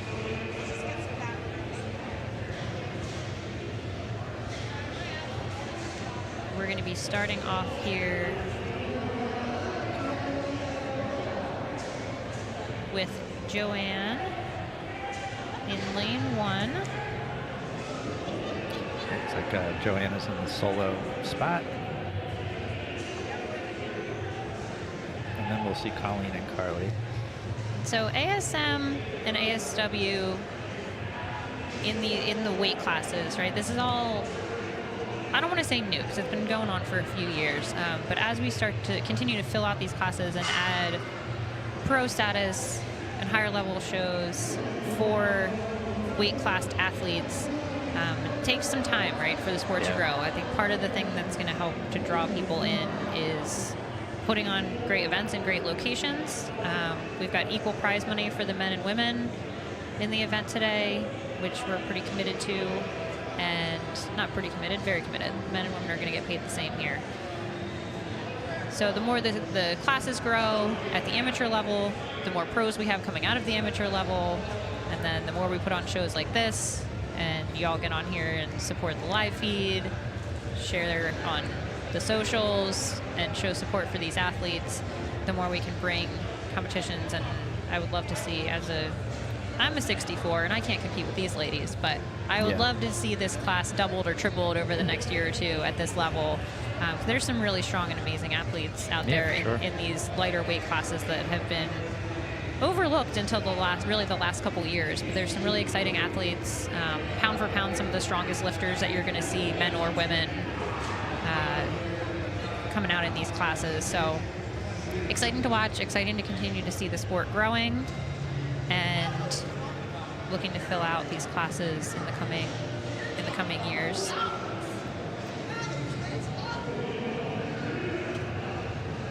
So we are set up and ready to go here. Yeah, I think some of the ladies are just finishing up their final warm-ups backstage. There's also an exciting thing that happens with the pro shows, where because of streaming and sponsorships and everything, the schedule is a little bit less flexy. So when we say that the press ladder starts for the men at 2:10, it starts at 2:10. When we say the press ladder for the women starts at 2:30, it starts at 2:30, which is in 7 minutes from now. So trying to stick to that for the benefit of our streaming, for our sponsors, for the professionalism of the sport, doing what we can here. But that also means you get to listen to us for a little while. Please feel free to drop your, there we are. You never know when it's going to happen. You never know. Please feel free to drop all of your questions and comments into the chat. We are perfectly happy to answer them. We love to see athletes supporting other athletes. We love to see everybody shouting out their friends and family. And let us know if we're going to make mistakes, of course. Sure. Let us know. Let us know. Catch us, point it out, let us know when we're messing up names, let us know if we're messing up weights. We're here for it. Yeah, it's funny, this is the pro version of both of our categories. Yes. Women's 64 and men's 80. Well, yours really was with the olds earlier. And I guess we can do a quick reintro of us. Yeah, sure. For the afternoon people who are joining us, I'm Katie Feely, and I am joined by Brian Feely. We happen to be married. Not just a coincidence. Not just a coincidence. We've been in the sport. I've been competing for about 12 years now. I feel like it's longer than that. It feels like an eternity, but in a good way. Yeah. So we've been around the sport for a long time. Owned a Strongman gym, power plant gym in Pennsylvania that is now owned by Jess Brock Pitts. Yep. Still going strong. Still going strong, no pun intended. And been around Strongman Corporation for pretty much that entire time. Yeah, competing and lifting even longer than that. I mean, you know, Katie yes, did, lifting since 2009, 10-ish. Katie started in powerlifting, and I kind of got more started in weightlifting than Strongman, and then eventually moved over to Strongman. Because Strongman is no, I'm not going to poo-poo on other sports.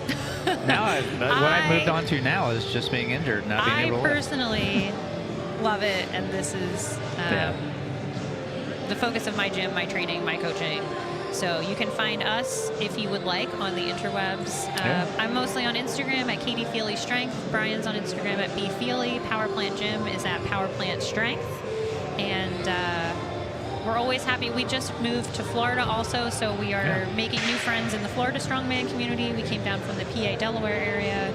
Lots of PA Delaware representation at Masters and Pro today, which is super exciting. Yeah, shout out to the folks that are here today from the training center in Delaware. I know that Cosme Gonzalez is here handling a few athletes today, so that's exciting. Power Plant.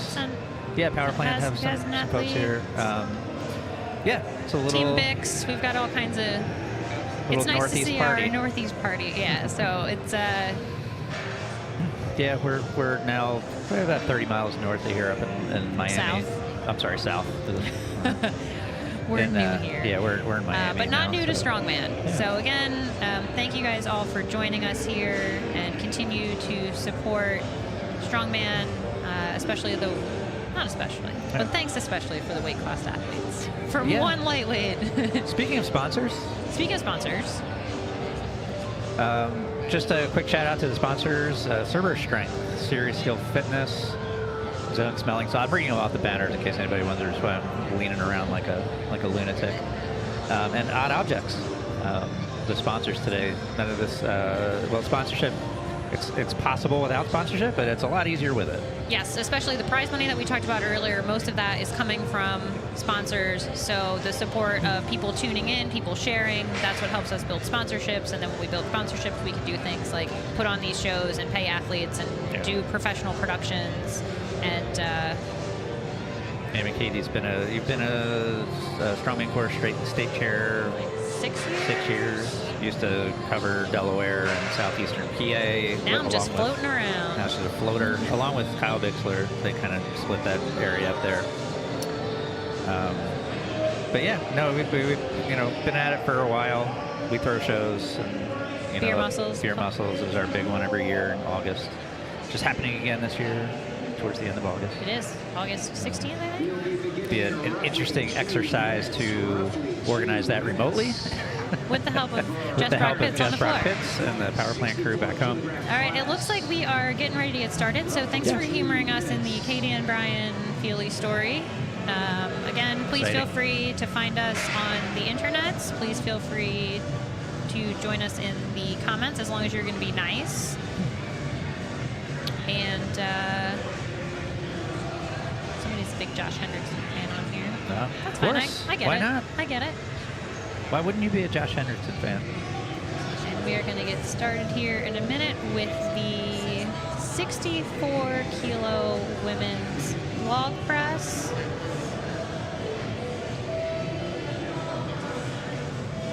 In the meantime, just stare at us. Anybody want to watch me eat? No, I won't do that to you. we are at the Fit and Flex Expo in the Broward Convention Center. So you're also probably going to hear some background noise of bodybuilding and people wearing armor, fighting each There's a lot other. of activity going on CrossFit, around us. Some sort of talent show with the term talent used loosely. Some good bodybuilding though. We did check out some bodybuilding earlier. Yeah. Quality. It's martial arts and guys in suits of iron hitting each other with swords, and there's all kinds of craziness going on. The bonus is that there's lots of stuff to watch and do. The drawback is you're probably going to hear it in some background noise. Yeah. The joys of convention center life. So big shout out to all the volunteers today. Everybody's been working hard all day. Everything was like super organized and set up when we got here this morning, which was awesome to see. Everything's been moving very efficiently. Pro Strong Women, Aaron and Jessica doing all the judging today. Mr. Junkyard, whose real name is also Brian, that prefers to be called Junkyard. Junkyard Dutch Strength on Keep Strongman Weird. Keep Strongman Weird is doing the announcing today. So we've been doing a great job of that. And of course, IronVision for this live stream that you're watching, and also the big giant video display that we're looking at here in the space. This Very is cool our setup. first experience with IronVision. It's been great. Yeah, it's been awesome. We've got all of our names They've been in very lower nice to thirds, us, except for that one time when they put me on camera when it looked like I was trying to flex. but he was really just doing But I his was old really man just stretch. stretching. All right, here we go. Joanne. Joanne Hagedorn. She's starting with that 135 log. Joanne from Idaho.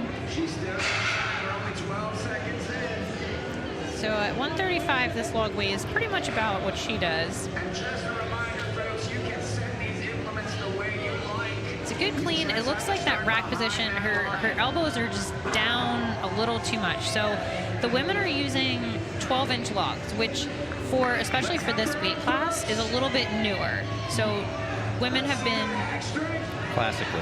Yeah, 10, and 8, 10, typically at the amateur level, it's still a lot of 10-inch logs, so making the jump from amateur to pro to the 12-inch log, when you're a smaller athlete, can be challenging to get into a good rack position just because the implement is so big in comparison to your body.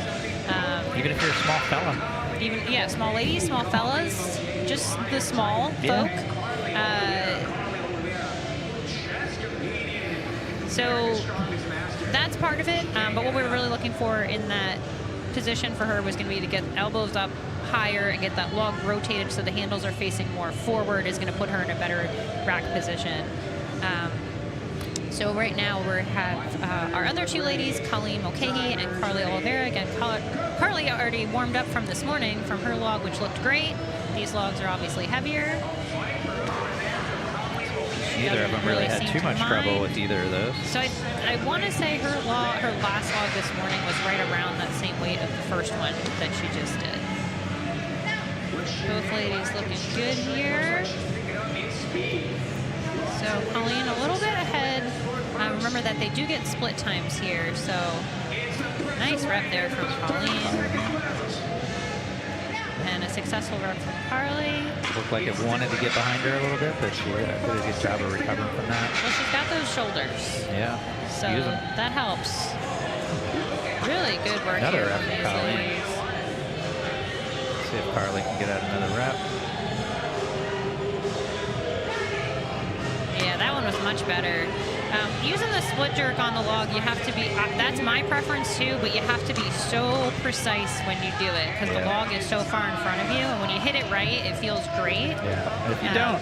Yeah, so that second rep she got there, that was really solid rep. And then Colleen going with that power jerk technique that you just saw there.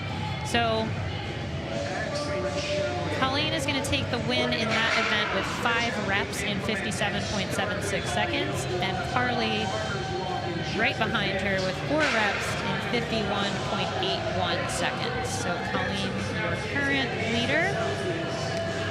We are going to move on now to the farmers. So this is going to look very much like what you saw earlier today, just a good bit heavier. Yeah, so for anybody that wasn't watching this morning, so the event is going to be a farmer's carry. The athlete has to pick the implements, carry them 30 feet, set them down, turn around, pick them again, and then walk back. If the athlete does not finish the entire course, they will get a distance measured, and if they do, they will get a time. Very simple. The schedule has us starting the farmers for the men at 2:50, which is in 16 minutes. And we've been, as you can see, extremely on schedule. A little early, even. So we are going to give you a short break from our voices. Yeah. And let you listen to the sweet sounds of background strongman setup. Cool. While we set up for the 80 kilo men's farmers. Yeah, we'll be back in about 10 minutes. Thanks, everybody.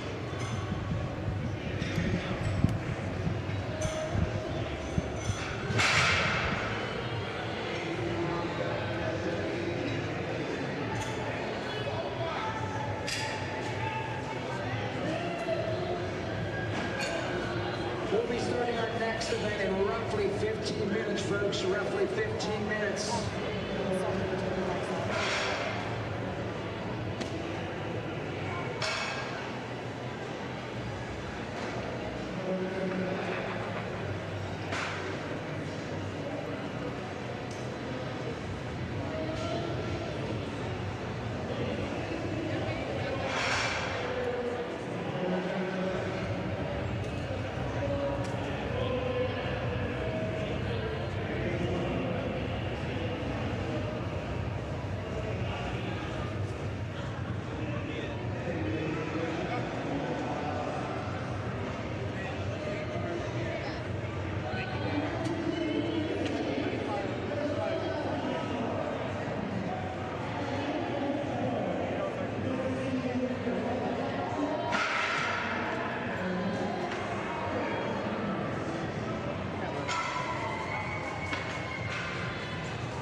mobile camera.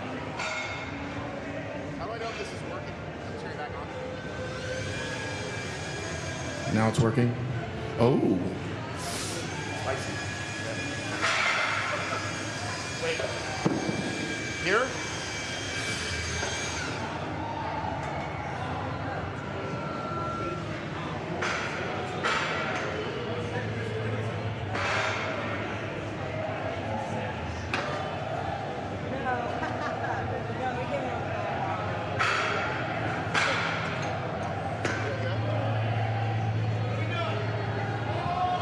All right, everybody. I'm here with Colleen Mulcahy, the winner of the log press on the first event. Colleen, how many reps did you just do on that? 3 at 170. 3 at 170. 3 reps. And so, just so that you can give people kind of an idea, because not everybody does this. This is kind of an odd sport, right? Everybody comes out and they see it. They see these logs. What are these people doing? When you're going through the process of preparing to do the log and press, what is going through your mind? Just telling myself to breathe and take time in between. I'm normally one to just go, and it doesn't always work out. And then last but not least, don't pass out. Don't pass out. That's actually pretty much the best advice you could ever get. Yeah. So this is your first America's Strongest Woman? Second? Which one? First, yeah. How long ago did you start competing?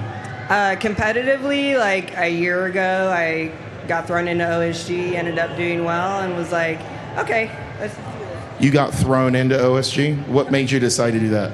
So I originally qualified in 2022, moved, got injured. Lynn sent me another invite.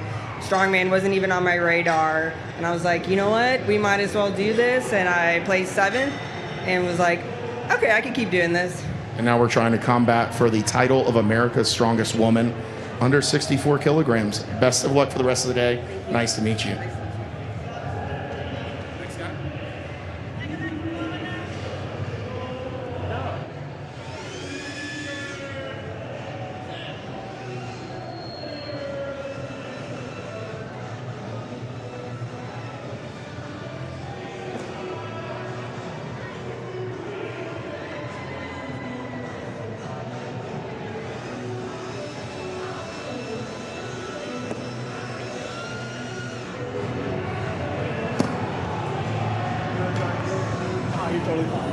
All right, we're here for our second interview for our log press winner from the men's U80 kg class, Anthony Eckerson. Anthony, how long have you been competing? Since about 2017. 2017. How many America's Strongest Mans have you done? One? There's only been one. How do you feel about your chances today, given the class of the rest of your opponents? I don't know. There's some really strong guys here. Got a really deep class. This was my best event, but I proved that I definitely mean to be here. And just looking to do my best and have some fun. What's the next event you're looking forward to the most? Farmers. Be a PR. Just looking to finish with a good time. Excellent. You heard it here first. Anthony Eckerson, first America's Strongest Man U80, because it's the first time we've done it. He's been competing since 2017. Best of luck for the rest of the day, man. Thank you very much. Yeah.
everybody, and we are back.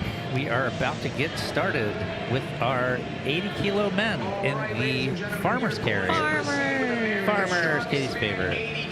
No, Yoke is my No, favorite. Yoke is your favorite. Yeah. An arm over arm truck pull. But it's not about me. Clearly not. All right, first up, we're going to have Hernie Pena in lane 1 and Daniel Denny in lane 2.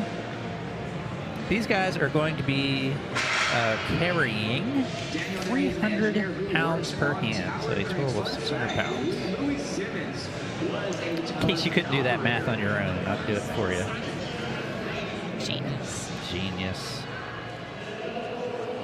Competitors ready. Timers ready. Go! Really solid start by Hernie. Really good picks by both athletes to start. Yeah. And just a note on the athlete order, the athletes are going in reverse order of how they finished in the prior event. It's usually interesting to go from a more static event to a moving event, because a lot of times someone that maybe doesn't do as well in a static will do well in moving. So Hernie just was a great example of that. So maybe not the performance that he wanted on the log, but crushed it on the moving. Yeah. And that's one of the things that makes Strongman so cool, is that there's something for different kinds of strengths, and you still have to shore up the things that you're weak on. Yeah, I mean, solid effort by Daniel, too. I mean, he had two drops there that were unfortunate, but he still finished. I'm sure he probably still put in a decent time. So we talked about this this morning with the Masters, but in terms of the course, when we're in a convention center setting, we often don't have as much space as we do when we're in a venue that's just for us. So what that often means, like this, is that we have a shorter course. So typically carry events are going to be somewhere between 40 and 60 feet in each direction. So this is 30 feet in each direction. So the times are going to be a little faster, the weights are going to be a little heavier, and what that means too is that the athletes have to get up to their max speed really quickly. They have to make really fast transitions, and especially on that first leg, be super controlled how they put it down, because they're going to have to speed up really fast, then slow down really fast, make a good transition, and then they can run through the line at the end. But there's a lot of speed and direction changing that's going on, and each one of those transitions matters even more when the course is shorter. Yeah. So we're going to be paying attention to how these athletes pick, how they transition, how they repick. So we got Rocky Rapicelli and Nate Jones right now. Farmers is, of course, a grip event. So, yes, they're starting with a 600-pound deadlift, but more importantly, they have to hold that 600 pounds while they carry it. So, the thing about grip is that when it's gone, it is gone. So you see some of these athletes, I can't quite tell from here if Nate is using a hook grip.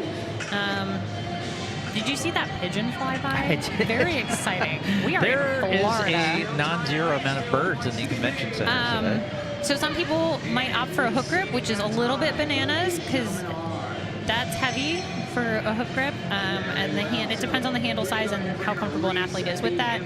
At the very least, you'll see most athletes really dig their hands underneath the handles to get the handle back as far as you can towards the thumb and get as much surface area. Yeah, and as much wiggle room as you can, so as the grip starts to fail, you got a little bit of room before it hits the ground. Yeah, and just doing what you can to save the grip. You really got to be careful with your hands for an event like this. I mean, there's always going to be a certain amount of tearing that happens. We saw some hand tear earlier in the Masters categories. Nothing serious, but definitely required a little cleanup. It's no funsies. These things will happen. So we got Josh Hendrickson and Alec Patron in this heat. 2 more heats left in the 80-kilo men for the farmers carry. Up to the spectrum so far. So Hernie in first place with 17.29 seconds, and then 2 athletes that haven't completed the course. So which is good weight selection, right? Like that's what we want to see at this level, are weights that are heavy enough that some of these athletes are really going to be challenged. They may or may not finish the events, but the athletes that are good at the events should still be putting up really solid times. Ready. Timers ready. Go. What's making Hendrickson so fast? Wow. Really good speed there from Alec. Really Lovely quick transition. Beautiful. It's like he heard my speech earlier. Really, really good run there. I mean, and Still really, a great run by Josh. Really it's just good unfortunate run, for him that he was right next to Alec because it made him look a lot slower than he was. I think both of them just put in really good times. So that was 11:49 for Alec. And we're just waiting for Josh's score, 15:85. So first and second, respectively. So both the fastest times we've seen in this group so far. Josh much faster than he looked compared to how fast Alec was flying. He was really flying. I think that was around, the Masters did do this same event this morning, and that was around the fastest that we saw was in that like 11-second range. So really, really good time on that. 2 athletes remaining in this group. Quinn Ramasco will be in lane 1, and Anthony Eckerson will be in lane 2.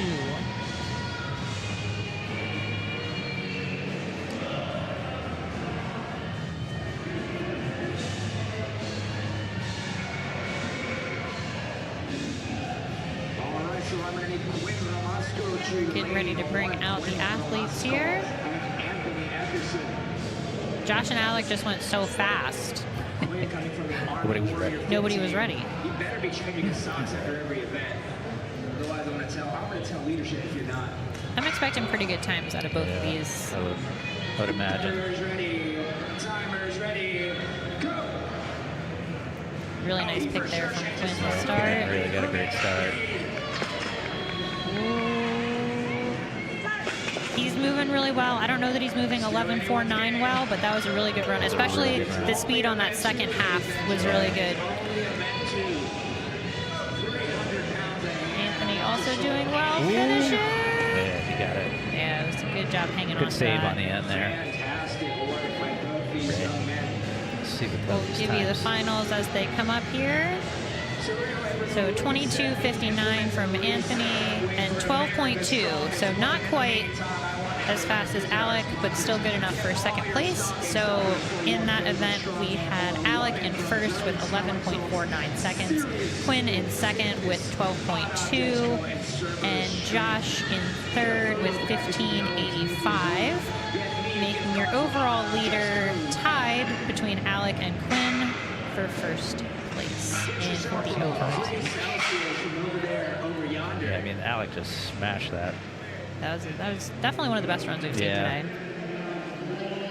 We are going to change up weights here to 220 for the ladies. With our farmers walk from America's Strongest Women in roughly 10 minutes or so. Roughly 10 minutes. So it's going to be about 10 minutes before our 64-kilo women go.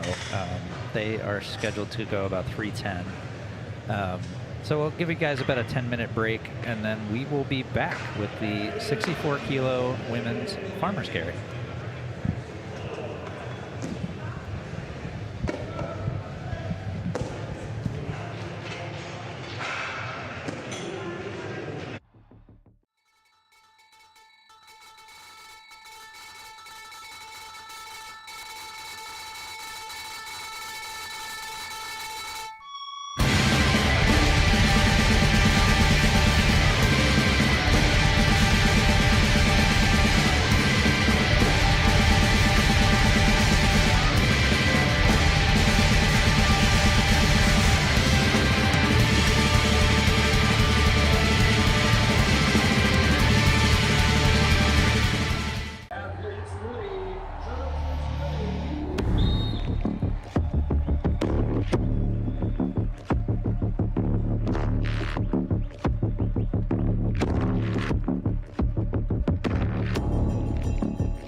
Hey everybody, we're back. We are about to get started with the 64 kilo women farmers carry. Should be a quick one. There's 3 competitors in this class, so it's going to be 2 heats, 1 heat of 1, and then Carly and Colleen will be in the second heat. So it'll be Joanne Hagedorn going solo, and then Carly Oliveira and Colleen Mulcahy. Carly doing her 6th event of the day. Yeah, Carly, as we mentioned already, did Masters earlier today. So which is a thing that people do now, apparently. Yeah, I don't get it. But I think that I wish I could. I mean, if I could, I would. Honestly, let's just get through one. Just get through one competition. I can barely get off the couch now. Yeah, I've sucked way longer than I was good at this point. Okay. Yeah. So back to the lifting. Again, these ladies are going to be doing carrying 220 pounds per hand, 440 pounds total. That is 100 kilos per hand, 200 kilos total. You're welcome for the multiple units. Fancy mapping. I know. Well, 220 is an easy one. Yeah. Yeah, so I think we're just about a minute away from... away. Like we said, we're keeping it profesh here, running on our schedule, which says that this starts at 3:10. So at 3:10 we will begin.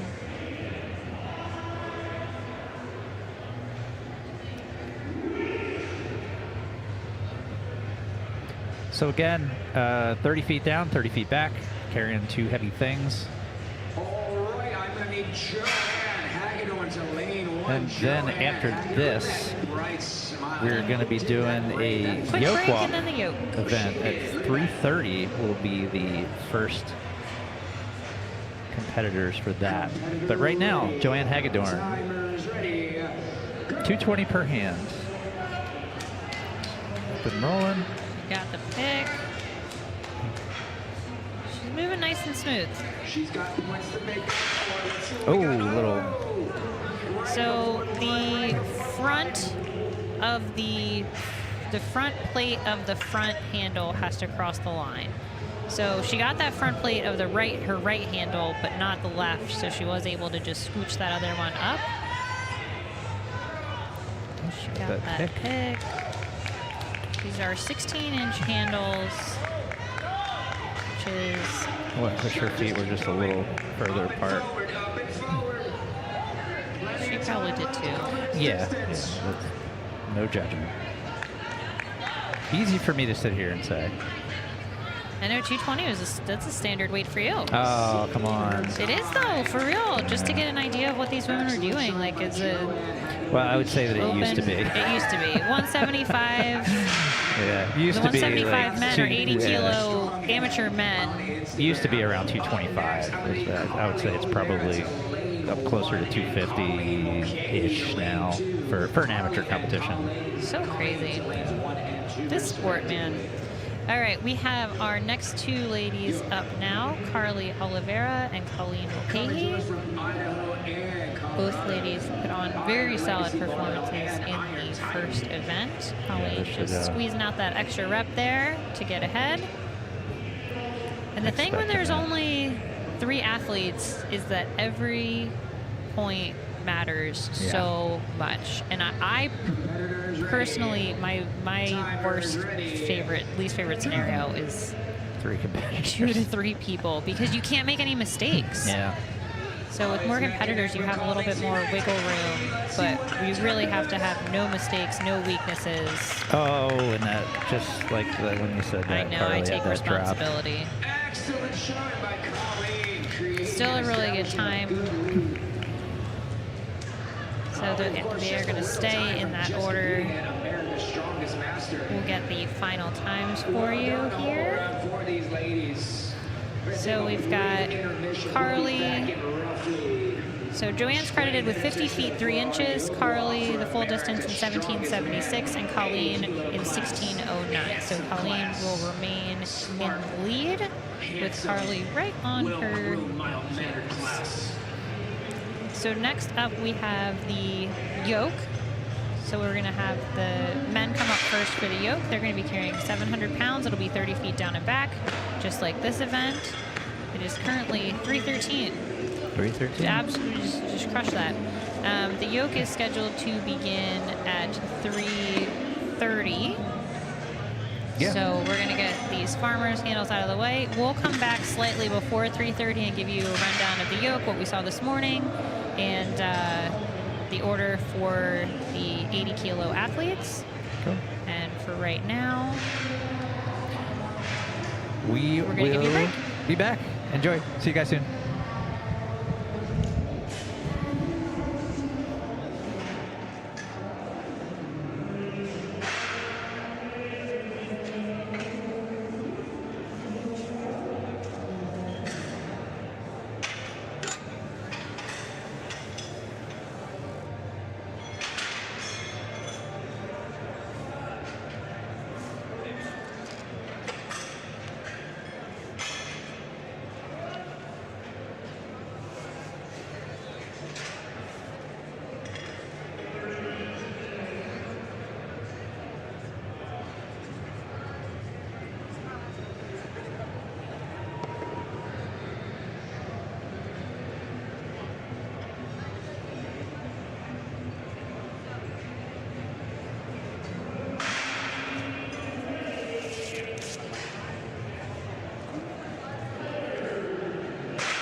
Back to back. Are we ready? Are we live? Are we live? We are live. All right, everybody. I'm here with Colleen Mulcahy. Back-to-back event winners here. Just won the Farmers. Great race between you and Carly there.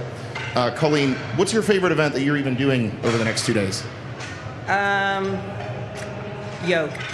The Yoke, which is the next event. So do you feel like you're going to win that one too? Yes. Yes. And I have a really important question for you. Definitely related to this. What is your favorite dinosaur? Dinosaur?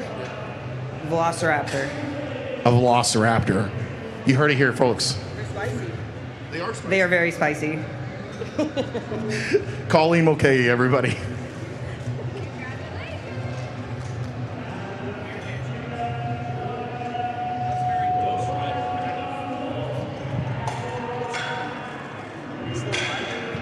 Excellent.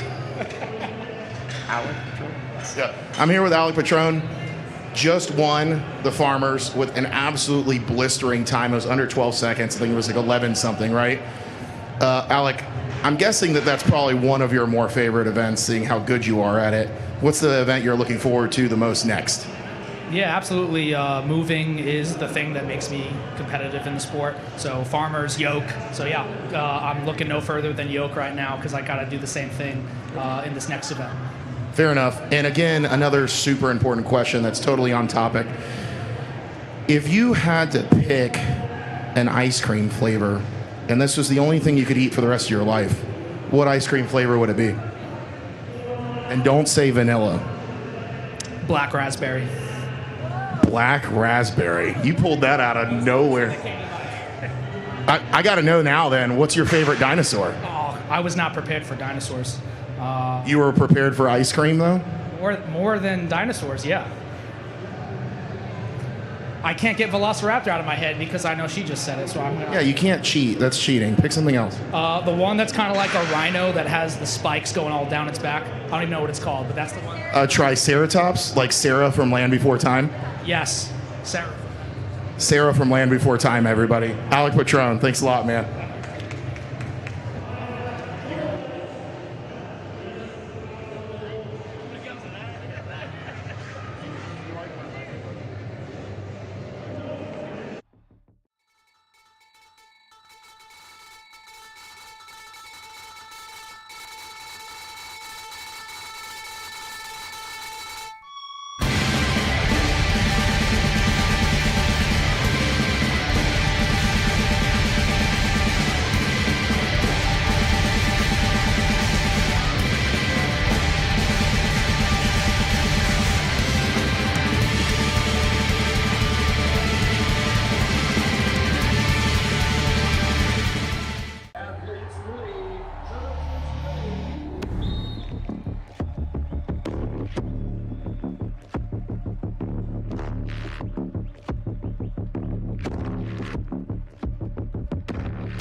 All right, everybody, we are back. We are going to get started here in a few minutes with our 80-kilo men doing the Yoke Walk. Yoke will be loaded to 700 pounds for our 80-kilo competitors, 30 feet down, 30 feet back for time. If the athlete does not complete the course, then they will get a distance. If they do, they will get a time.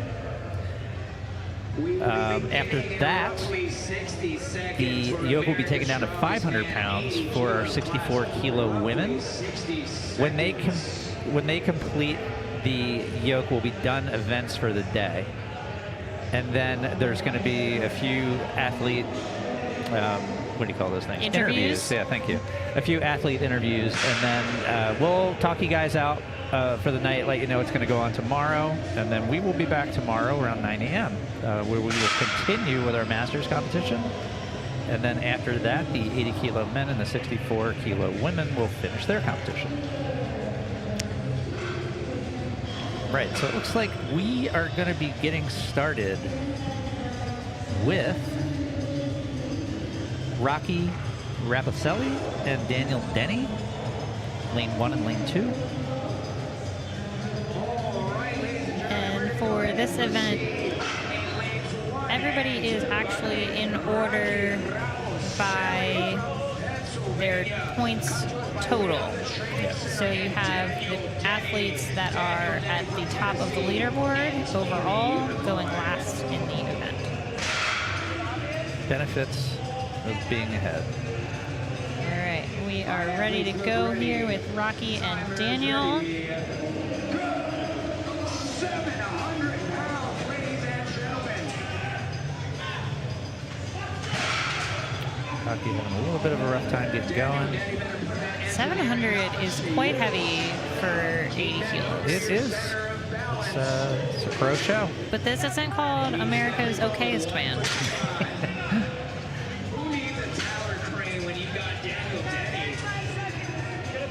Daniel just regrouping here. They do have 60 seconds to complete the full course and will be given credit for distance.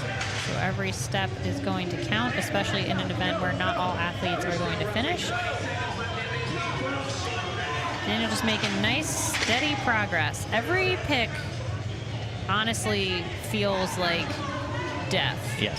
So he doesn't want to do that a bunch of times. That being said, he is making forward progress. So every time he takes a step, he's doing himself a favor. Yeah. So it looks like neither one of these guys are going to finish, so they're going to get measurements.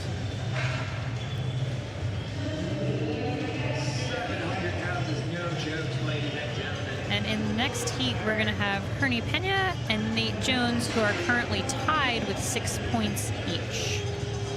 So it looks like the results of that last heat. So we had Rocky with 17 feet 8 inches and Daniel with 46 feet 3 inches.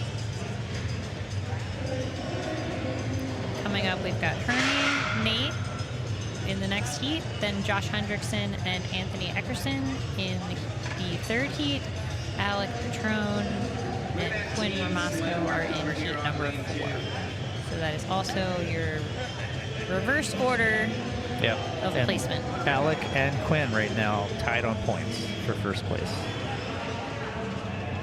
So this event will determine who's in the lead going into day 2 tomorrow afternoon. So they're back in the afternoon tomorrow.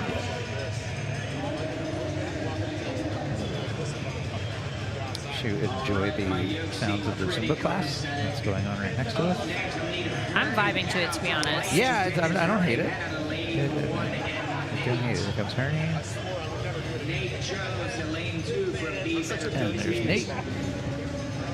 So great, Nate, that he was slipping whip for free. Competitors ready. All right, here they go. 700 pounds. 30 feet down, 30 feet back. Both athletes off to a good start. Hernie moving really well. Really well. It's a good mover. Really good transition. Ooh, we got a little off balance there, but he's... Oh, he's got a little bit of the wobble. Oh, no. Good recovery. Good Really recovery. good Really recovery. nice. The core Yeah. stability on this is so tough, especially for an athlete that's a little bit lankier. So you'll see in this class some of the guys that are short and sturdy. You don't get as big of a stride, but the stability is a little bit easier for the athletes like Herney that are on the taller side. Because we take little steps. No, oh boy. So the lankier athletes really have to. Everybody has to stabilize, but. Yeah. But when you're able to take those big strides, you really gotta keep after the stability. Herney did a nice He did a job, great good job. recovery there.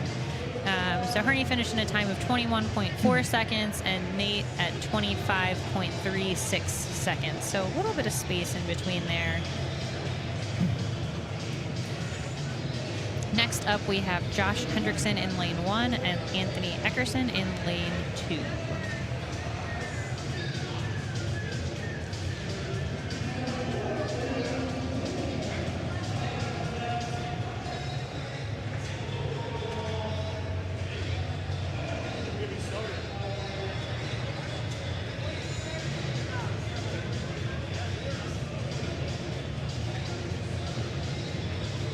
Josh won 80 kilo nationals 2 years ago. We're still getting our yokes copacetic, and what I love about this game, what I love about Strongman is that everyone loves a good comeback story. All you need is one good event or one bad event.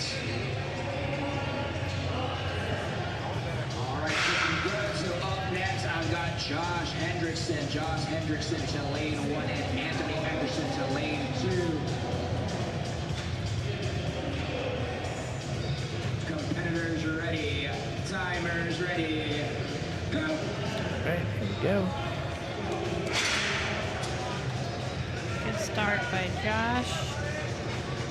Good pace on that first 30. Let's see if we can get a good transition here. You can. Keep that pace going. Nice Nice, work. good finish. Yeah, I think that's going to be close. That was a good run. Anthony's still making good progress here. And really, he just needs to finish.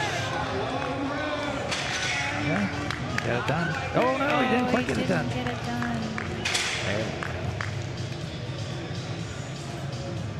That maneuver may have cost them a few points, ladies and gentlemen. More than a few, I'd venture to say. We're going to reset these yokes. Anthony coming in with a time of 38.94, and Josh taking the lead with that.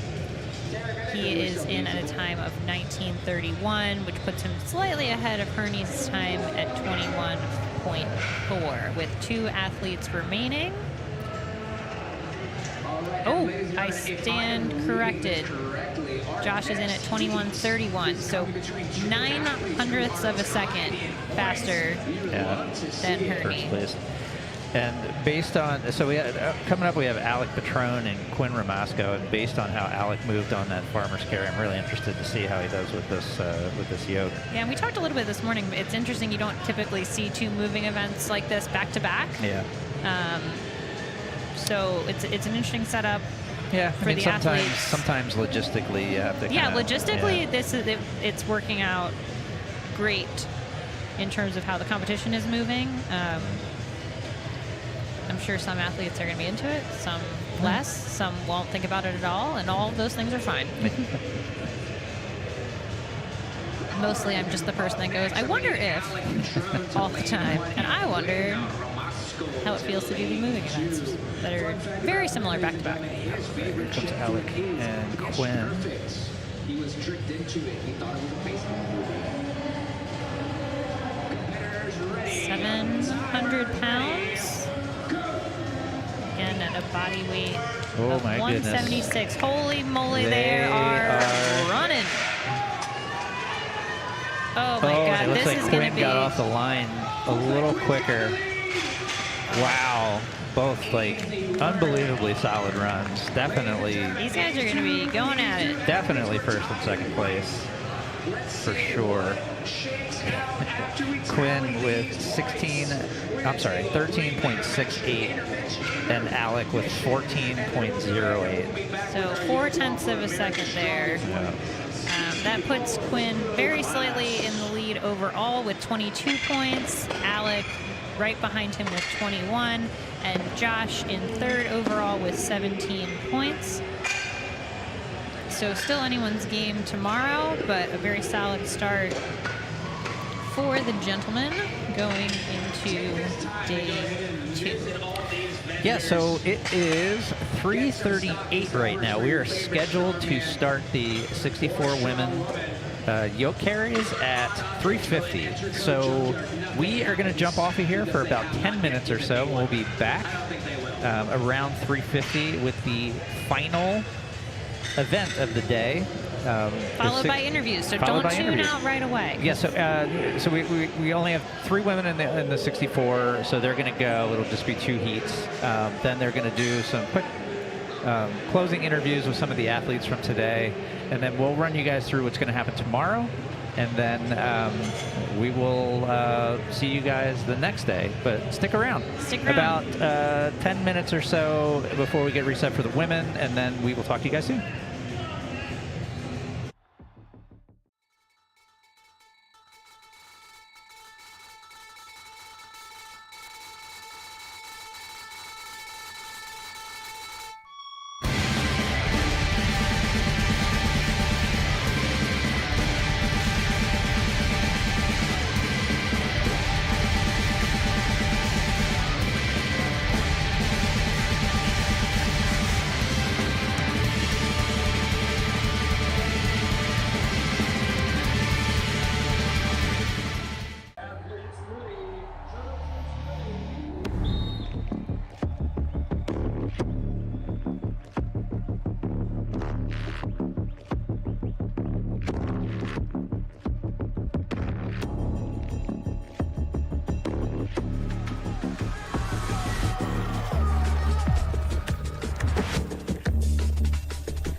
All right, everybody. I'm here with Quinn Ramasco, the winner of the yoke race for the men's U80. Just happened right now. Quinn, that was an excellent race there.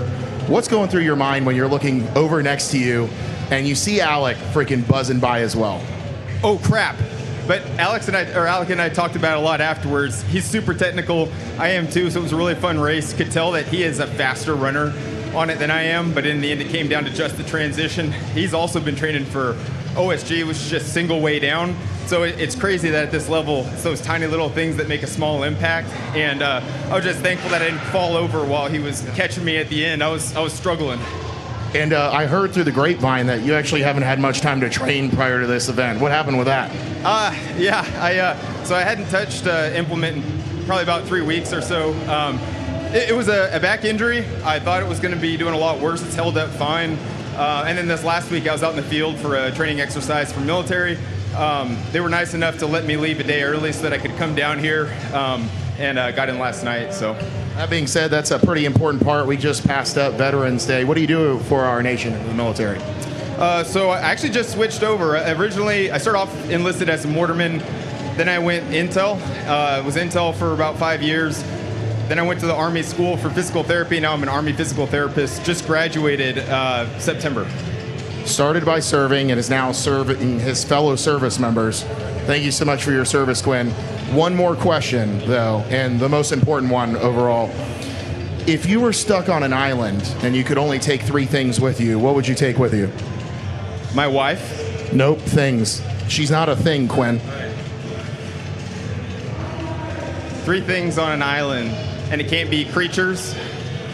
Can't be anything living. They're items. Man, my whoopee?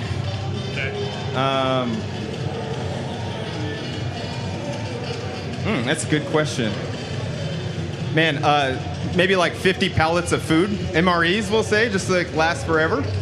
I hate to give all Army answers, just what you've got my mind.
All right, everybody, we are back.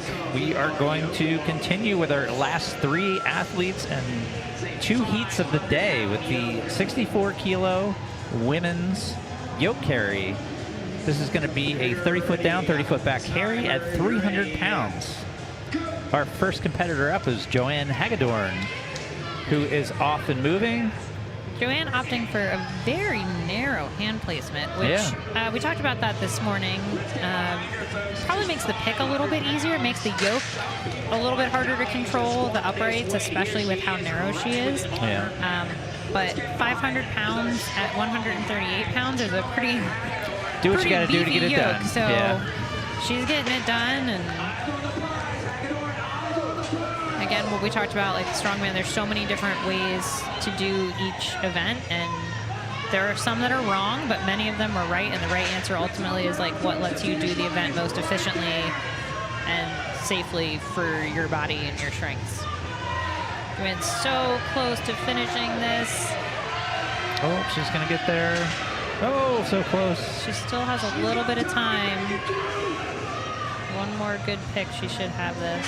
Oh, split stance. I don't know why she went split stance on that one.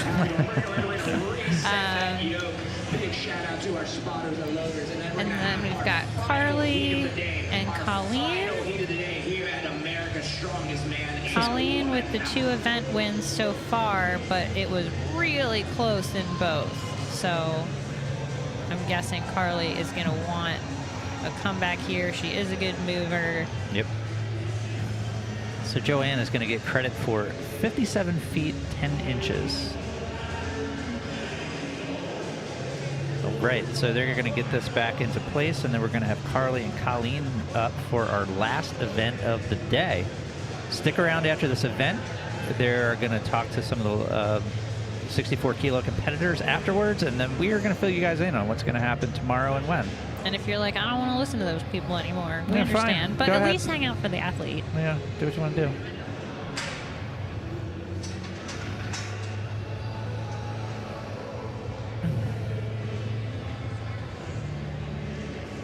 Just resetting Got a yoke height dislodged, here. dislodged yoke John.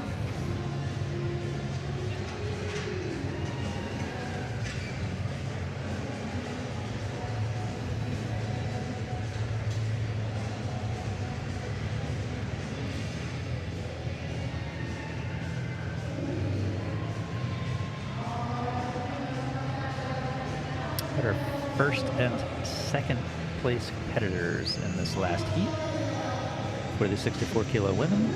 Again, this is 500 pounds, 30 feet down, 30 feet back. Faster is better. Faster is better. Everybody's getting a little punchy here at 353. All right. Compared to amateur nationals, though. Yeah, no, everything's been moving Everything's been well. a smooth It's been day. And 2 lanes instead of 6 lanes. 6 lanes. Is lovely. Yeah. For us. All right, here we go. Competitors ready. Timers ready. Right there, off. Different Both techniques on the ladies carry. moving really well. Decisive lead. Let's see if she can make it after this. Colleen with a slight edge here. Colleen gets off the line pretty quick too, so And she is she's going gonna to take finish it. ahead too. Carly again right behind. Excellent showing by both these ladies. What a great showing by So both of these ladies with really solid times. Colleen is going to maintain her lead. She came in with a time of 16:44. Carly at 18:03.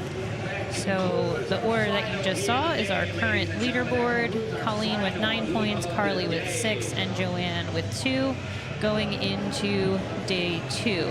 So we are going to hand you guys over for a quick athlete interview. Oh, we might not be doing that. hang with us for 1 sec, guys. We'll figure out what's going on. You're either going to get to talk to an athlete or you get to hear Or from you get us to hear about from the us schedule tomorrow. about tomorrow. The testing ground for the Robert All right. Hey, It's us. Surprise Hey. to everyone. All right. So for tomorrow, we are going to come back at 9 a.m., so same time as today, with our Masters lifters. They are going to be starting. It's going to be very exciting for everyone. Half of them will be deadlifting, half of them will be throwing sandbag, and then they're going to switch. So we've got a couple hours to start off the day with the deadlift and bag toss, and then they're going to go into sandbag steeplechase, and then they're going to be done. We're going to do awards, and then we are going to switch over, same as we did today, and then the pro athletes are going to start at 3 p.m. Yep. So they are going to be doing slightly different. So they're doing a deadlift for reps, and then the bag toss after.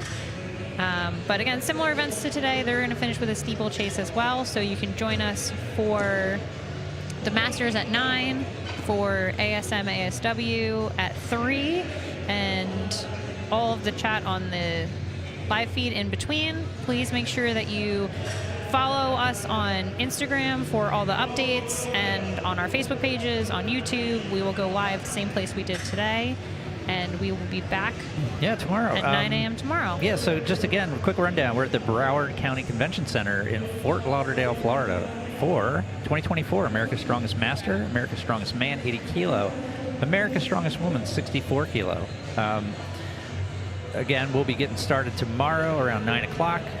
We will finish up the Masters around 2:30. And then the 80 kilo men will come back out around 3 o'clock for the deadlift, and then they will finish up their competition with awards around 4:30 tomorrow. Everything has moved pretty efficiently today, so I don't see any problems with the schedule for tomorrow.